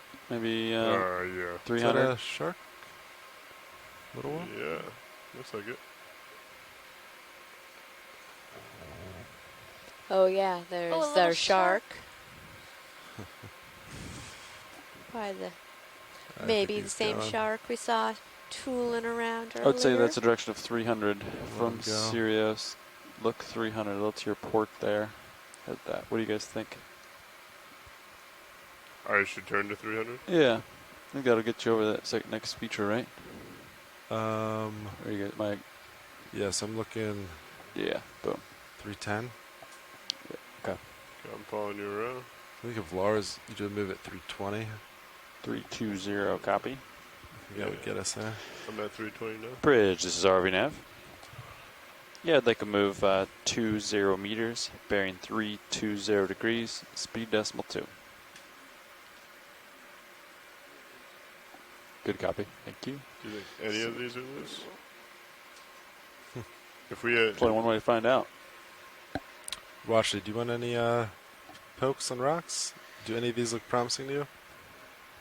Let's poke them. All right. Poke them, poke them, poke them. Copy. Go for poke. Go for poke. Might stir up too much right here. I don't know. After that you feel any last current one, down there, I Sean? feel like Huh? You feel current? I know. We're blown pretty by or not? defeated. No. A little bit, not much. I noticed the tether's going a little bit, but not. I don't see any. Nothing's blowing in the wind, you know.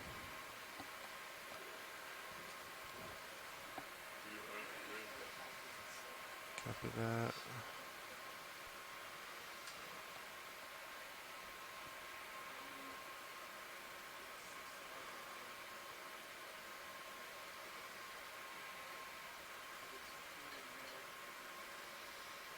Actually, this isn't a great spot. My butt is hitting. that's okay. If it's not a great spot, we can move on. Yeah, well, we're not invested in this. Looks like there's a lot up ahead. Yeah. There's a lot of little ones. Yeah. No, the particular one though. You guys don't see it. No. But is it within range or? To suss it out.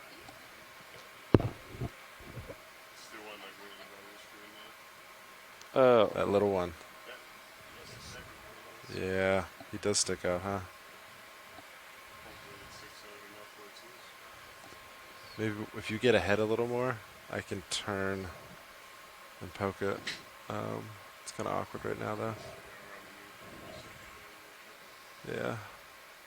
The star, the sea star. There's a sea star there, huh? Yeah, looks like it has.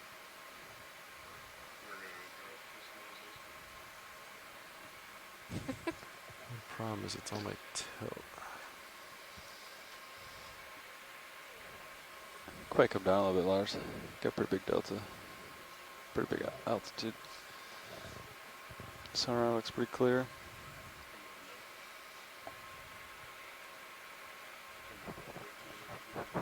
Video in a compartment.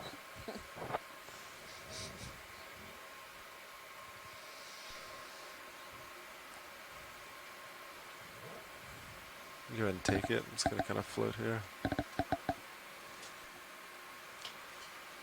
Another potential ophidastrid?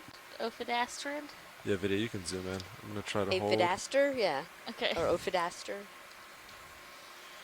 It sounded like aphid, but I think it's with an O.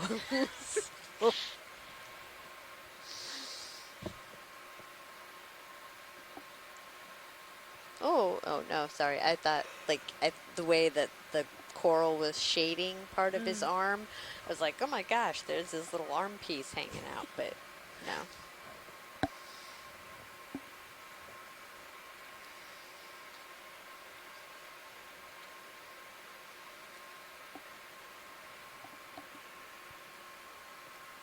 Coming back.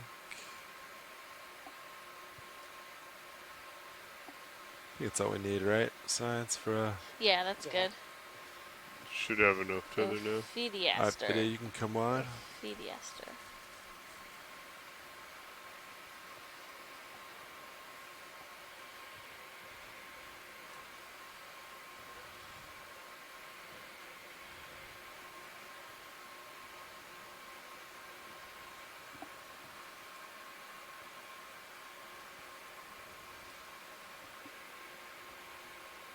You happy with that copilot? That looks good. Tether looks fine, So our current depth is about 452 meters. Yes, I still think this is And it. the temperature is at 10.6 degrees Celsius. We are a bit more shallow today, and we don't have a large vertical range since we had started this dive hunting for a potential underwater cultural heritage site that was You're gonna pass me over? Oh no, she's and stuck instead there. we stumbled upon It's not coming these up. little outcrops and shells Video zoom in. that have Enhance. a nice diversity of especially sponges and corals as well. Yeah, so we hypothesize that this is a ferromanganese oxide crust I agree with you. that builds up very slowly when exposed to seawater. You rotate to and we have been trying to get a sample of this rock so that we could confirm that, but they all seem to be pretty stuck. Right, This one many, of these gotta needs to be be loose. Right, there's got to be one that's loose, right? Lars, come on, aren't you the rock whisperer? I mean, we've seen some amazing, brittle star and starfish things going on this dive. Oh, yeah. The least we can do is find a rock.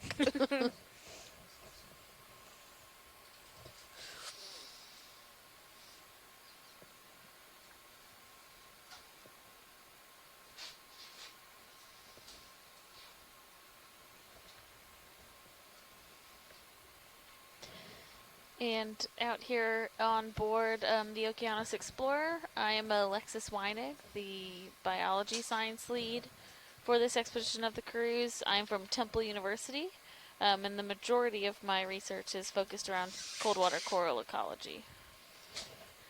And I am Amy Wagner. I am from California State University, Sacramento, and I'm the geology science lead. And my work, the central theme, is focused on paleoceanography and paleoclimate. Ship is stopped. Do you know when it stopped? Not to the minute, no. When did you put it in? Move complete. Thanks, Bridge. Moves complete. Shark? When did you put the move in there? 37. 37 copy. Go ahead and take a zoom on this video. Yeah, I think Sirius will be all steadied up. Yeah. Sure is. You think he's on top of a loose rock? I think he's going to lead us to a loose rock. He's going to sit there nice and Copy. still Yeah. for a minute. For his photograph. That looks like a rock. He's sitting on a rock. Yeah. Coming up a little bit, and then I'm going to be swinging to starboard. Copy. Sorry.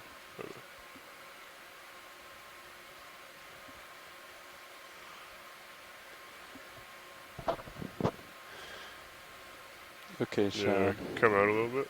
Co-pilot Sean, what are you thinking? Circle back to this feature or wander off? Ooh. You guys see much that way? Maybe. Oh yeah, up there. You thinking dead ahead of me? Yeah. Well, I mean, what do you see? Any areas that you would like to explore within your field of view? Ooh, it's coming back.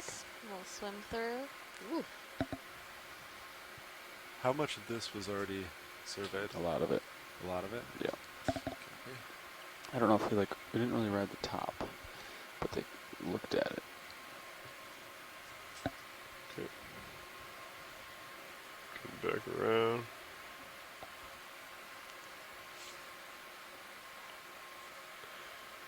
Alright.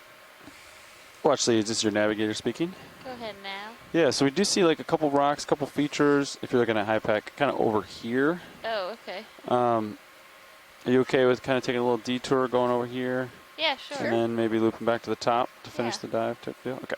Sounds Wow. Look at the size of that geoid sponge. Yeah.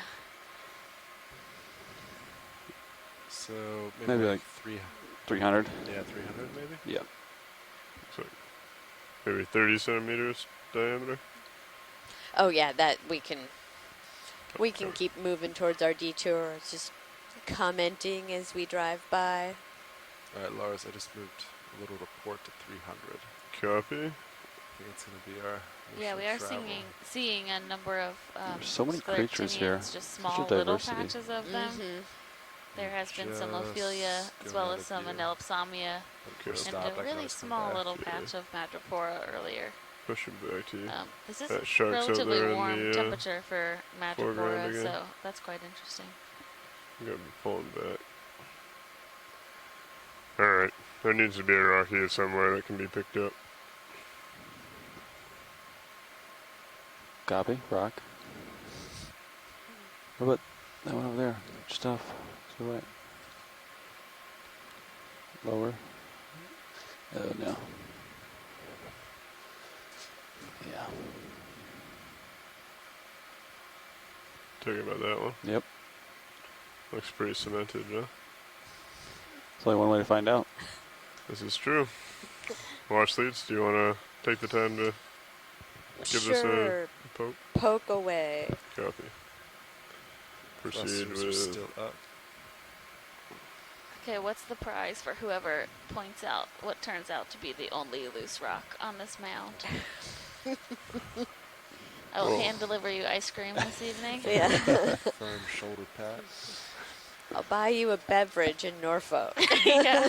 I'm gonna take a guess and say this is pretty solid. It looks pretty cemented, yeah. Okay. We might just... Do you want to take the time or just try and find an area where there might be more? Yeah, we can keep trying to find another area. Yeah, maybe in our detour there could be a little bit of...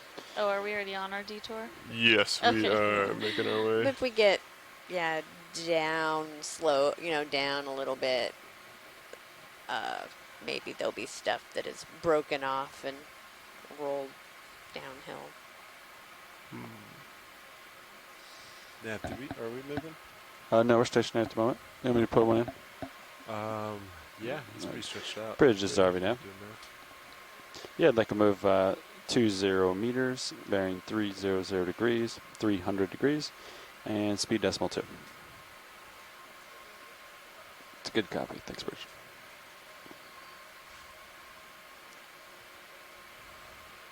I would like to there's collect one another of these stilasters at some point. cookie stuff.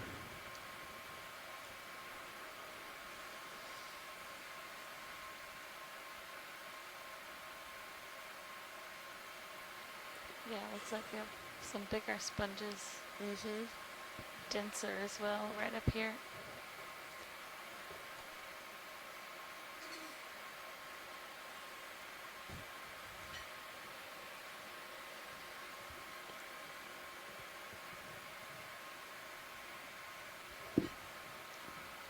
We have a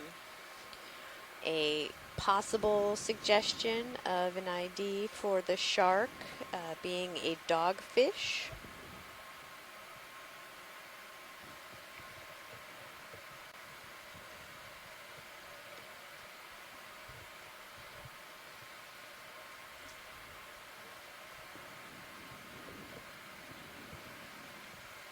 More of these fully colonized black coral skeletons by zoanthids. It's also interesting to me that's the only skeleton that they seem to be on, which I don't really know why that is, but very selective colonization. Yeah. So yeah, it's interesting because they all seem to be about the same-ish size, which would indicate that, at that time maybe the 1,000 years or whatever it took for those to grow. Then they all died, and the skeletons that remained were colonized. Yeah. I don't know. But yeah, that is curious. Too big. What is that orange thing on that sponge there? Oh, that's probably a sea star. Ah. Probably. If I have to guess. Quick zoom video. It looks like it's 2 legs together. The others are tucked away. No, you're right. Yeah.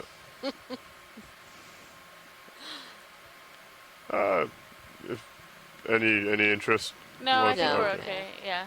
We'll just keep floating down. If you want to come out, video. Call this Starfish Ridge. Yeah. Thank you. Right on the bottom of the center, there's a fanish. It's very pale. There's so if we just come down into. Can I get a partial zoom? Directly ahead of me, or? Yeah, kind of. Okay. I just a partial zoom will help me see if what I am seeing is real. So. Yeah, just come down a little bit more. Yeah. Yeah, so right in center. I gotcha. Here, I'll back up a little bit, come down. Okay, so I am maxed. Okay, feel free to take a little more video. This here? What's Yeah, this? it's just up towards the top of the screen. Top of the There's screen. like a white ball sponge, and it's right in front of that. Okay, that one? Yeah. Come in. Yeah, I'm looking at the kind of feathery, like coral. Copy. Yeah, go ahead and come in. Gonna keep coming to my port. So it is a primnoid, which is what I wanted to confirm. We've seen a couple of them, but not near as many of the plexarids or the stylasterids. I'm not sure. It's kind of a weird current, isn't it? It doesn't quite look like Plumarella, but it could be.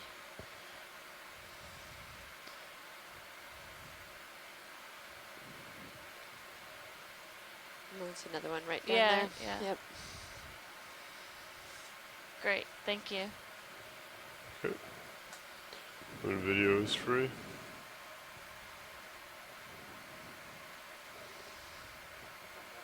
Yep.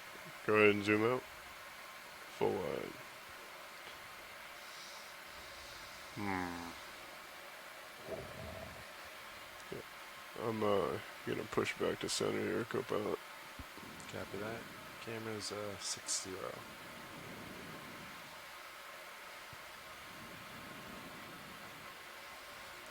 Another one of those black-finned fish. Oh yeah, have we seen one of those? I believe right down below. Oh, the like one with the spots. Yeah, looks like a kind of iridescent. I did not even see that one. I am maxed out on my rotator, so I'm coming back so we can get that centered up. Yeah, I don't think we've had a zoom in on these. Okay. Go ahead and come in video. I'll try and move back as he moves forward. Wow, look how pretty that fish Coming is. up. Yeah. Here, I'm drifting back. If you want to come out a little bit and let me get stable. Okay. It's a move complete. Thanks, Rich. Copy that. Come in. There we go. Coming over to port slightly. Coming up slightly. Copy. And it's coming beautiful. to port. John Reed says maybe Okay, holding there. Feel free to come in. Chloroptimus. Full zoom. Copy.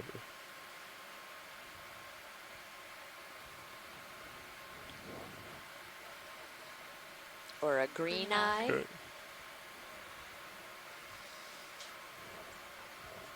Copy. Yeah, I don't think we've seen any of these thus far. Super iridescent. Looks like he's about ready to go to a concert.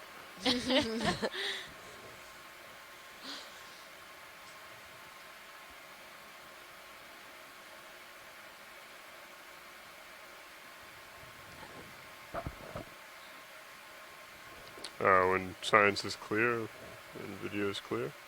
Yeah, we're good. Okay. Thank you. And if you're looking just for, I believe we passed one of these with when Sean was piloting earlier on in this shift. Feel free to come out video full wide. Thank you. Yeah. We just didn't zoom on it. Okay, yeah, I think I did see just like a little glimpse Copy, of one, thank you. but I think that's our first close-up shot.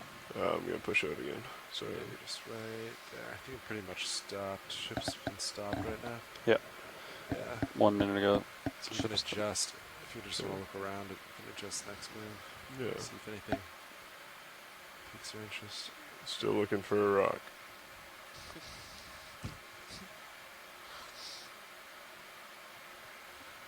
Who would have thought that would be one of the hardest things to get? Squid, no problem.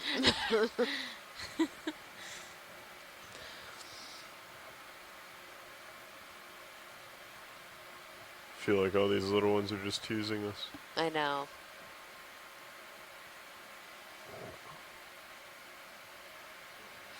What about that one?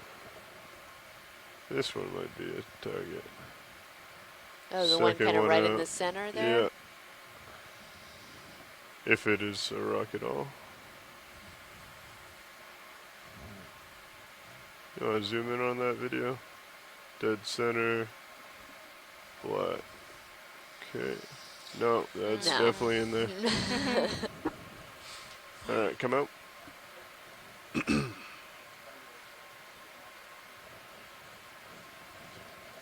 Copy, thank you.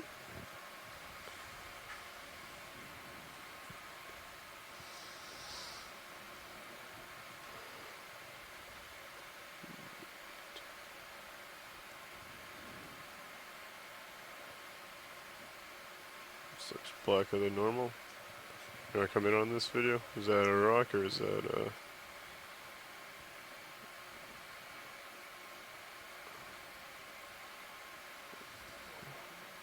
yeah, if you don't mind. Okay, I'm gonna back up. What I'm looking at's in the, right there. Does that look shiny to you? Different? It does, but I don't think it's a Loose? piece. Like that one as well looks shiny, but... Oh yeah, that's weird. Okay, come out video.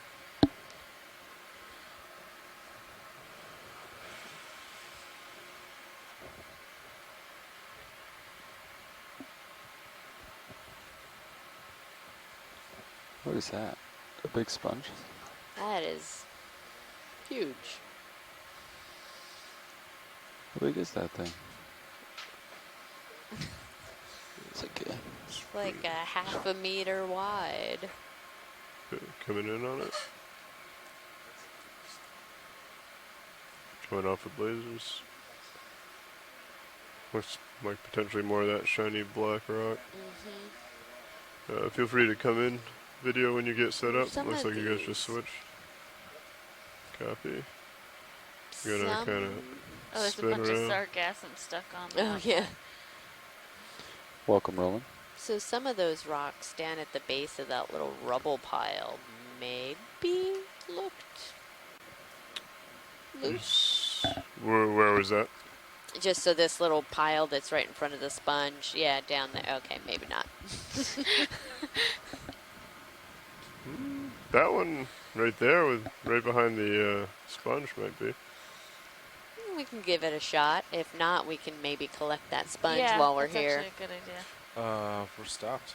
If we have, Okay. yeah, if we're able to sit. Yeah. If you could zoom out video so I could get set up.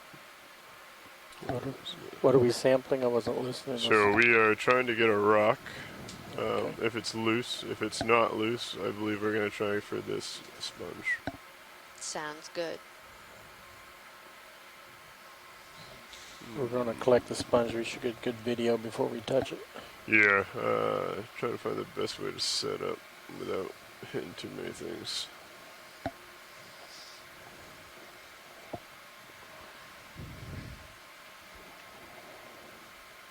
think I could sneak in.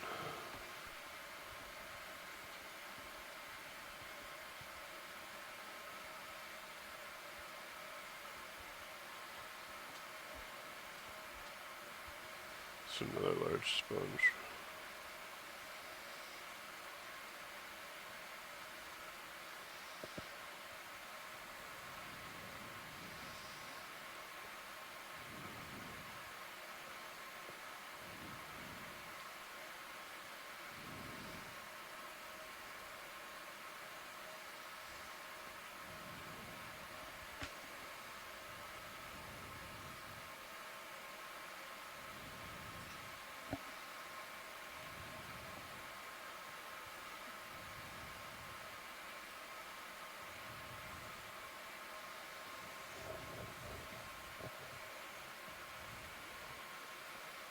Okay. Do we want to get video on this?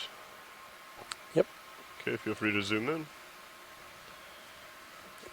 I will come down a little bit further. Is it the sponge that's of interest?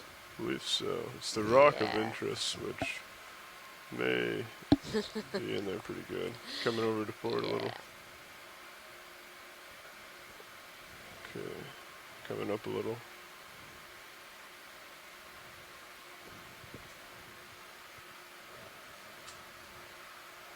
Kick on the extra lights. Yeah, if you don't mind, co-pilot. Maybe do some photos. Extra lights, 3, 2, 1. Start at the top, and then we'll work my way down. Let me know when you're ready for me to come down video. Okay, give me a second. Okay, go ahead. Coming down slow. Coming down slow. Stopping there. Full screen. Copy that. Come out. And I'll come up a little bit. Or do you want me to stay there? Nope. Fill it. Come up. That's good. And video is clear. Copy that. Feel free to come out. Pilot, if you could spin me up, please. Alright, lights are off. You're spun up. Can you put Zeus up? What Yes, about please. that shiny black rock, the little one that's like... To the left? Mm-hmm. Yeah, we can give that a poke as well.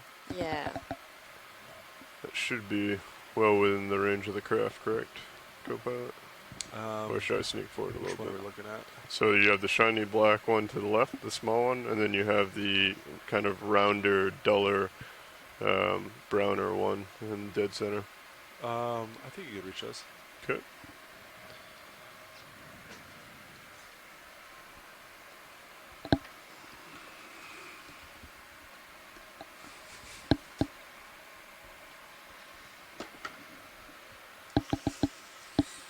Alrighty.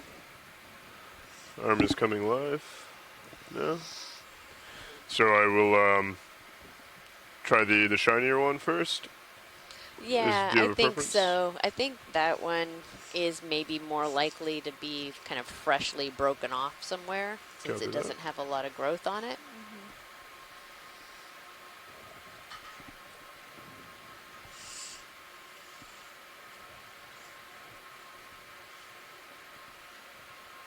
Oh, it's tiny.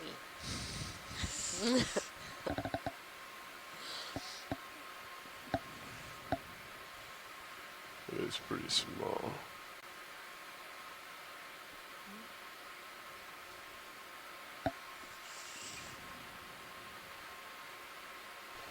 Want to zoom on either camera? I should be all set. Thank you, though.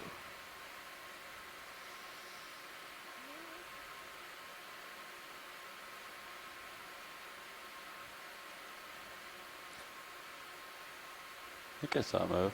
Oh, Yeah. oh. Just a little guy. Well, the next question Nice. is how much money we are saving on shipping costs by grabbing the perfect sample size rocks. That's right. And not only are you saving shipping costs, that thing does not have any associates on it, which makes us happy. Time and money. Turn on the Alright, lights. yeah, if you want to turn on the front lights, and then I can give this a spin for... Yeah, and then... Let's see. Is it's that going pretty to go in small. which... Ooh. So... Oh, there is one tiny associate. Okay. Watch this. Do you want that in a bio box or a rock box? A rock box, please. Yeah, copy that. Next question is... Just rotate. Probably should have opened up the lid before I picked it up. Yeah, you might. It's small enough. You might be able to just Do get both? a good grip on it. Tap it open. All right. Yeah. I think I have a good grip. I will go ahead and open up the lid. Can we with sample rotate in it hand. for image? Yeah, I think I can do that.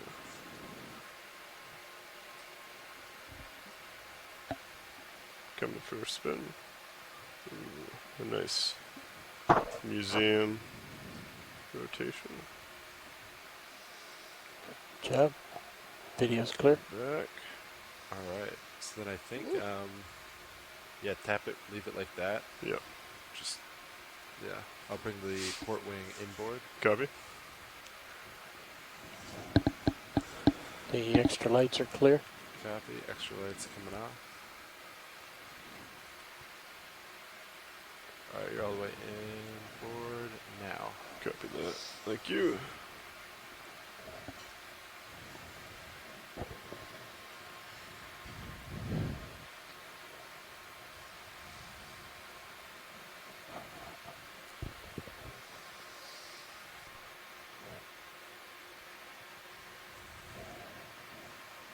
You can just go like that.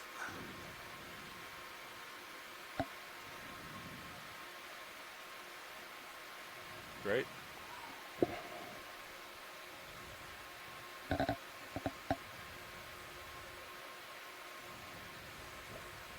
Okay.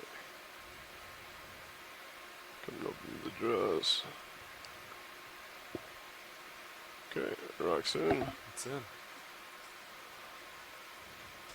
And I believe the rock box will close if you just wing out. Yeah, it should. Alright, you're all set. Excellent. While we're here, watch leads, would you like me to test the other one and or the sponge? Just give us 1 second, please. Copy that.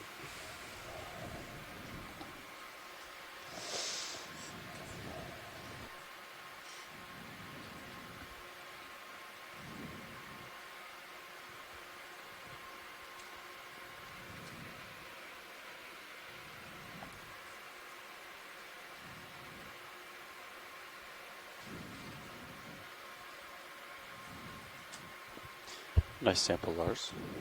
Well done. Thank you. Hey, pilot, this is Watch Lead. Go ahead, watch lead. We are going to collect this fan sponge that's in front of us. Okay. Copy that. Navigator or co-pilot, would you suggest trying to get level with it and snipping it from the bottom, or trying to grab it from the top? I'm afraid that if I grab it from the top, it will potentially cut it in half. Watch it. Is this brittle? Will it snap off or? I would grab it from the bottom. Okay. So don't come at it from on top. I think you would just. Let's see. I'll try to snip the bottom. If I try to snip, do I need to get closer to it then, or do you think I have the reach? I bet you could do it like this. So that's another question. I can go ahead and try and tap that rock that we were originally thinking about and see if it's attached to it. And if it is, I could probably just pluck the rock and put it in the box. Yeah. Bear in mind, this is a little bit bigger than some of the other samples I've done recently, so I might be a little rusty.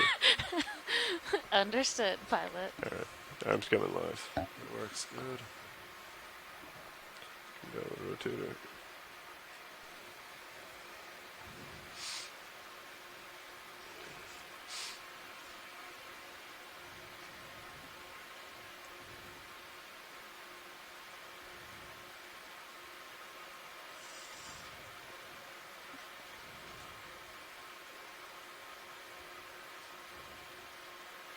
Ooh, nice. Ooh, I think we have a winner. A nice little handle right there. Yeah. Okay. Awesome. Coming open with the jaws.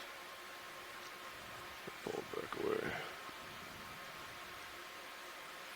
Yes, thank you, video. If you want to zoom in, I'm going to lower the camera. And I think I should set it up so I can get the jaws right on the handle.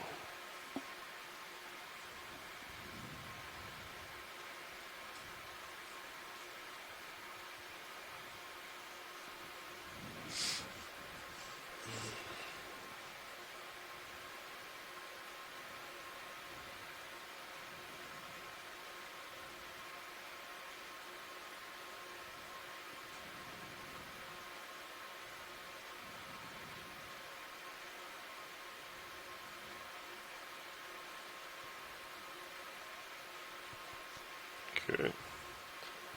And we already had video of this, so if I just move right to a rock box, or to a bio box, that's fine? Or do we want to take a look at it? You're fine. Go ahead and move it to the bio box. Copy that. Do you want port? Yeah, we'll probably go with port enter. Copy that. If you don't mind. Feel free to come out with the drawer. Extending drawer. That should be high Any enough above it. obstacles?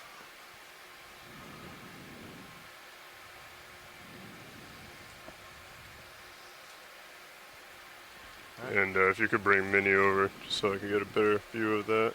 Got it. How's that? That's perfect. Thank you.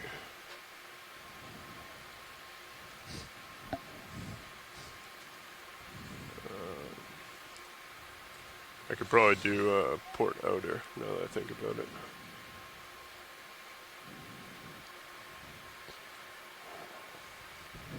Copy, port outer. Okay.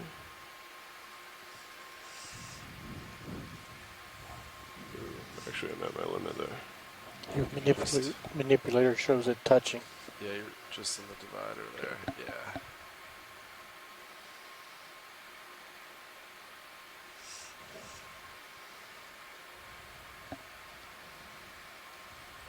Nice. Oh, yeah. Okay. Yeah. Coming open with the draws.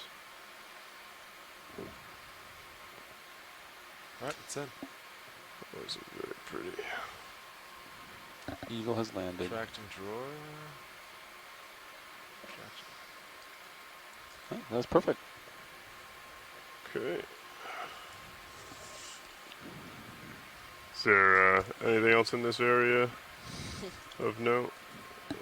Watch leads.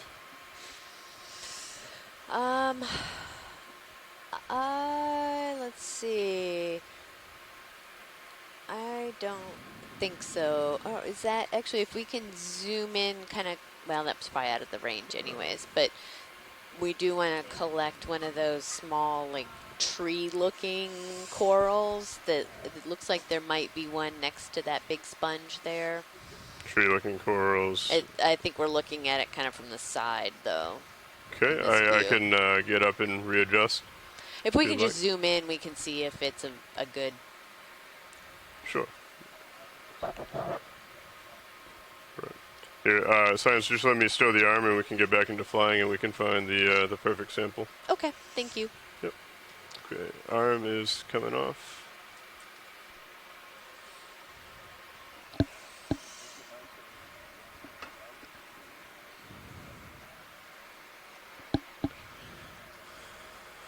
Okay, coming out of joy lock.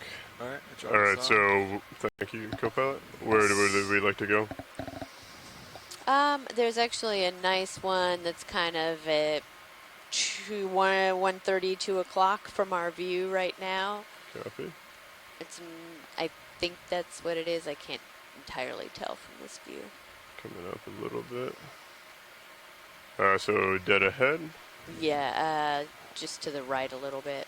But yeah, now dead ahead. Okay. If you want to start zooming in, I still do not know what we're looking for. So Tilt just up to the top. Tilt up to the top. Yep. So We're gonna put lasers on. Top right. And if you could. yeah, fly so the it's corner. up and to the right. Is that it looks like a little white bonsai. Oh yeah, I got you. Back over there. That one. Yeah. Excellent. Sure. Video, if you want to zoom out, I can fly over to that and see what we got. Also, is there any interest in trying to see what these larger sponge and/or rocks are? Or no? We can get some video of the gigantic sponge if we want to. Good. Now I see loose rocks everywhere. Huh. All right.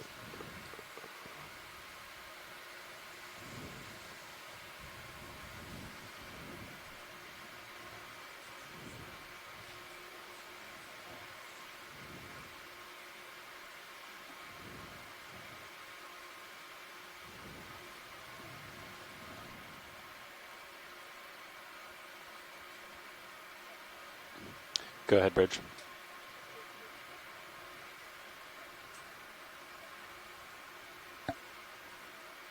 I think if I sit down here, I should be fine. Right, video or no? Okay, perfect. Thank you very much. We'll come around.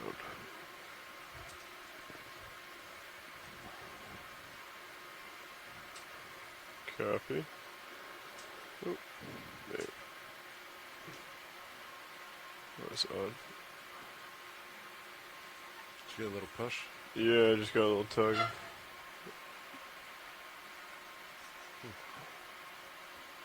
Okay. get stuck either.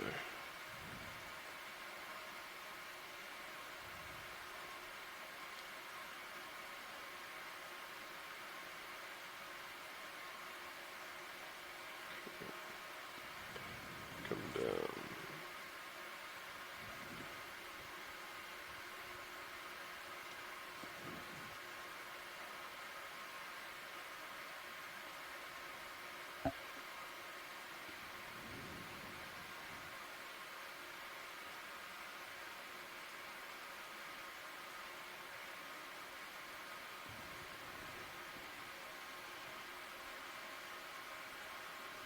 Okay.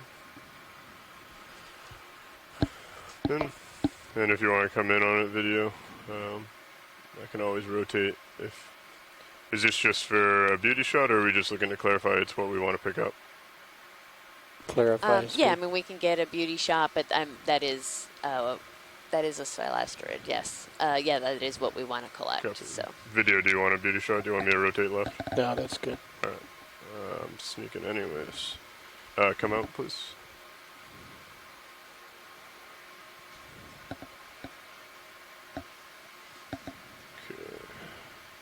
Excellent. If you could ramp me up, co-pilot. Ramped up. Do you want port inner? This one?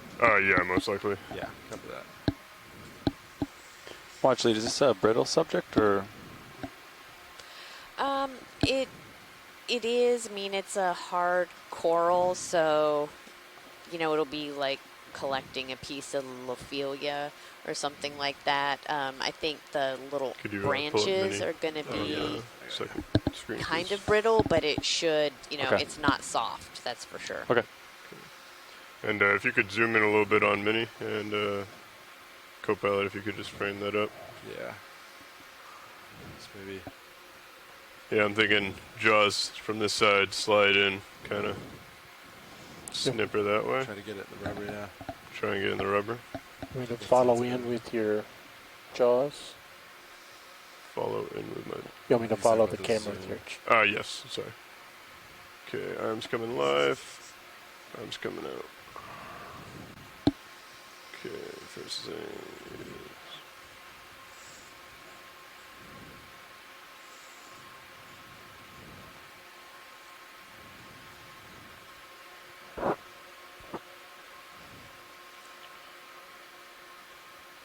I may be too close. Got the cutters on the right side.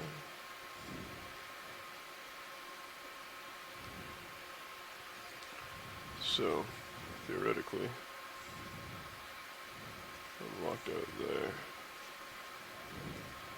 Yeah, just come back. Yeah, got it. It's kind of, yeah, I see. Laser's clear. Yeah, I'm taking them off.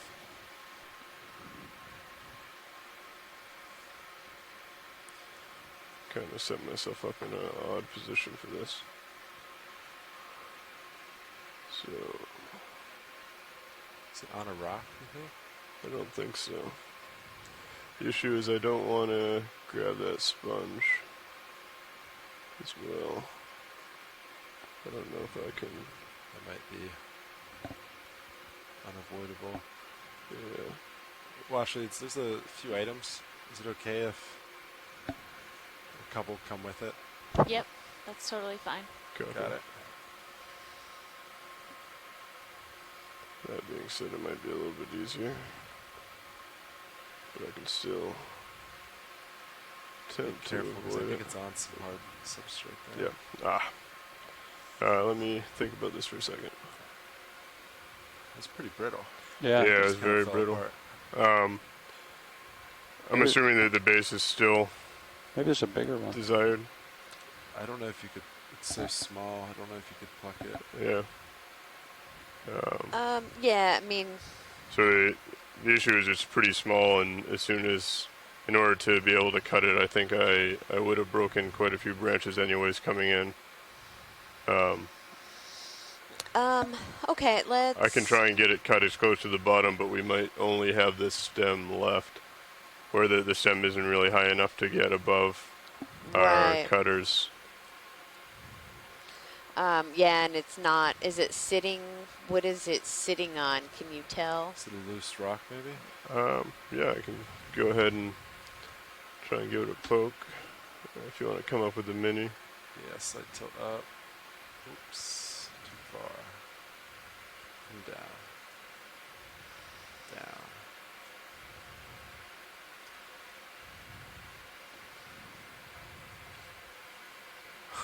It's very touchy. Extremely touchy. Right. Holding there. So it does look like there is a rot. I can try and get a finger in there and poke it and see what moves. Yeah. But again, it seems pretty brittle, and I'm worried that.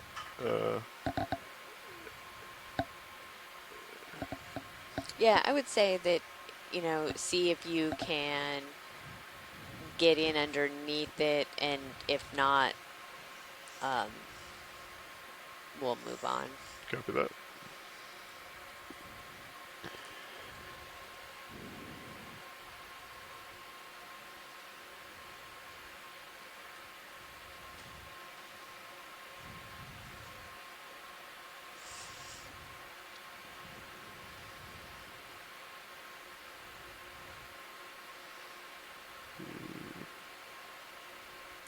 Feels pretty secure.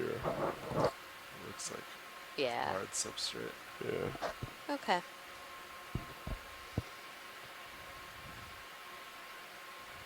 Yeah, that's really hard. That's fine. We'll again, they always look so much bigger through the camera until we get on them. So we'll see if there's maybe one that we can pick up more easily. I apologize for that. That's okay.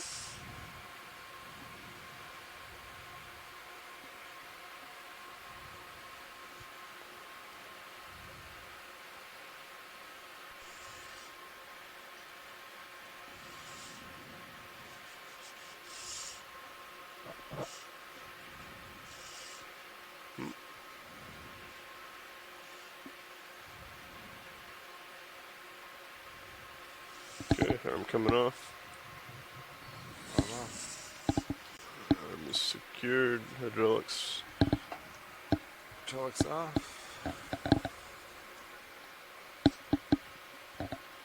Alright, Nav. Where are we going?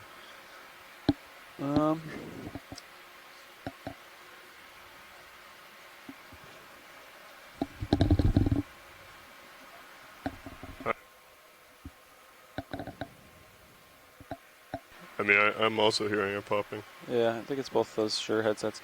Copilot, I would say maybe a 300. What do we see on ROV here, off in the distance? I'm curious. Where do you see life? I don't really see much in sonar. That right there, that white, that's a sponge, isn't it? Yeah, never mind. Yeah, I mean, there's a gentle slope that way, but it doesn't look like there's anything extreme.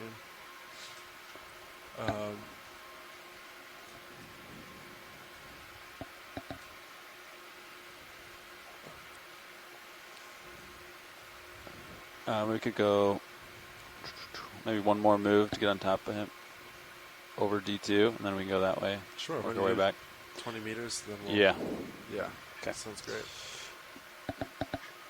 And in the meantime, he can explore and see if there's any direction that has any additional features that we should explore. Bridge, this is ROV Nav.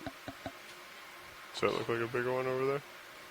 Yeah, I'd like to move 20 meters, bearing 300 degrees, speed decimal 2. Lasers on. Yeah, it's kind of in a tough spot, though. It's a good copy, thank you, Bridge. To spin around opposite side. Yeah.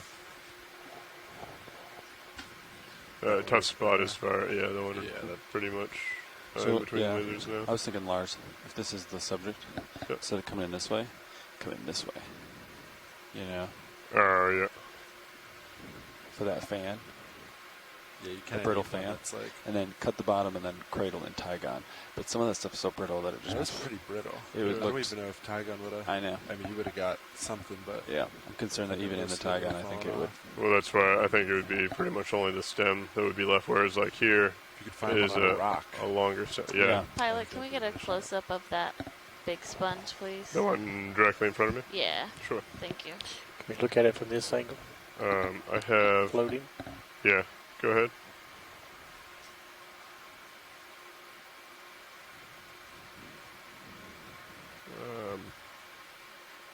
Coming up. Coming off the lasers. I'm sinking down, pushing up a little bit. Coming up.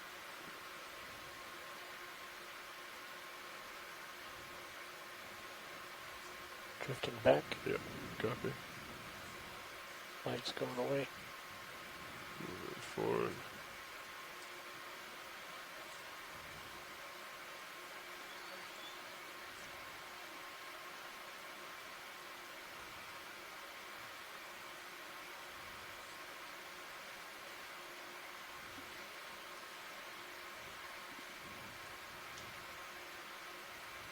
Tilt to the top hole.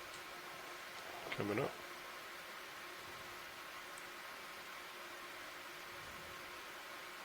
I'm drifting back again, pushing up and forward.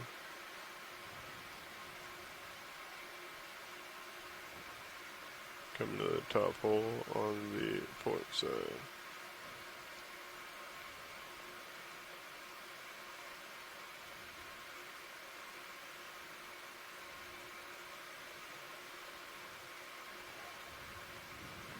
Still drifting back. Okay, pushing forward a little. I think I'm stationary there. Just going to pull you full wide to see where you're at. Copy that. Pushing in a little. Any interest on the other side of this? Pirouette be nice with a partial I think we can keep moving. Copy that. Thank you.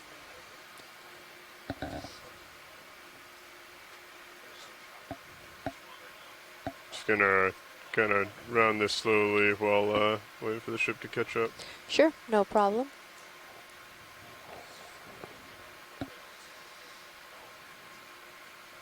tighter partial. Go ahead. As you're going around. We have a sponge on a sponge over there.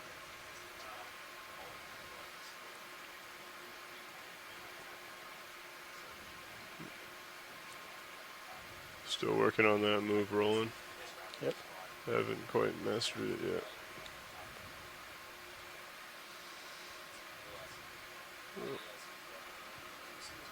Alright, looks like Sirius is catching up. If you want to come out video, if you're all set, I'll push ahead. Thank you.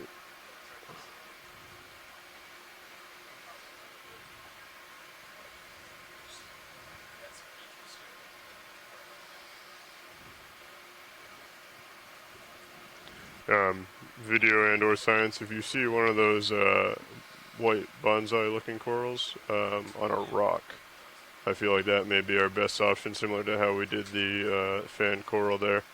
Okay.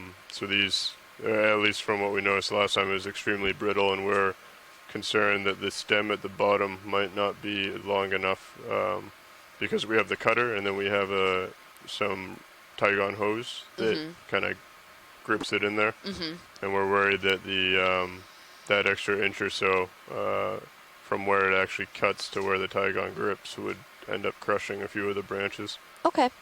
So if we could find it on a rock or some other kind of place, it might be easier to grab the other specimen and collect it as well. Okay, that sounds like a good plan. We'll keep our eyes out as well and see if we see a good candidate.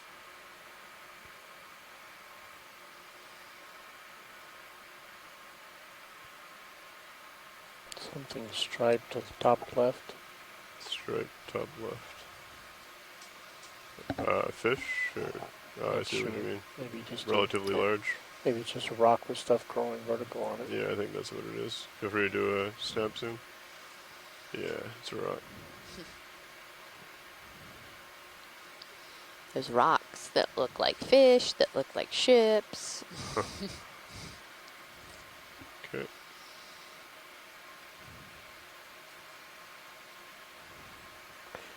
Looks like there's one of those fallen over. Yeah, I right saw of that. center. Yeah.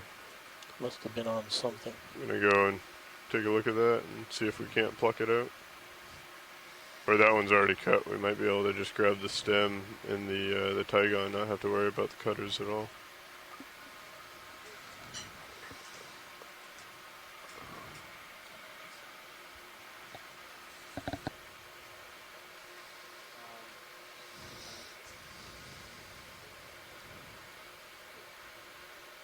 Okay, feel free to do a quick zoom just so we get a look at it. She did fall over. Look at that, sitting there just waiting for us. All right.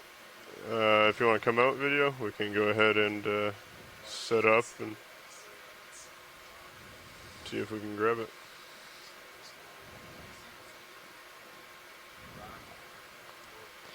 Watch lead, this is Nav. Go ahead, Nav.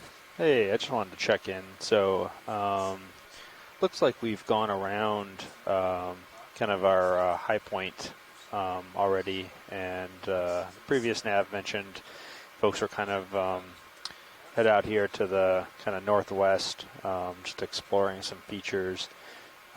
Did you want to just kind of continue in this flat zone, or he mentioned maybe going along the ridge of the original feature? We may have already covered that, at least partially, in the first few shifts. So I'm not sure if you would prefer to do that or just kind of continue on in this flatter area.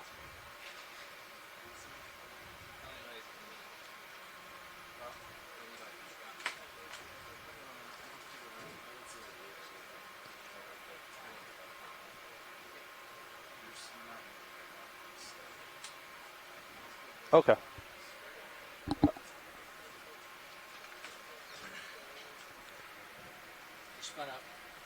Copy that, thank you. Okay, sounds good. Yeah, we'll just kind of mow the lawn in this area, kind of to the northwest of the original target.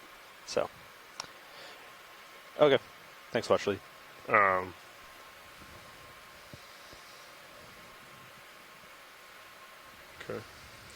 I was almost wondering if it's better to spin to the other side, so I'm not blocking, so we're grabbing the fallen coral here.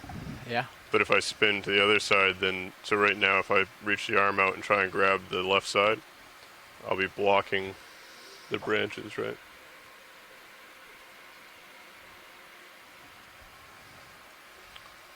I could also try that. Yeah, I'll give it a go. You said I'm spun up? You're spun up. I'm going to turn and look at you. You mind?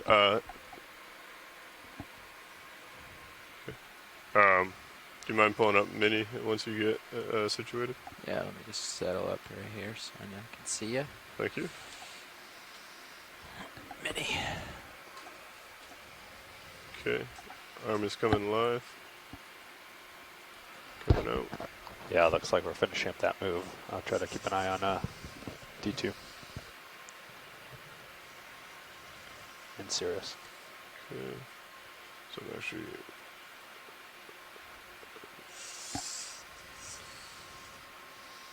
Vehicle's moving. Yeah, copy that.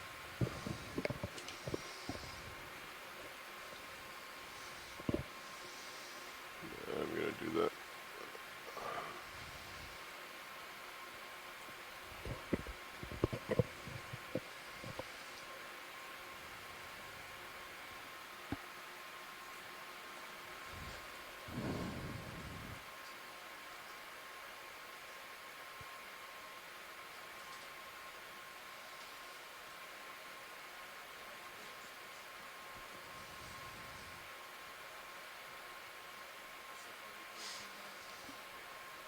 Okay. Coming back with the arm. Coming live now. Rotate. Draws the other way.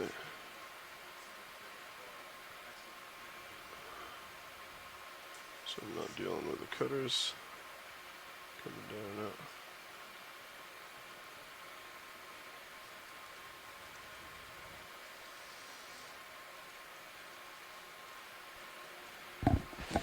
Pilot before you grab.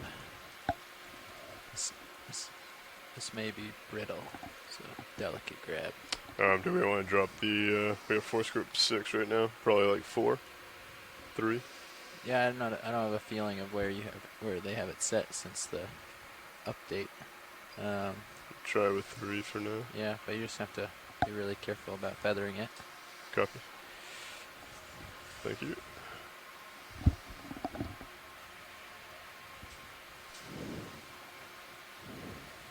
Want me to follow you on the cameras? Yes, please.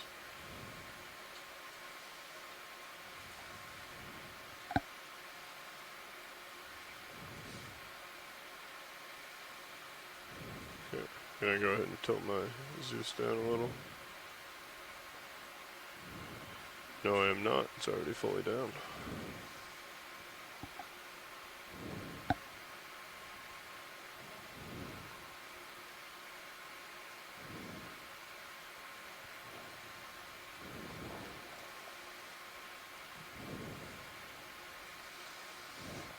Give you more on HD2 if you tilt it. Okay. Stand by.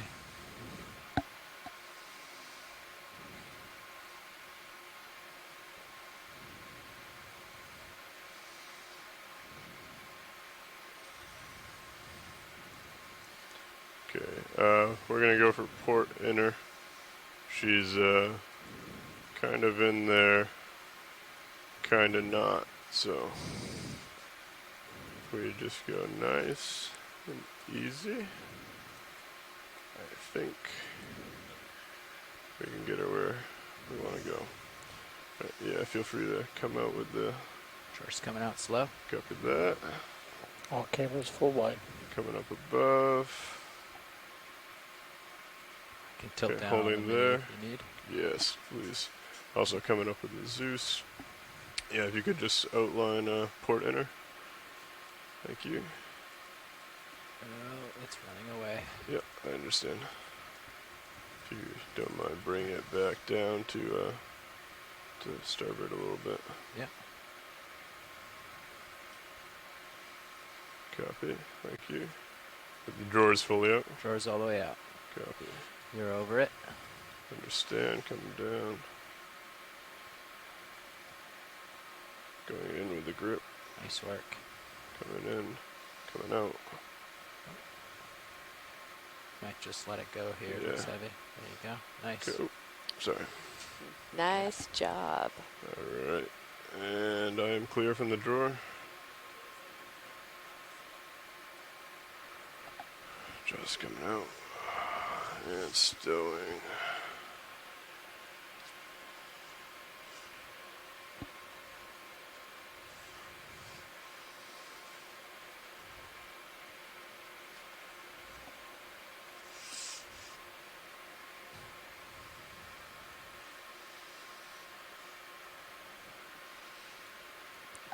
Thank you, guys. Wait, Good you guys eye. are backwards, right? Yeah. There we go. Okay. Coming off with hydraulics, or with the arm, excuse me. Oh. Stowing the arm. Right. And, nice. Gonna go ahead and switch out. You're just racking up the samples.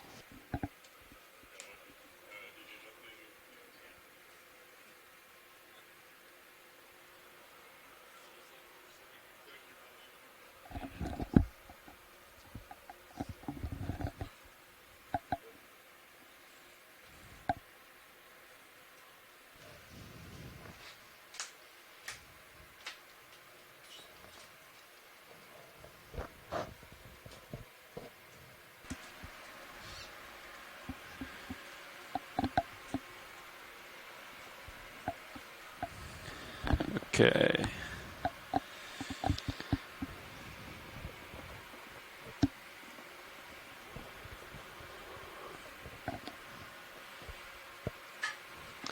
So I checked with Watch Lead, and they're pretty happy with the terrain. So we're just gonna kind of mow the lawn and explore this area. So anything you guys, any features you see of interest, or anything they call out. I think we'll just kind of follow along with it. Copy. Into the unknown. Exactly. Well, I am facing due west. Yep. You guys want to go that way? Put another one in? Yeah. Do like 100 due west, and we don't have to think about it. Just move on. 0.1. Okay. And then just call in a halt if we see anything. Same speed or 0.2? Whatever pilot wants. Just 0.1. 0.1? It's easy. You can always speed it up. Copy that.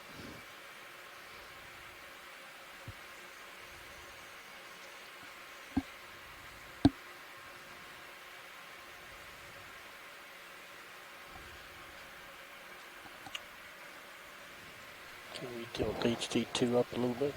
Up, yeah. Just a little bit more in front of the vehicle. Bridge, this is ROV nav. Can we get another move in? Range 100 meters, bearing 270 degrees, speed 0.1 knots. Good copy. Thank you, Bridge.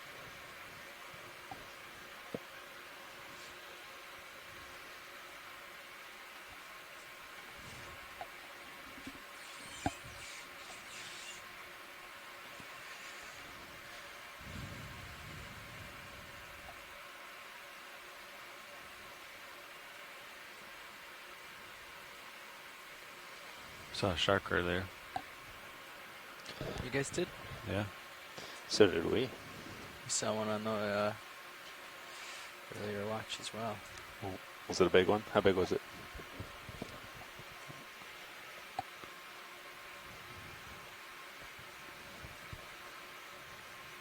You mean earlier? We saw the grouper shark together, yeah. Did you guys see another set of those?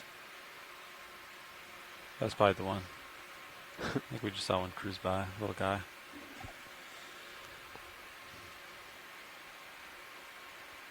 That's cool. It was pretty exciting. It's fun to see sharks. I saw a shark scuba diving on the Great Barrier Reef. How big was it? I don't know, not that big. A Oh. few feet. It was still a shark. It was still fun. Yeah, watch it. If you see something you'd like me to zoom in on, let me know. I'm just going to keep cruising along. It's that dark purple thing going off the bottom. Cuttlefish? Sounds good. Thank you.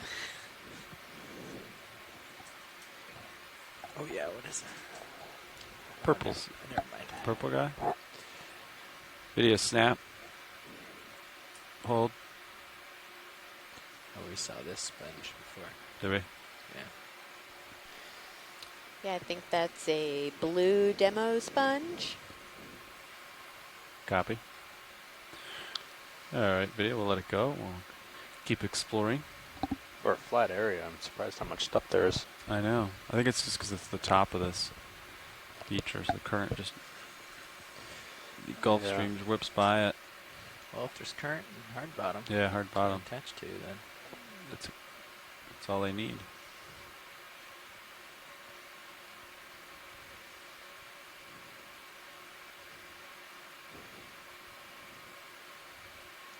Because, Levi and I are experts in this.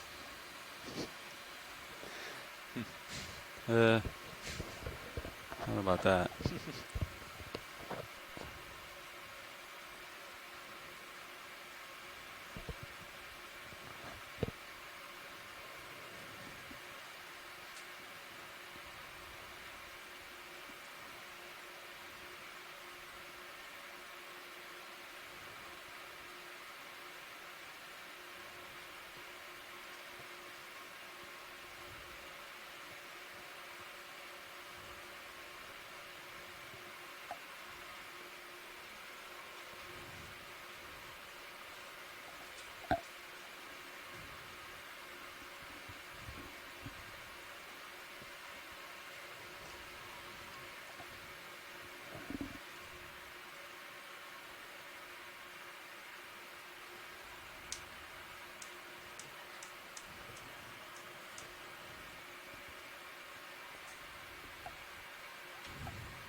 $10 meters down, 90 to go. Copy. How much time we have on bottom? Tony? I think we're pretty shallow today, so basically right to the end. Yeah, I think we'll start heading up around 4, maybe 4:10 to give you guys a few minutes to set up and start heading up at 4:15. Maybe vertical floaty up left. Copy, floaty. Acquiring. Yes. Levi. Get it. Roll it, yeah. Send it. What is that? I think it's a Ketignath, one of those arrow worms. Or arrow. Are you missing lights, or is that just far out? I think he was That's pretty high up. Thank you. Far out, yeah, okay. Yeah. Bottom. Yeah, maybe the last, like, so what do we have left? So an yeah, hour and a half left? Yep. Exactly, hour and a half. Yeah. Just maybe like the last 45 minutes or something. Don't you have to remind me now? So we'll say of at the time. Ooh, is that a sea star right here? 3:30. Yep. Does that sound? Do you want it rolling? We'll remind you at 3:30. Saw a few of them today. Copy. Set an alarm. We can do a snap just to see for species here. There we go.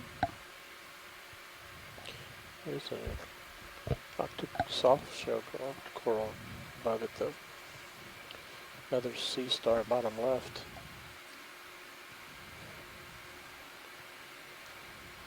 Oh yeah, a little red, slightly reddish pinkish. Oh yeah. No, and there's another one of those little crazy. What was it? Korath Restoridae, the little pink one. Yeah.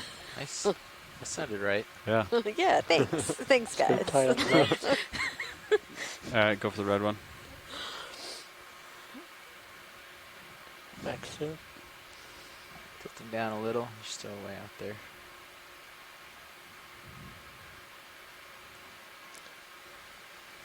Video's clear. Next to a little plexarid. Copy. Pilot's clear. Coral, or I think that's a stylaster, a different type of stylaster. oh, was it? Okay, Yeah. I looked a little lumpy. Such a diversity here. Yeah. There is. There's quite a diversity here.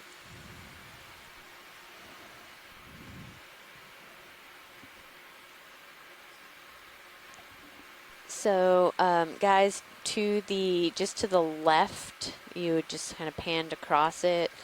Let's see. Okay, coming into view, kind of close to center now, straight ahead, there's a round sponge. Copy. I can always call on a halt I'm too. bringing the if you lasers wanted to it. Follow them around and. Is that one?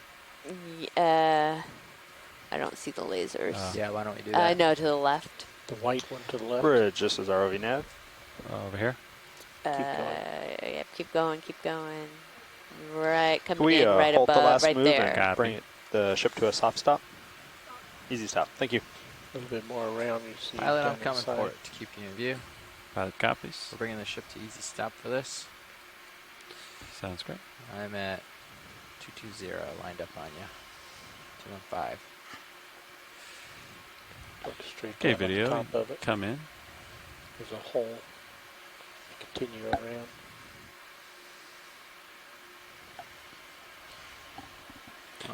Why don't we're gonna be here a little while to get a good shot of this. Maybe we do like 10 meters towards him or something. Not sure how long we're gonna hang out. It's probably got enough for this. Yeah, so would it be possible to sample this sponge? Or are we in the middle of a ship move? No, we can move the ship to make that happen. I think it's a question of A size. size? Yeah. Yeah. I think you're good. Copilot, can you turn the lasers on? Yeah, lasers coming on. Yeah, 10 centimeters. Oh, yeah. Right. 12 Yeah, so you want the whole thing, watch lead? Want to get yeah. Okay. 20 Yeah, meters at we could do We can do 10. 10 meters at Video, let's get some good shots of it, and then I'll set up for sample. Yeah. We get around to the right to look at the holes. In a minute, once I get more tether. Bridge, this is RV nav. Could we get a move-in range 10 meters, bearing 215, corals speed decimal 2 knots? Let's tilt down, look at the coral. Stem left. Good copy. Thank you, Bridge. Is that what you were looking for, Roland? The left one. Oh. The Next super, zoom. the super tiny one. Yep. Yeah, that little Yeah. Okay. floofy ball. No, below the floopy ball, there's 4 or 5 polyp coral. Oh yeah, I bet that is one of those carnivorous sponges. That's right.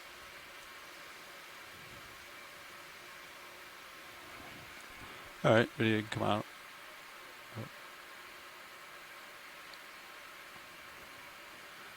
We're just gonna have to like impale this thing. Yep, we're not quite sure what that is. You saw what happened with the teapot sponge.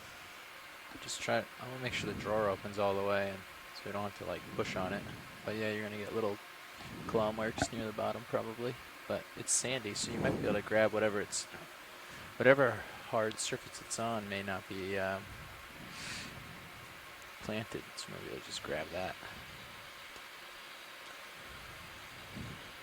Going for the opening. Yeah. Okay, I'm coming down a little. Give you some more room. Video come in. Partial. We'll try lights and photos. You want the high beams, is that what you're saying? High beams coming on. Oh, that's not one.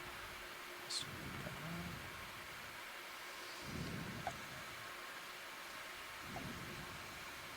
So Pilot, our shore-based scientists say that this is a pretty hard and dense sponge. That's good to know. Makes it easier for us to grab. Mm-hmm.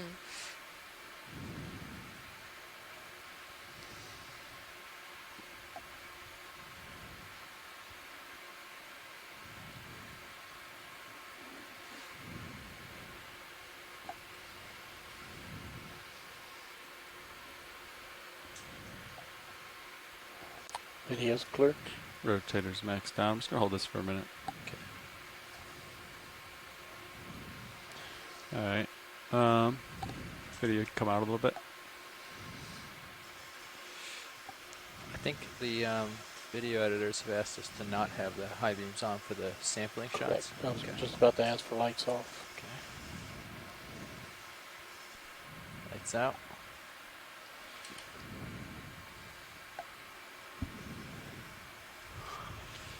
Looks like that move's settling out. I'll get you HD2 here.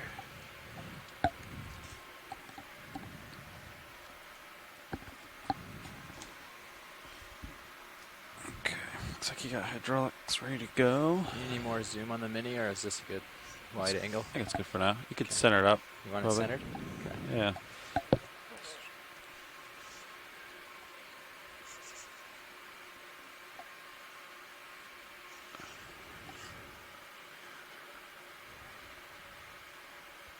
Yeah, Force 3 might be enough for this guy, probably.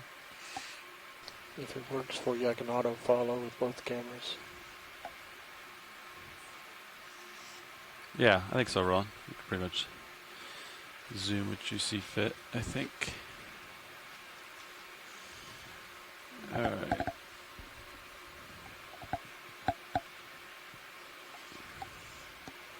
Just pluck it off, maybe. See how it is. Could give it a little nudge and see how soft it is. If it tears, just give it a little tiny. And just very be gentle. advised, all the port boxes are full unless you're going to double up. Okay. We'll go starboard.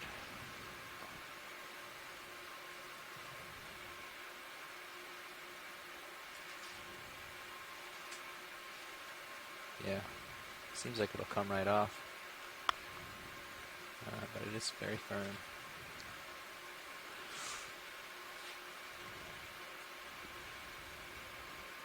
Delicate grip. What about coming down on it and like twist and pluck?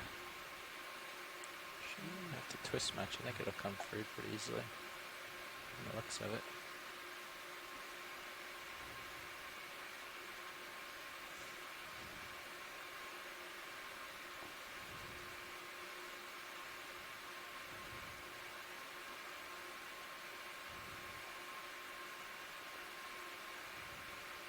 A little squishy.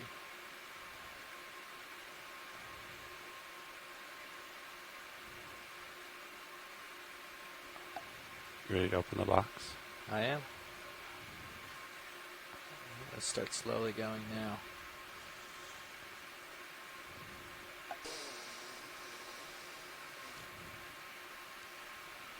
Looking down on the camera.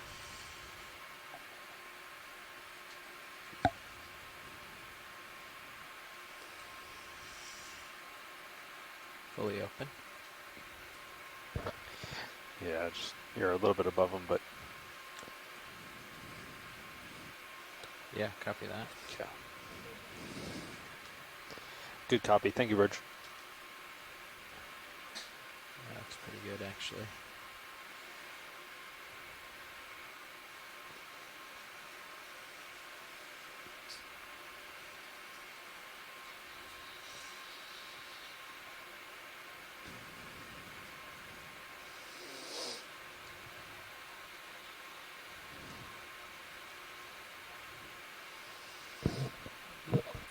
All right. Nice. It's like a little softball. Tracting drawer. So yeah, watch, I did impale it a little bit to get a grip on it, but I think it's mostly intact. Sounds good. Thank you, guys. Nice work.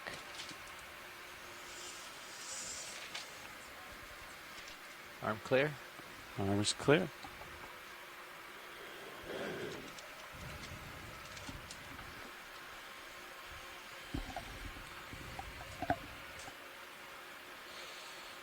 Filling up the boxes today. Coming up a little.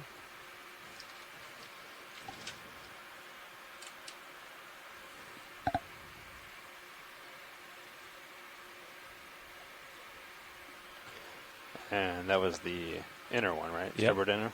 Copy.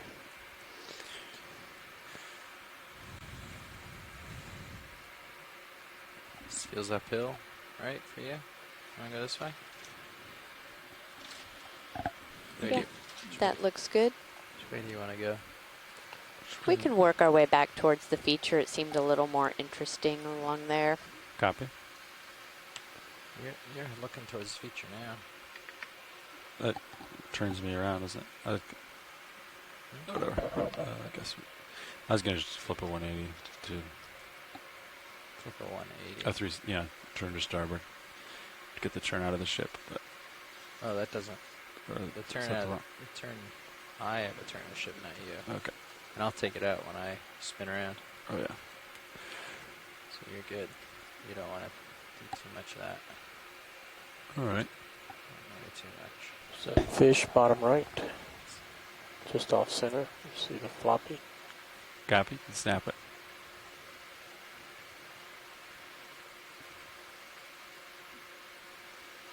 Coral hake.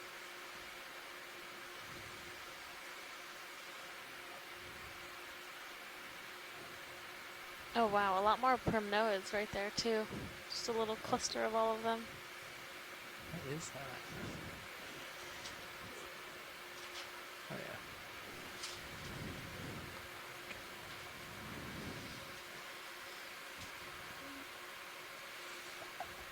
Got the tether. Yeah. Right on your thruster there. We don't have a wire there, remember? Yeah, copy. Okay, video, you can come wide. All right. Thinking, what gets me back towards the feature nav? Like, towards your starboard. Yeah, turn to starboard, about 90. All right. Okay. Maybe we could go up here. We haven't been up there yet. That's true. We could run along in the flat spot, but kind of closer to the feature. So, like Watchlead said, there seems to be more kind of over there. Copy. Heading this way. Here we go.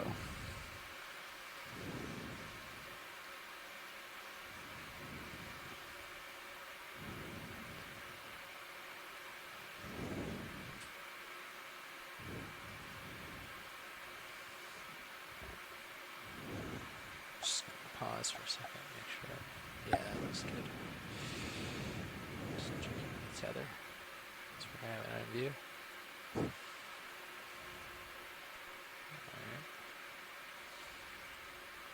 That looks good.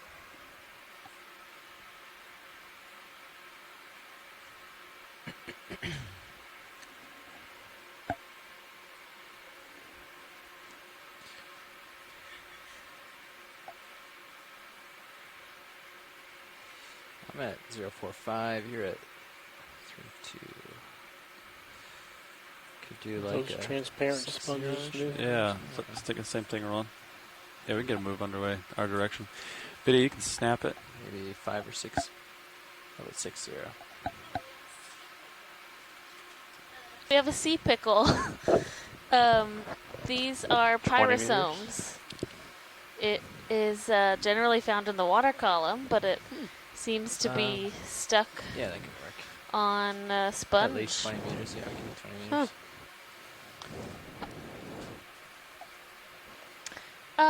No, I wouldn't sample this. No, and we would need the suction sampler, I Right. think, and we don't have that capability today. Oh, look, it has a fish inside of it. Maybe 30 meters. Right there. Oh. Okay. I saw it move. At least I think it's inside. Go left. Copy, left. Looking at the fish inside. Yeah, so these are colonial tunicates. So they're actually... Yeah, Bridge, see? this is Oh, already yeah. He's like, help me. Can we get another move in? Range 30 meters, bearing 060 degrees, speed 0.2 knots. Good copy. Thank you, Bridge. Sea pickle. I've never seen one in there before. Huh. Yeah, I've never seen a sea pickle either. I mean, plenty of sea cucumbers.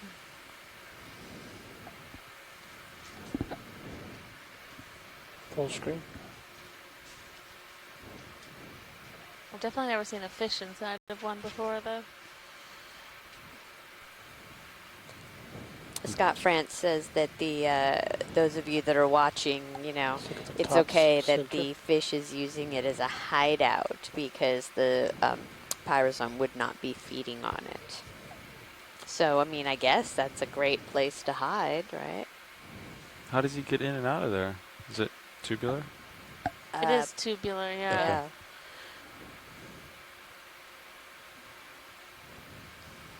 Huh. Pilot's clear.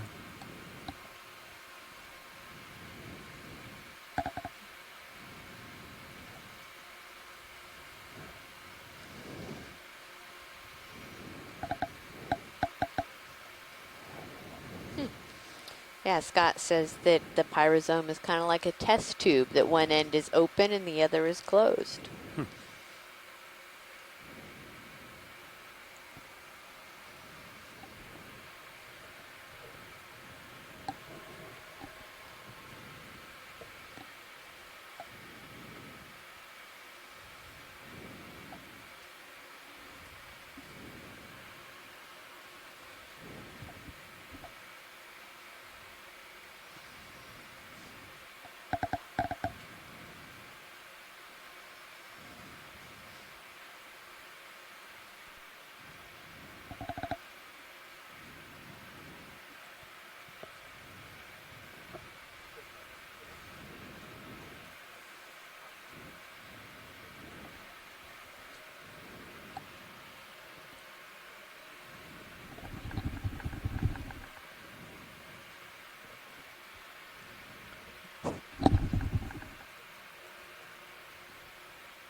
Does it happen a lot?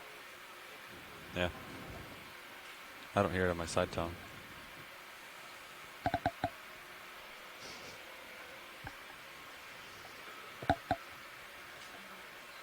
Here, wait. Is this it? Yeah. Can you do that?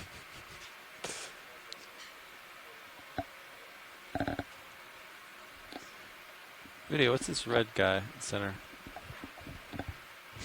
Say, what do you call it? possible anemone or something? Anemone. Oh, it's a closed up one now. Okay, we'll let him go. Super closed up. Copilot, try this headset.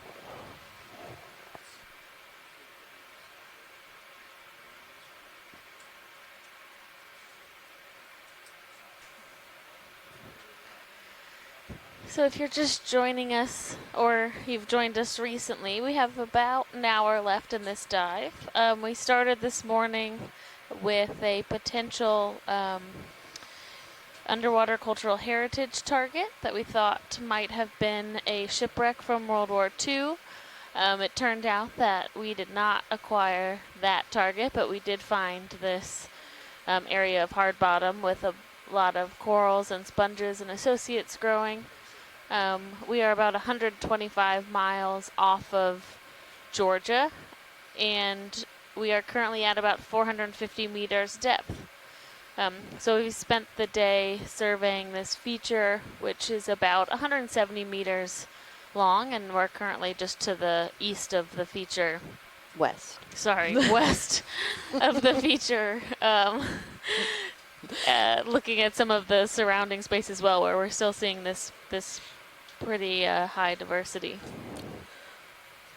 Yeah, we've had a lot of hard rock substrate, and so lots of area for these sponges and corals and their associates to attach to and grow from. You can see a bunch of this kind of black rock rubble that's around. We've seen some coral rubble as we've worked our way a little higher onto the feature. Had a lot of fish on this dive, a lot of different crustaceans, crabs and squat lobsters, some shrimp, a shark or two. I don't know. Yeah. It's definitely a different substrate type than we've been diving on the last couple days, or I guess the last week. I keep saying couple days, but we are on our 7th dive. So we have been diving for a whole week with a lot of different types of sites and depths. So interesting to see these different communities. Yeah. And tomorrow's dive is scheduled to be on a scarp, which is a pretty steep wall. And so that should be another different scenery as we traverse that region. Take a look at that fish's eye. Here's one of these little shelves that we've started seeing on this western side of this feature. Spook them. Kind of underneath something. We've noticed that the fish and often the squat lobsters like to hang out down below the shelves. Yep. So here it looks like we have a couple scorpion fish. Yeah, that one's belly is pretty extended. Yes, it is. Somebody just had lunch.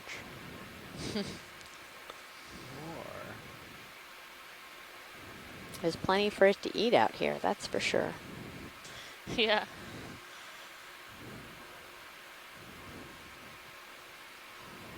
All right, Roland.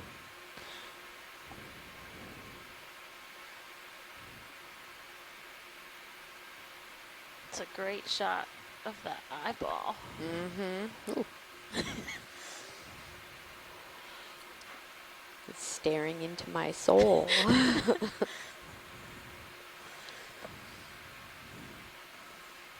Small little octocoral right in front of him.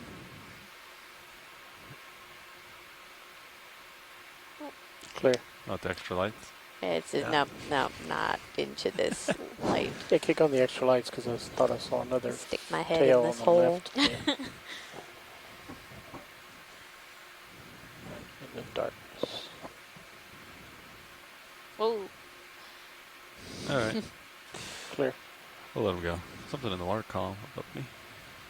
Yeah, I noticed that. I don't know what it was. It's hard to judge how high up it is. Yeah. Too high. Too high. That's how high. Never too high, just pretty high. It's on that sponge. Yeah. Yeah, but you can snap it. Shrimp?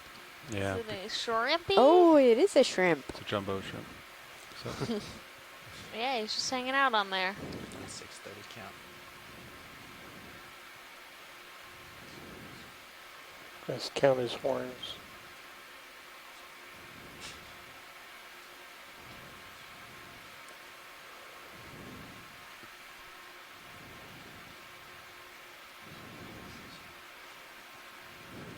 Oh, sorry.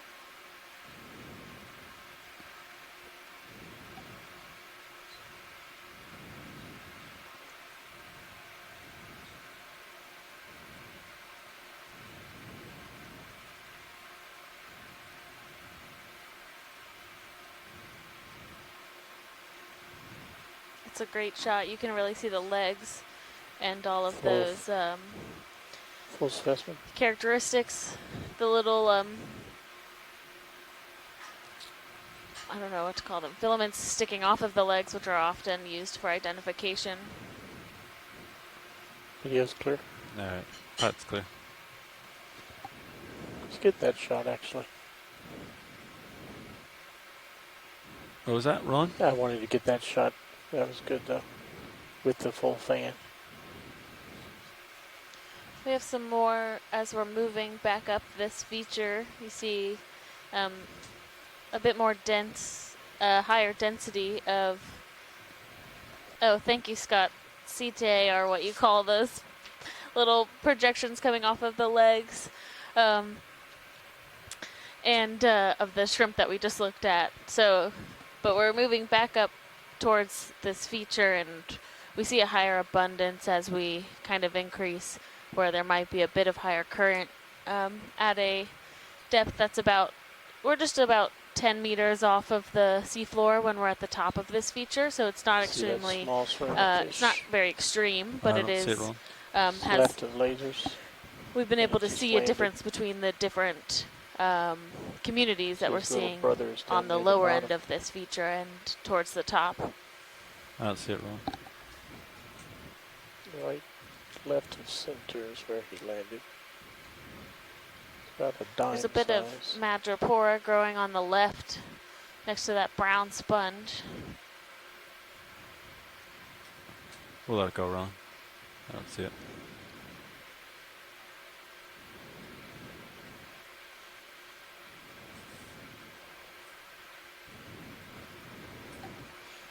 How are we doing on that move? Looks like it wrapped up. Want to get another in? Same everything. I think this is good. Yeah, we're moving towards the feature and this kind of little outcropping here, which looks like it's higher. So yeah, I think this is, well, at least part of this is where we had those ledges earlier, though. So maybe we'll, as we get closer, maybe cut more north. Copy. Okay, 30 meters, 060.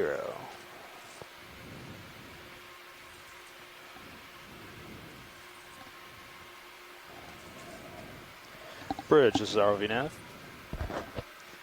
Get another move in, same as last. Range 30 meters, bearing 060 degrees, speed decimal 2 knots.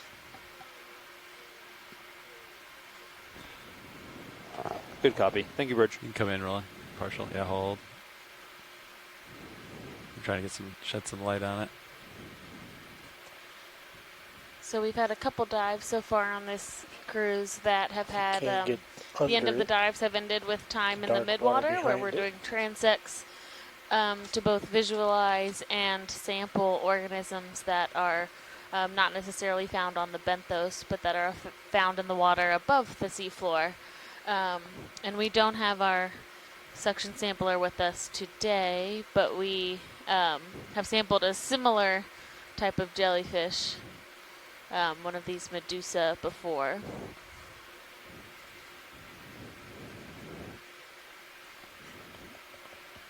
Pretty far away from you. Okay. Just let it go. It's a ways away. Yeah, he's out there. All right.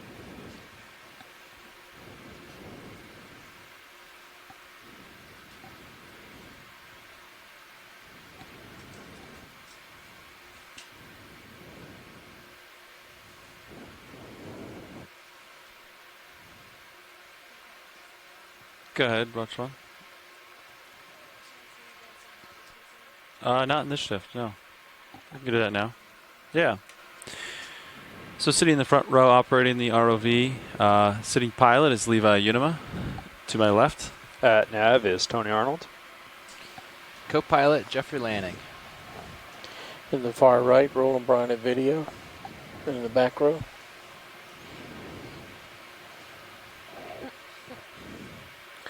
And Annie's going to turn on her mic. There we go. I'm Annie White, and we're all with the Global Foundation for Ocean Exploration. Great. Thanks, everyone. And then in the back row joining Annie, I'm Alexis Weinig. I am from Temple University, and I'm a PhD student there, and I'm the biology lead for this leg of the cruise. And then Amy Wagner is my co-lead, our geology component, and she is out of the room at the moment, but we owe a lot of our ability to do this to GFOE and the partnership they have with OER. They maintain the vehicle, pilot the vehicle, as well as do all of the video engineering behind the wonderful, not only video that scientists use, but the video clips and exciting, fun moments that go out to the public. So most of the real hard work is done by them, and then our science side, we're happy to come on board and help out with doing that type of processing. Oh, you want the fish? Possible shark? Come in. Ooh, Hold. possible shark. Yes. Bum, bum, bum, bum, bum, bum, bum, bum, bum, bum, bum. Looks similar to the couple we've seen earlier on this dive, which I believe were identified as dogfish. Oh, I'm just going to sit here. Oh, slow down for you, buddy.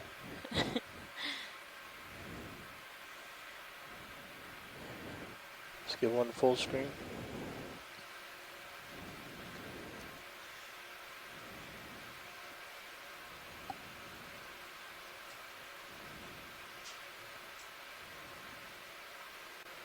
It's a great shot. Go to the front fin. And he's off.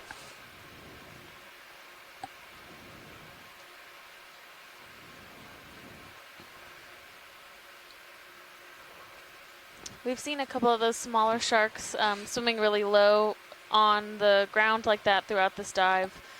So likely they spend at least part of their life cycle down in these kind of sponge and coral forests. I think we've seen this one, maybe. Maybe another 5 meters or so. We have a little Nezumia rat tail. I don't think we've seen, or we haven't done a zoom on one of these today, but we have seen them across the habitats we have surveyed so far on this leg of the cruise. They're pretty common to be found amongst coral rubble and coral habitats, just low-lying fish. He's always way. Got the ID. Thanks. Good eye, whoever saw that. That's way out there.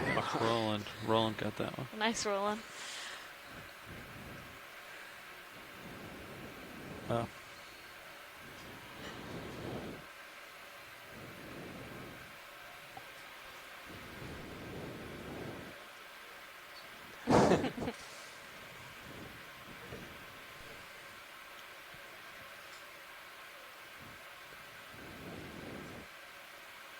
And we have a webmaster back on shore, Adrienne Copeland with OER, or the Office of Ocean Exploration and Research. And she is managing all of OER's social media sites. So if you have questions while you're watching, whether they're about what we're looking at or they're about what it's like to be on the ship, feel free to ask those questions on Facebook, Twitter, or Instagram, and she has been relaying those messages to us when we are out here and we're able to answer them on the air.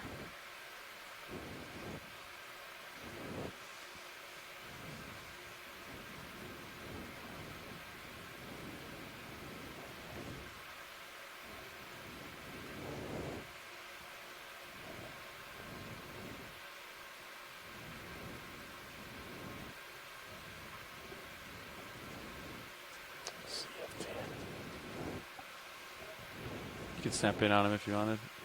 He's trying to hide from me, but it didn't work. Gotcha. That's a nice little community right there too. You can see a couple of these scleractinian corals as well as those zoanthids growing in the background. Want to move in closer, Ron? Some of the sponges. Following. Anemones on that rock. Hydroids. The list goes on and on. So that move just finished.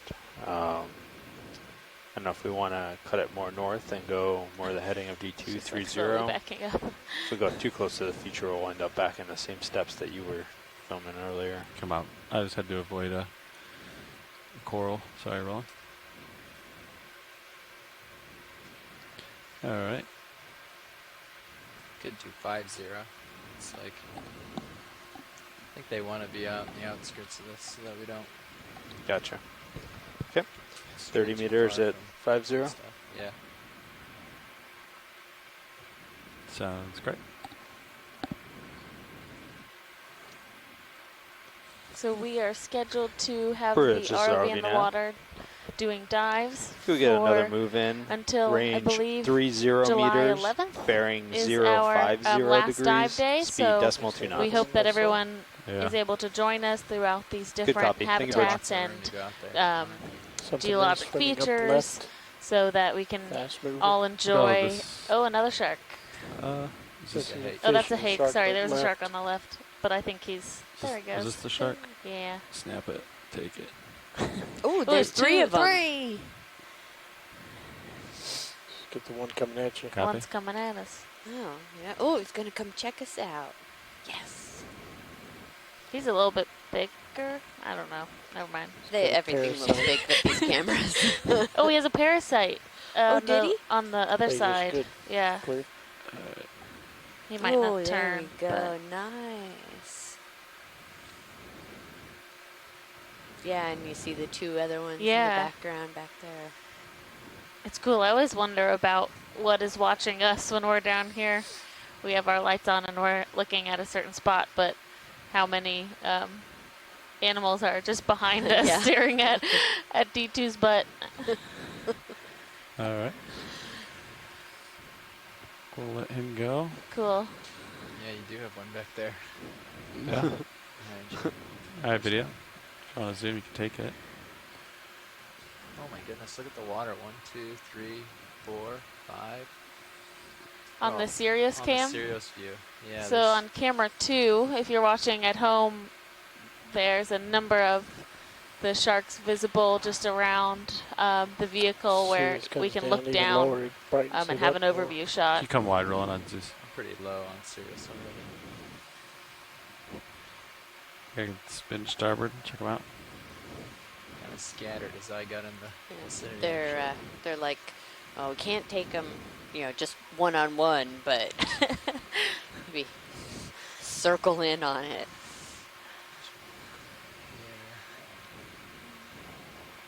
Be in view shortly.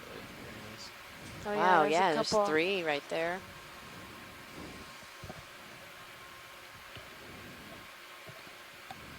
Probably just these three. It's a big one straight Yeah, ahead. there is something big back there. You see it on Sirius view? Up here? No. What are we looking at there? Oh, what do they have Oh. there? Oh, my it's gosh. a feeding frenzy. Oh my gosh. Look at the situation. Let's get a show That's from a why distance. we've seen so Let's move that way. many. Let's get a show distance so we don't get Oh, my it's gosh. a Is it a sword. dolphin? What are they Or- eating? It's hard to Or tell yet. A swordfish? What is that? Oh my gosh. This is Well, so there's your rare to highlight be video able of to that. see something like this. What's the Oh bearing on my that? 80? gosh. If I get too much closer, do you think I'll scare them away? Or Let's get a little bit of this Um, before we I do. don't think Let's so. start think from a so. distance, yeah, Yeah. and then just we can slowly yeah. maybe approach. Wow, they've actually, they're making pretty quick work of that too. Like, this must be pretty new. Some of their bellies look very engorged.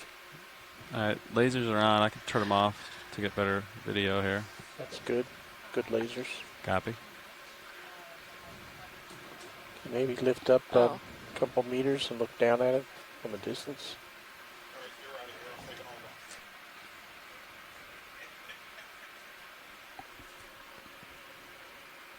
Oh, an eel in the background.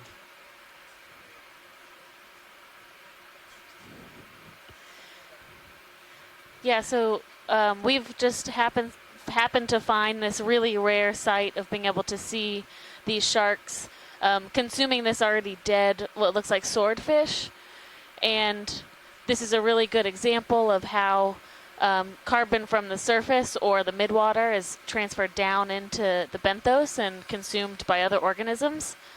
So this is really seeing this whole cycle of carbon transfer in action. Can we get which lasers on the eel? Yeah, I don't think we've ever seen this before. I definitely have not. No, not live. I mean, I've seen the Blue Planet video of it, but it was kind of a staged thing, and this is not at all. You know, we're getting close to the end of our dive, and to be able to observe this, you know, these animals in their natural habitat feeding is pretty remarkable. It's also really interesting because earlier in the dive we saw something that we thought was maybe a swordfish or a billfish bill, and now this is more evidence that that might have been that, and that these types of fish are up in the water column and really supporting life down here. Yeah. Oh, yeah. And, you know, this is also great opportunity. You can kind of see the pecking order. So right now these dog sharks are the ones that are tearing this swordfish apart. But we're getting, as you can see, some of the other animals are lurking around, where you're getting some of the eels that are waiting their turn, basically. And I mean, you were watching how quickly they're able to. They are biting in and really ripping some of the tissue off of this freshly dead swordfish. And I mean, again, like, this is just lucky that we were able to find it while there's still tissue to be eaten and consumed. Likely by, in not long of a time, this will be just skeleton. Oh, yeah. Turning my head a little more, just started. And we're watching kind of, I think, some of the first stages of this with these sharks coming in. And like Amy said, the eels are kind of waiting their turn. And after that, you'll have the real scavengers coming in with isopods and other smaller organisms that will really just take every tiny bit of carbon that's left on that skeleton and put it back into the food chain. I think we have lost our PG rating.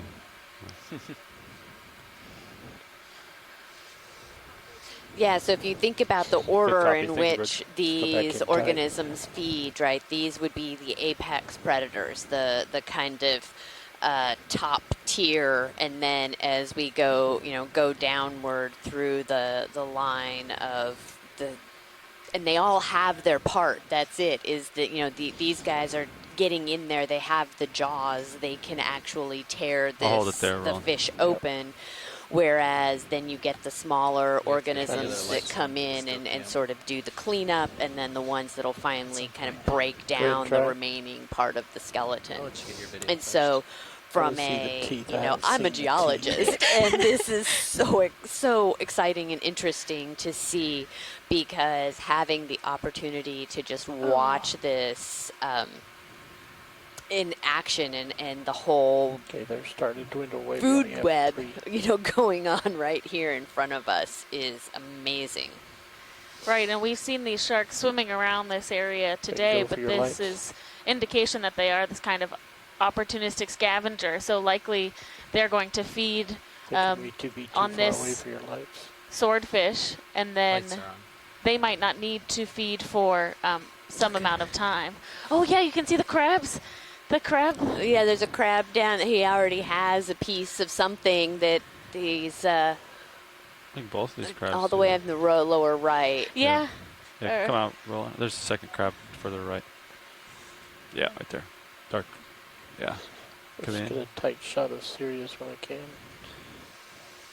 And I would love for our pilots and other our video engineers, if you guys want to weigh in, if you've ever seen this as well. Amy and I are 2 people in the room, but I don't think many people in our that are on board today have seen this type of what does action. it have? I think that's the I jaw don't know part, what that is. possibly. It's very sparkly.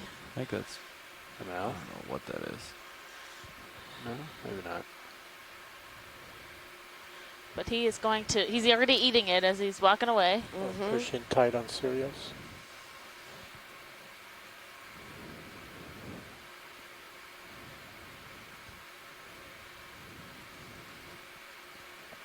Let the crab go. It's a nice aerial view looking down from Sirius.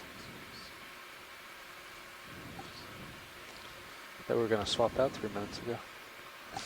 What? So I just. Wow. Let's come out a little on Sirius.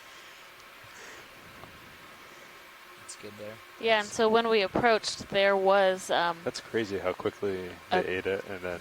There was probably, close to a dozen sharks. sharks, and they've come in. And I mean, this must have fallen just right before we got here, And because they ship hadn't stopped really a bit gotten ago, so they should be very completely much of settled the out. meat Oh, off. and Mike Vecchione has a really good point. Kill There's the a extra great life. view of the whole billfish Oh my on Sirius, gosh. so camera 2.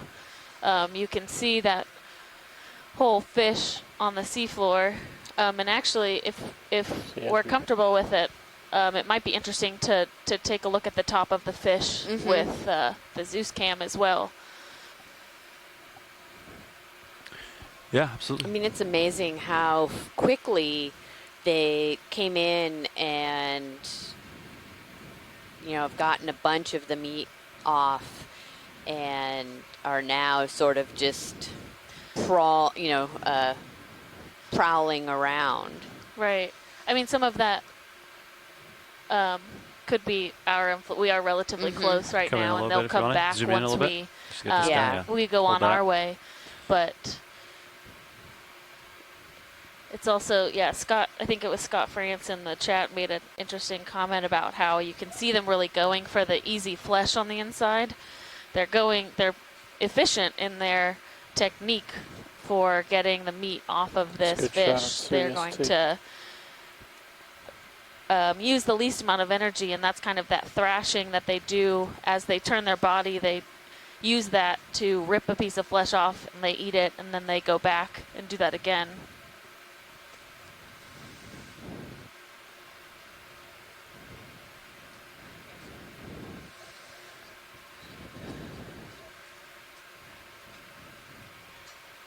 I mean, yeah, wow. I'm going to remember this forever.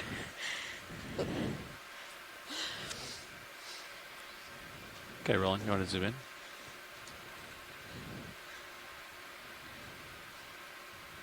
So how big do we estimate the sharks are? They're relatively small for sharks. So I think maybe we just had a couple feet. Yeah, here we go. We have 10 centimeters on them. So okay. So maybe a meter and a half. Yeah. Take more zoom. Looking for the teeth. Yep. That's a good chunk of meat right there. Ever seen a dogfish?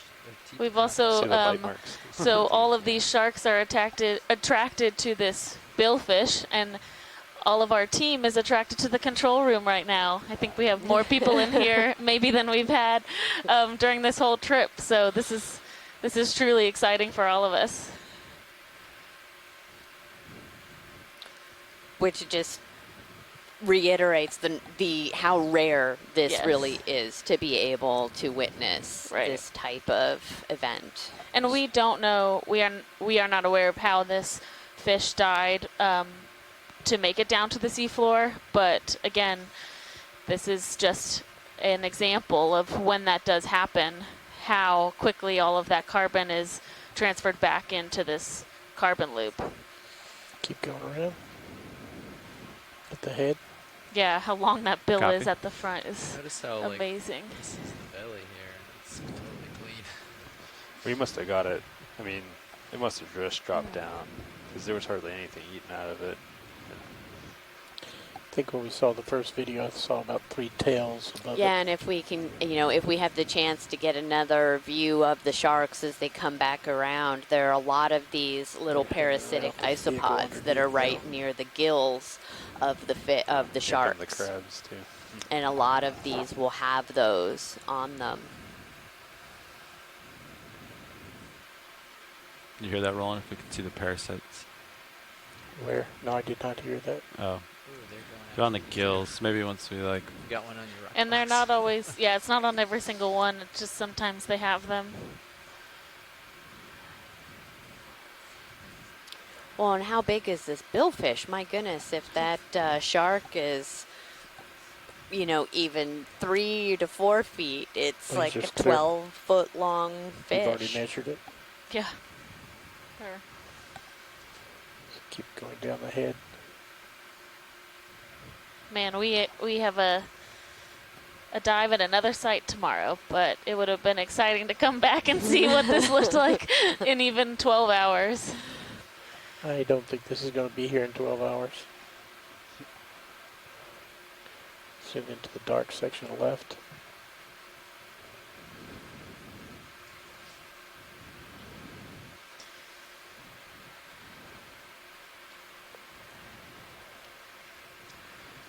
And we are in relatively close proximity to the Gulf Stream, so it is also. Oh, there's one of those isopods. Oh, yeah. Or really small. Yeah, oh, there's that's 2 got of them them on each side. Yeah. It is. This is these billfish do migrate. Just gonna hold this through for a a minute, pretty. I think they have a pretty large migration area, and so this billfish is likely. It's not surprising that we would see one around the Gulf Stream like this, as they use that as a vector to do their migration.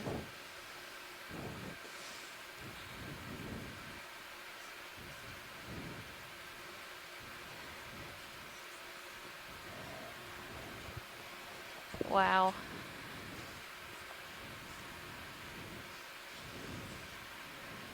Can we tilt up on Sirius? Yep. And yeah, go ahead, Amy. No, go ahead. Well, I just think it is. So we are seeing a fish that is pretty torn apart right now. But as we were saying earlier, this died at some other point up in the water column, and it has come down and is being predated on by these sharks that are scavengers. And so it's not that this group of sharks killed this billfish, but that they are taking advantage of this opportunity to feed themselves and okay, you can get the wide shot. You can see how full that shark is, and likely sustain themselves for quite a while. Yeah, this is what we call these opportunistic feeders, scavengers that take advantage of a fall like this. They are not the predators.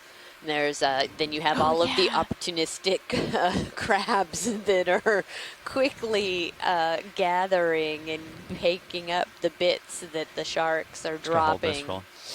Like the one there looks like it has some kind of fish, or I don't know. Yeah, because it's also possible that there was. There looks like it does have its own little fish. Mm-hmm. Curious if there was fish inside the swordfish's stomach. Yeah.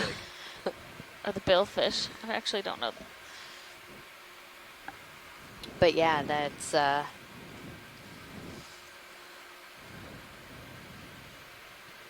yeah, we saw the bill, what looked like possibly the bill earlier. I think this is my favorite shot, the close-up bites. Wow. They're so efficient, such sharp little teeth. They are. Just ripping through it. These are small ones. And these are the little, yeah.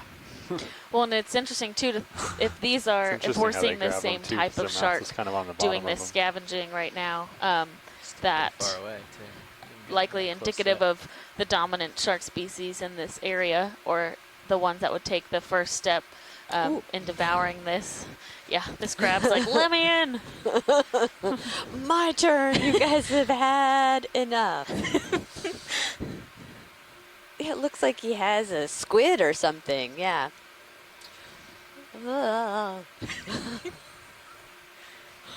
Oh, but it looks like maybe they're trying to flip it over or get to the other side.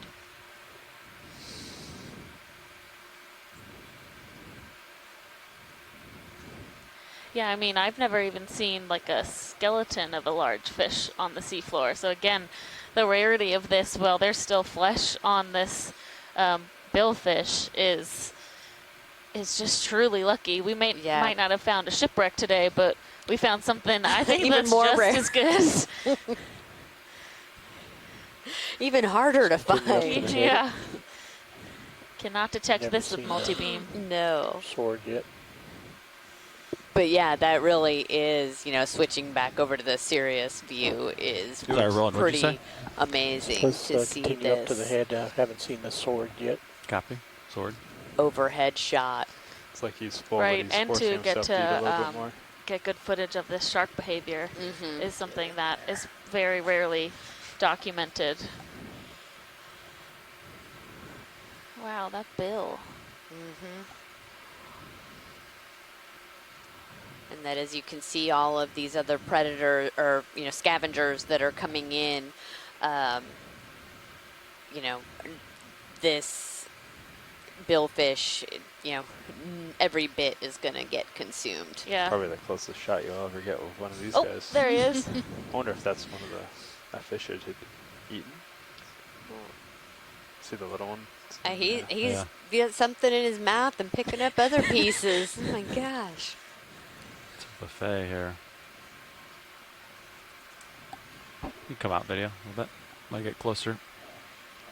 Not sure if they'll still eat when I get closer though. Yeah, This is an interesting point by Scott France that this could be a opportunity to transmit parasites among individuals. So we see these parasitic isopods on the sharks, but how are they getting between individuals? And something like this, a group feeding, might actually be when that is happening, which is also interesting to think about as far as the transfer of those across a population. Yeah.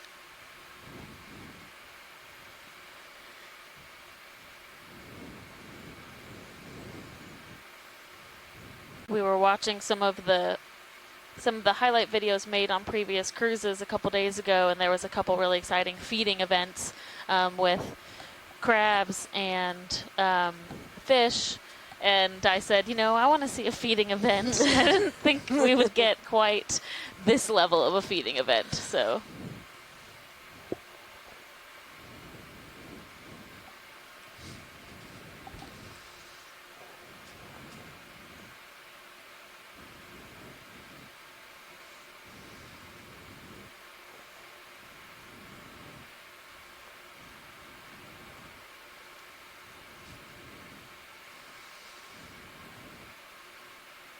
It would be interesting to know how many individual sharks are fed off of this and how far their range extends.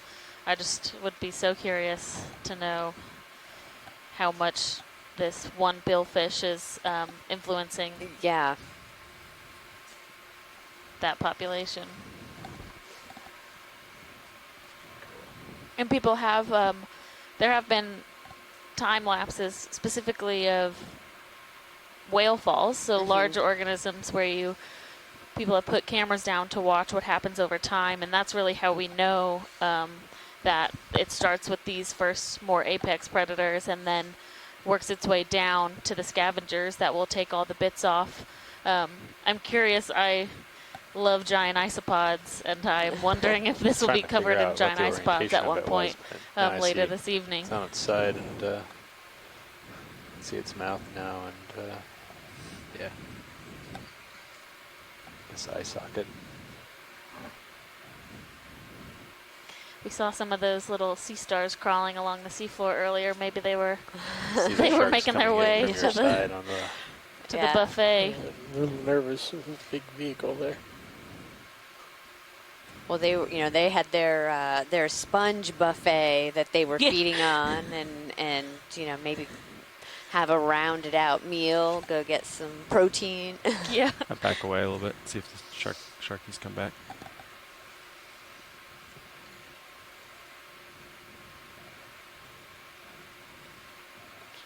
Yeah, you can see the shark shadows.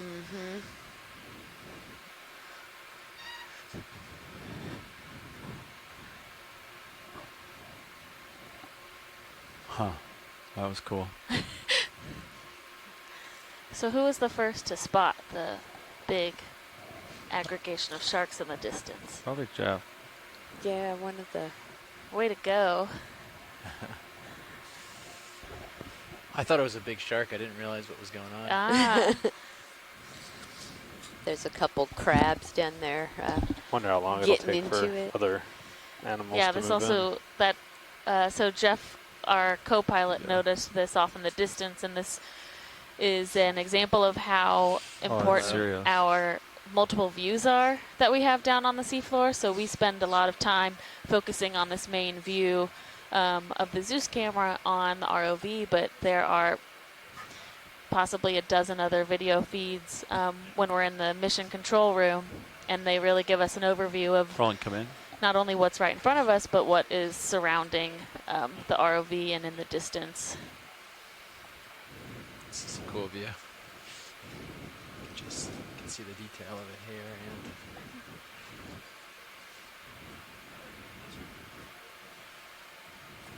and wow. Oops.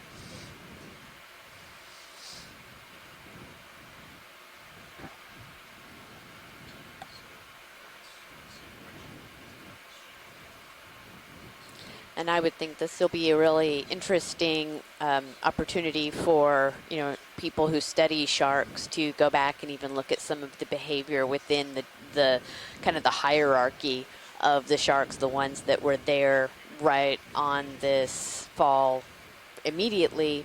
And then here you can see you have, you know, one or two that are sort of now circling around, coming in, and you know, what is that relationship between the ones that are sort of get to feed on it after everybody else gets their chance. Right.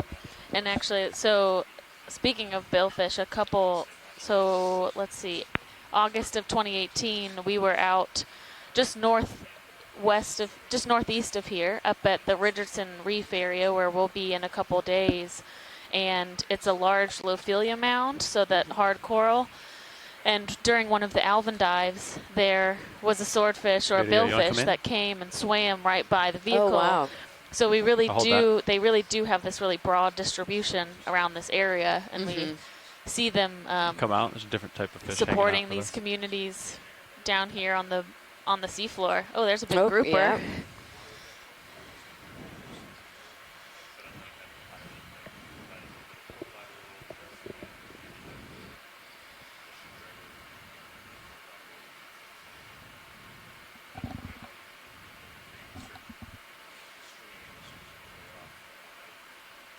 Grouper's definitely in reach of care to get it. I don't know. Sharks are cool there, I guess. Come in partial, zoom at will. How you doing, Bob? You get a little brighter light real quick. Oh, maybe not. Wow, you can see just how dense the tissue is in these, or the muscle in these fish. A little brighter real quick video.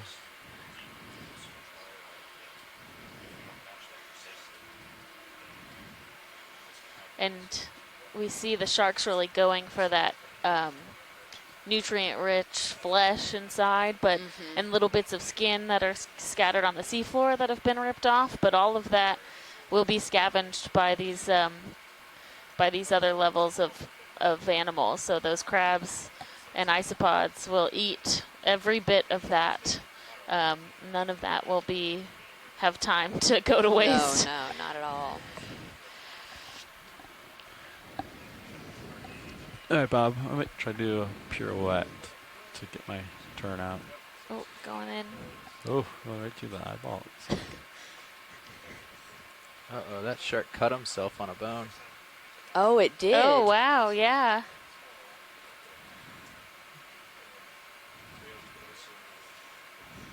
Wow, look at them all.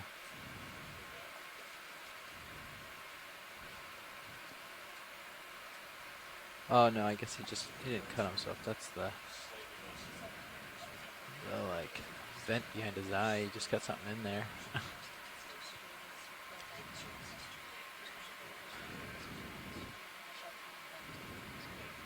Wow, they just don't stop eating. There might be like another set. Yeah. You know, like they can smell for miles. So someone else, they all caught wind. Head this way.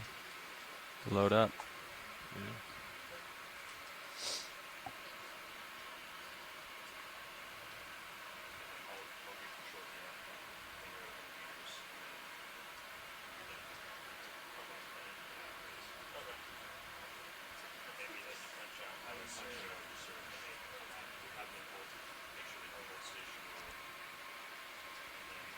Wow.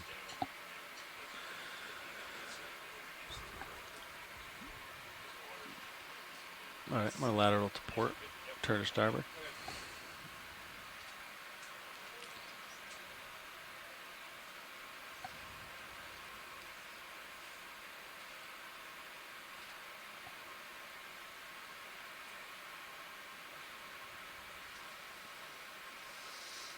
Wait, you're gonna what? Do what? I'll just maneuver in a little bit. You're gonna put another turn in. Copy. I mean, you could take them out, but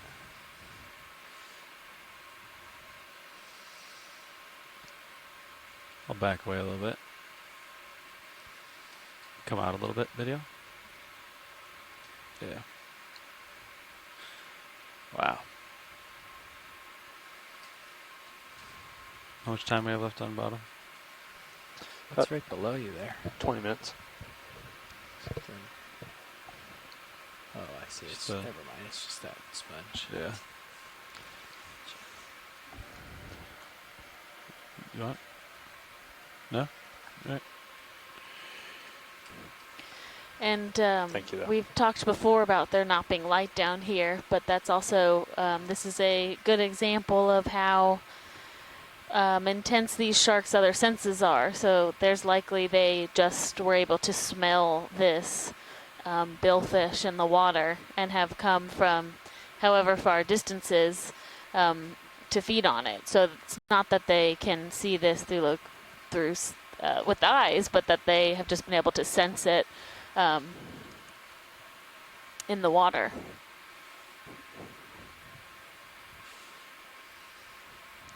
Yes, we Got a might be grouper getting, coming you know, across right different now. groups About to coming see in it. from distances as we're sort of getting some of this cycle. Ooh, big grouper.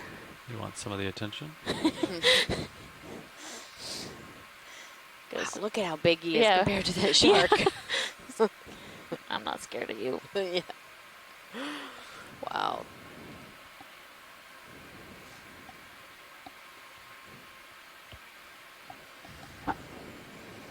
Okay. Let the grouper go.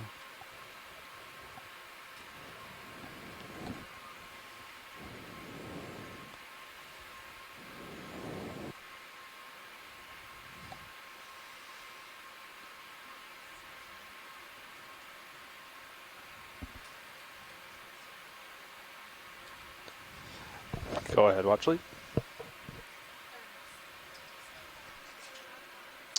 Yeah, we have about 20 minutes or so. Yep.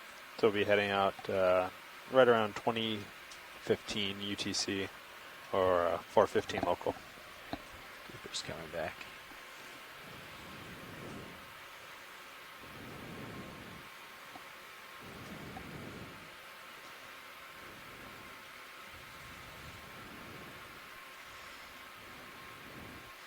So Amy and I are working to send out a message to see if we have any of our more fish biologists available that would like to give some commentary or call in to talk about this event.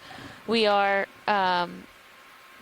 struggling a little bit with our internet right now, so if you can hear us and you're on shore and you know of a fish biologist that would have some interesting insight into this, please feel free to have them give us a call.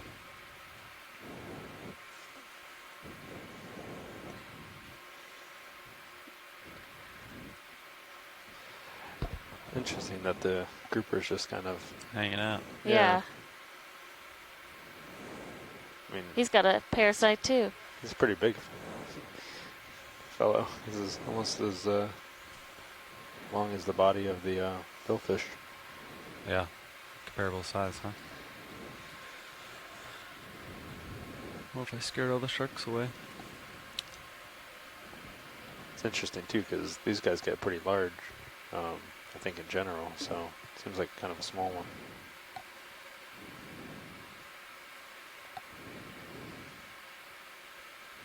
Want to come in video? Oh, never mind. I thought he was going to take a bite. I guess we can grab this crab.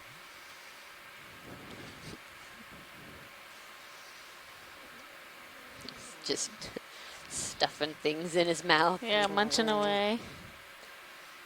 Oh, you dropped it. You found it.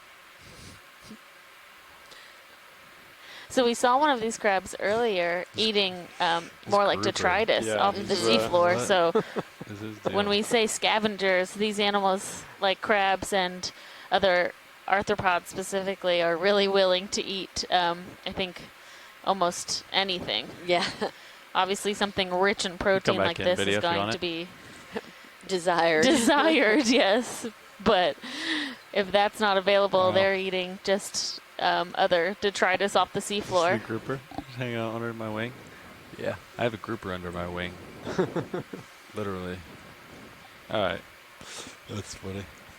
Yeah, I think if I stay further back, then the sharks are more comfortable. Yeah, that's great. Especially if I stay still, they get kind of used to me being here. Oh yeah, that grouper is just chilling. See it in the Sirius cam. He's scared. Oh, yeah. He's probably scared of all these sharks. Oh, he's way bigger than the sharks. Do you see it, video? The grouper here? Video, you can zoom in if you want, but you don't have to. But if there's a shot you'd rather have. It's like I'm happy right here. Oof. Who's... Annie, you get some of that? The grouper under the wing? With all this going on? Portmanip, you see the grouper under the wing? Okay, good. Making sure.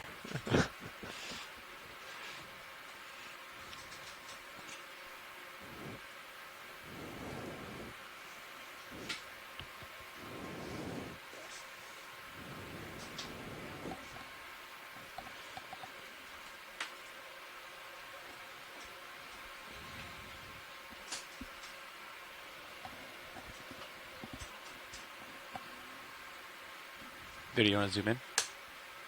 Oh. Hold that. These must be all different sharks because they're not engulfed. This one's aren't. They don't look as they don't look as full. I think there's just a crazy amount in the area. Oh yeah. Wow. Every time I've gone like pollock fishing on the Atlantic, you just catch a bunch of these, throw them back. Yeah? Yeah. Weird. They're making the water turbid with all this flesh. It's carnage. That was just upside down. Just after it. It's making me kind of hungry. Fish for dinner? Yeah, we could have like grabbed it and like not let them eat it. And then we could. They get half, we get half? Yeah. I think that's fair. I think we're going to let this all make its way back into the food web, gentlemen. Of course. we are eating quite well. Yeah, we don't need to steal this shark's dinner. Should we just flip it over for them? Yeah. Just kidding. It'd be kind of cool to like hold it with the craft and like they just eat it like out of the craft. Have the sharks eating out of your hand. Yeah. The first ROV to feed sharks. Yeah. Yeah, Makes what we me wanna have. Bring a bucket of chum on every dive. Dude, 5 or 6 of them. Is the grouper still under that wing? I saw a shark swim under there and I thought it moved something, but there's a good number of them. The grouper's still under there. See him? Yeah, I think a shark just like ran into him. Oh. Concerned I'm gonna squish him. I think he'll get out of the way. Wow, there's quite a few coming in now. Look at this. Yeah, I Oh, think we're at yeah. a good distance where we're not disturbing them so we can really see their feeding patterns. Wow. Yeah, look at that, getting in there upside down. I'll get it going, yeah. Trying to Is that out of just get focus out whatever there? Might be a little far away, good I grip guess, for it. that It's a little they dark can. and a little far away. Yeah. And whenever Just- he came in to get Yeah. a good still shot, Scatter. Scatter, so It we doesn't- tried. I guess it's kind of dark, but Yeah. might still get a good shot with a high number of them in there. Yeah. Hey, do you want to zoom in a little more? See if I can do anything with swing arms.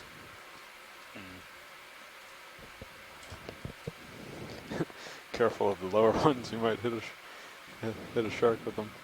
Yeah. Dude, they're all over you too, because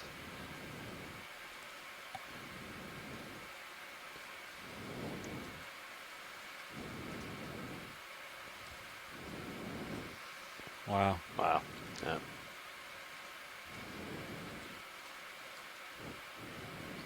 Is that helping? Throwing a little light out there. I think so. They basically have serrated teeth, right? And then they just wiggle. Oh, it, the wiggle grouper's it. got a shark. What? Oh. Zoom out, zoom out, zoom out, zoom out. Whoa! Zoom out. I guess that's why he was hanging out. Huh. Oh my gosh! The grouper used us as cover. So if you just only heard our yelping, but you missed it, there was a grouper that had been swimming Yeah. around and also he's on hanging your out starboard. under. Tail. Back up. Here, come around. yes, right on Oh the my gosh! that has a whole shark in its mouth. We were talking And the about shark- how earlier they are lunge feeders. So again, this is No way. more evidence really of how these systems work. So there's all of these sharks coming to this billfish, and then this grouper takes He's that trying to take opportunity cover to ambush one of these sharks, and is just going to, I believe, consume that whole. And Wow. here's another one waiting. Wow. I guess that explains why he was hanging out. And Amy is almost dying next to me of excitement. She's turned her mic off, but she is losing it. The grouper's hiding from me. Yeah, he's right there under your wing again. Constantly trying to like stay under my wing here. There he is. I gotta trick him. Oh man, it's even further in. He just keeps trying to go underneath me. Just wants to enjoy his meal in peace. What if I? Yeah, he wants to sit there and Enjoy his meal. enjoy As soon his as he gets meal. under you, he stops. What? And look at the sharks again. That's again now that you left. Wow. Wow. That is outstanding to Talk observe. about, like, yeah, opportunistic. Yeah. Yeah. Well, and it shows you, I mean, and I think it shows you the intelligence of some of these animals that we aren't always thinking about how smart they are. But that grouper, it was hiding underneath us Hey, it worked. in order Steady. to surprise that shark. Yep. Wow. I was kind of wondering why it hadn't like trying to take a bite out Right. of the billfish, and it apparently prefers Live shark. live catch. Wow. How come the shark's not like squirming? Like it's probably still whole in there, right?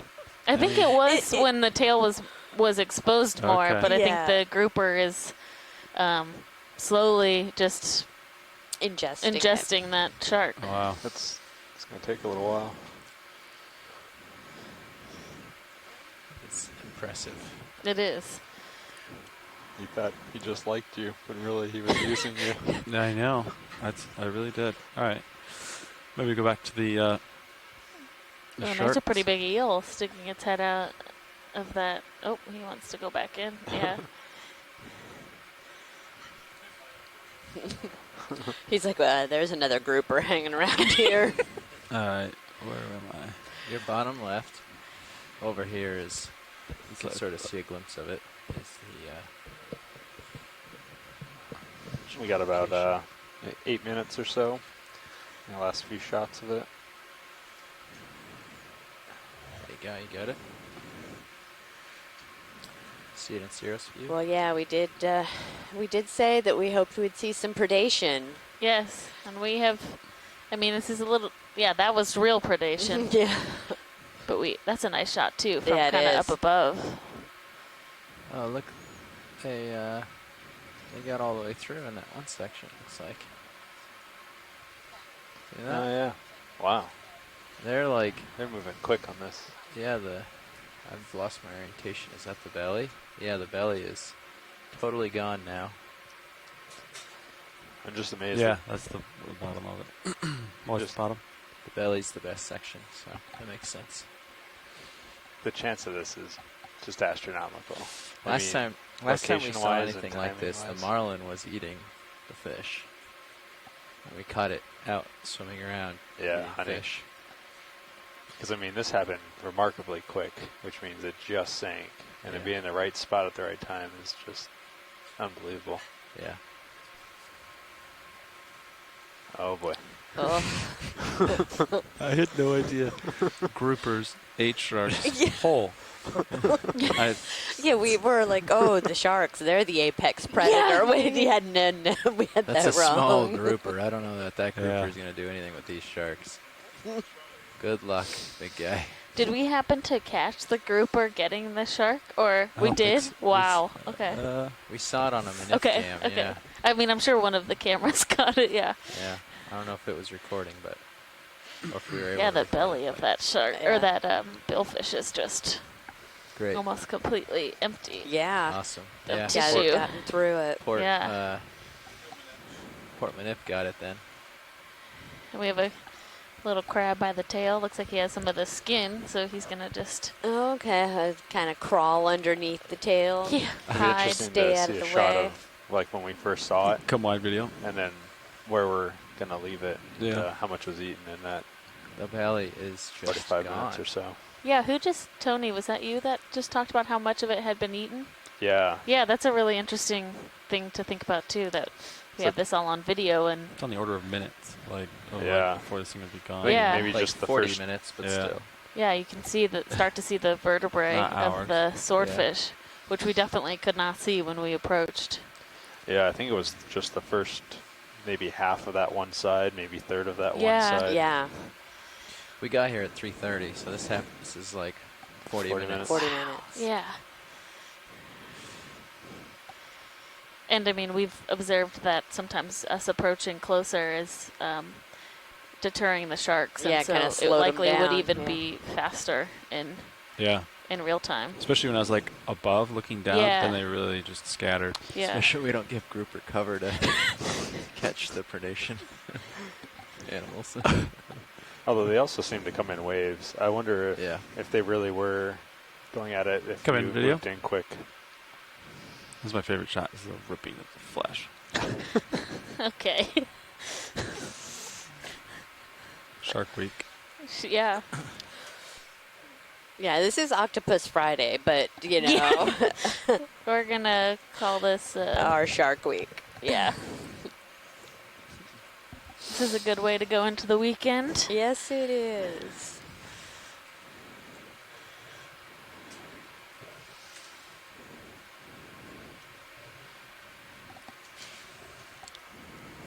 How much time we have on bottom now? 4 more minutes. Copy. So we have, as you may have heard our navigator say, we have about 4 more minutes left on bottom. So we are just going to continue to observe this really amazing and rare feeding frenzy on a billfish carcass.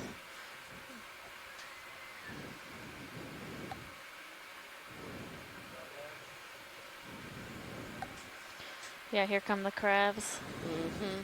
Getting a little more brave. Come in video and frame up the crabs. Yeah.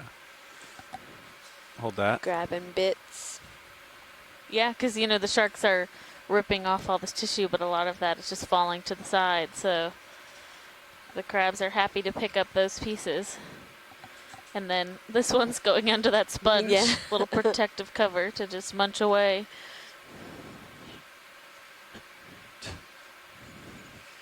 They're playing a dangerous game.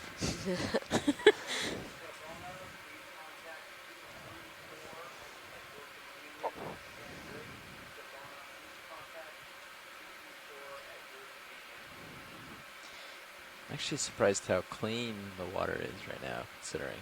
Yeah, true. That's a good point. There was a lot of fluids probably involved in this fish. Looks like there seems to be slight flow. Yeah. Wow, there's something big behind you. At least shadow-wise. Ooh, a big shark. Where? Coming in on the left side? Zoom out. Maybe. Zoom out video? Which one? He's like right. He just swam off your port side. Oh, that one. See him over here? It's like 6 feet or something, or 5 feet. 6 feet maybe. It's almost 2 meters, I bet. No way. It's a big fish.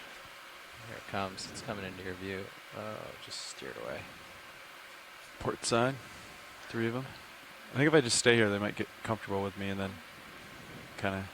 Yeah, it seems like as we've just been kind of sitting here, they. That look. I mean, a couple of these look bigger, right? Oh yeah, that one is a bit bigger than some of the others. Nope, going after the fin. Eel on the left side. Yeah, the shadows are deceptive because you could see it. Yeah. It's coming in. You come in video if you wanted. Some more feeding. That crab. Yeah. This is mine now. Wow, that is a big eel though. Oh yeah. Yeah. Look in the serious Oh, cam wow, behind. Oh yeah. That's like. Go after it. Yeah? Yeah, man. Well, I don't know. I think it would. That's. I think it would scare everybody away. But Yeah. Yeah. In the time that we have. Nah, yeah. I'm surprised sitting it hasn't here. come in for a I'll bite. hold this shot. In. Wow. This has been great, but that grouper with the shark, that was just. How can we make this better? Come in video? Have a grouper get the shark. Yeah, hold that. Maybe we'll get a good bite. Right, I'm going to take a left turn out since we're close. Sounds good.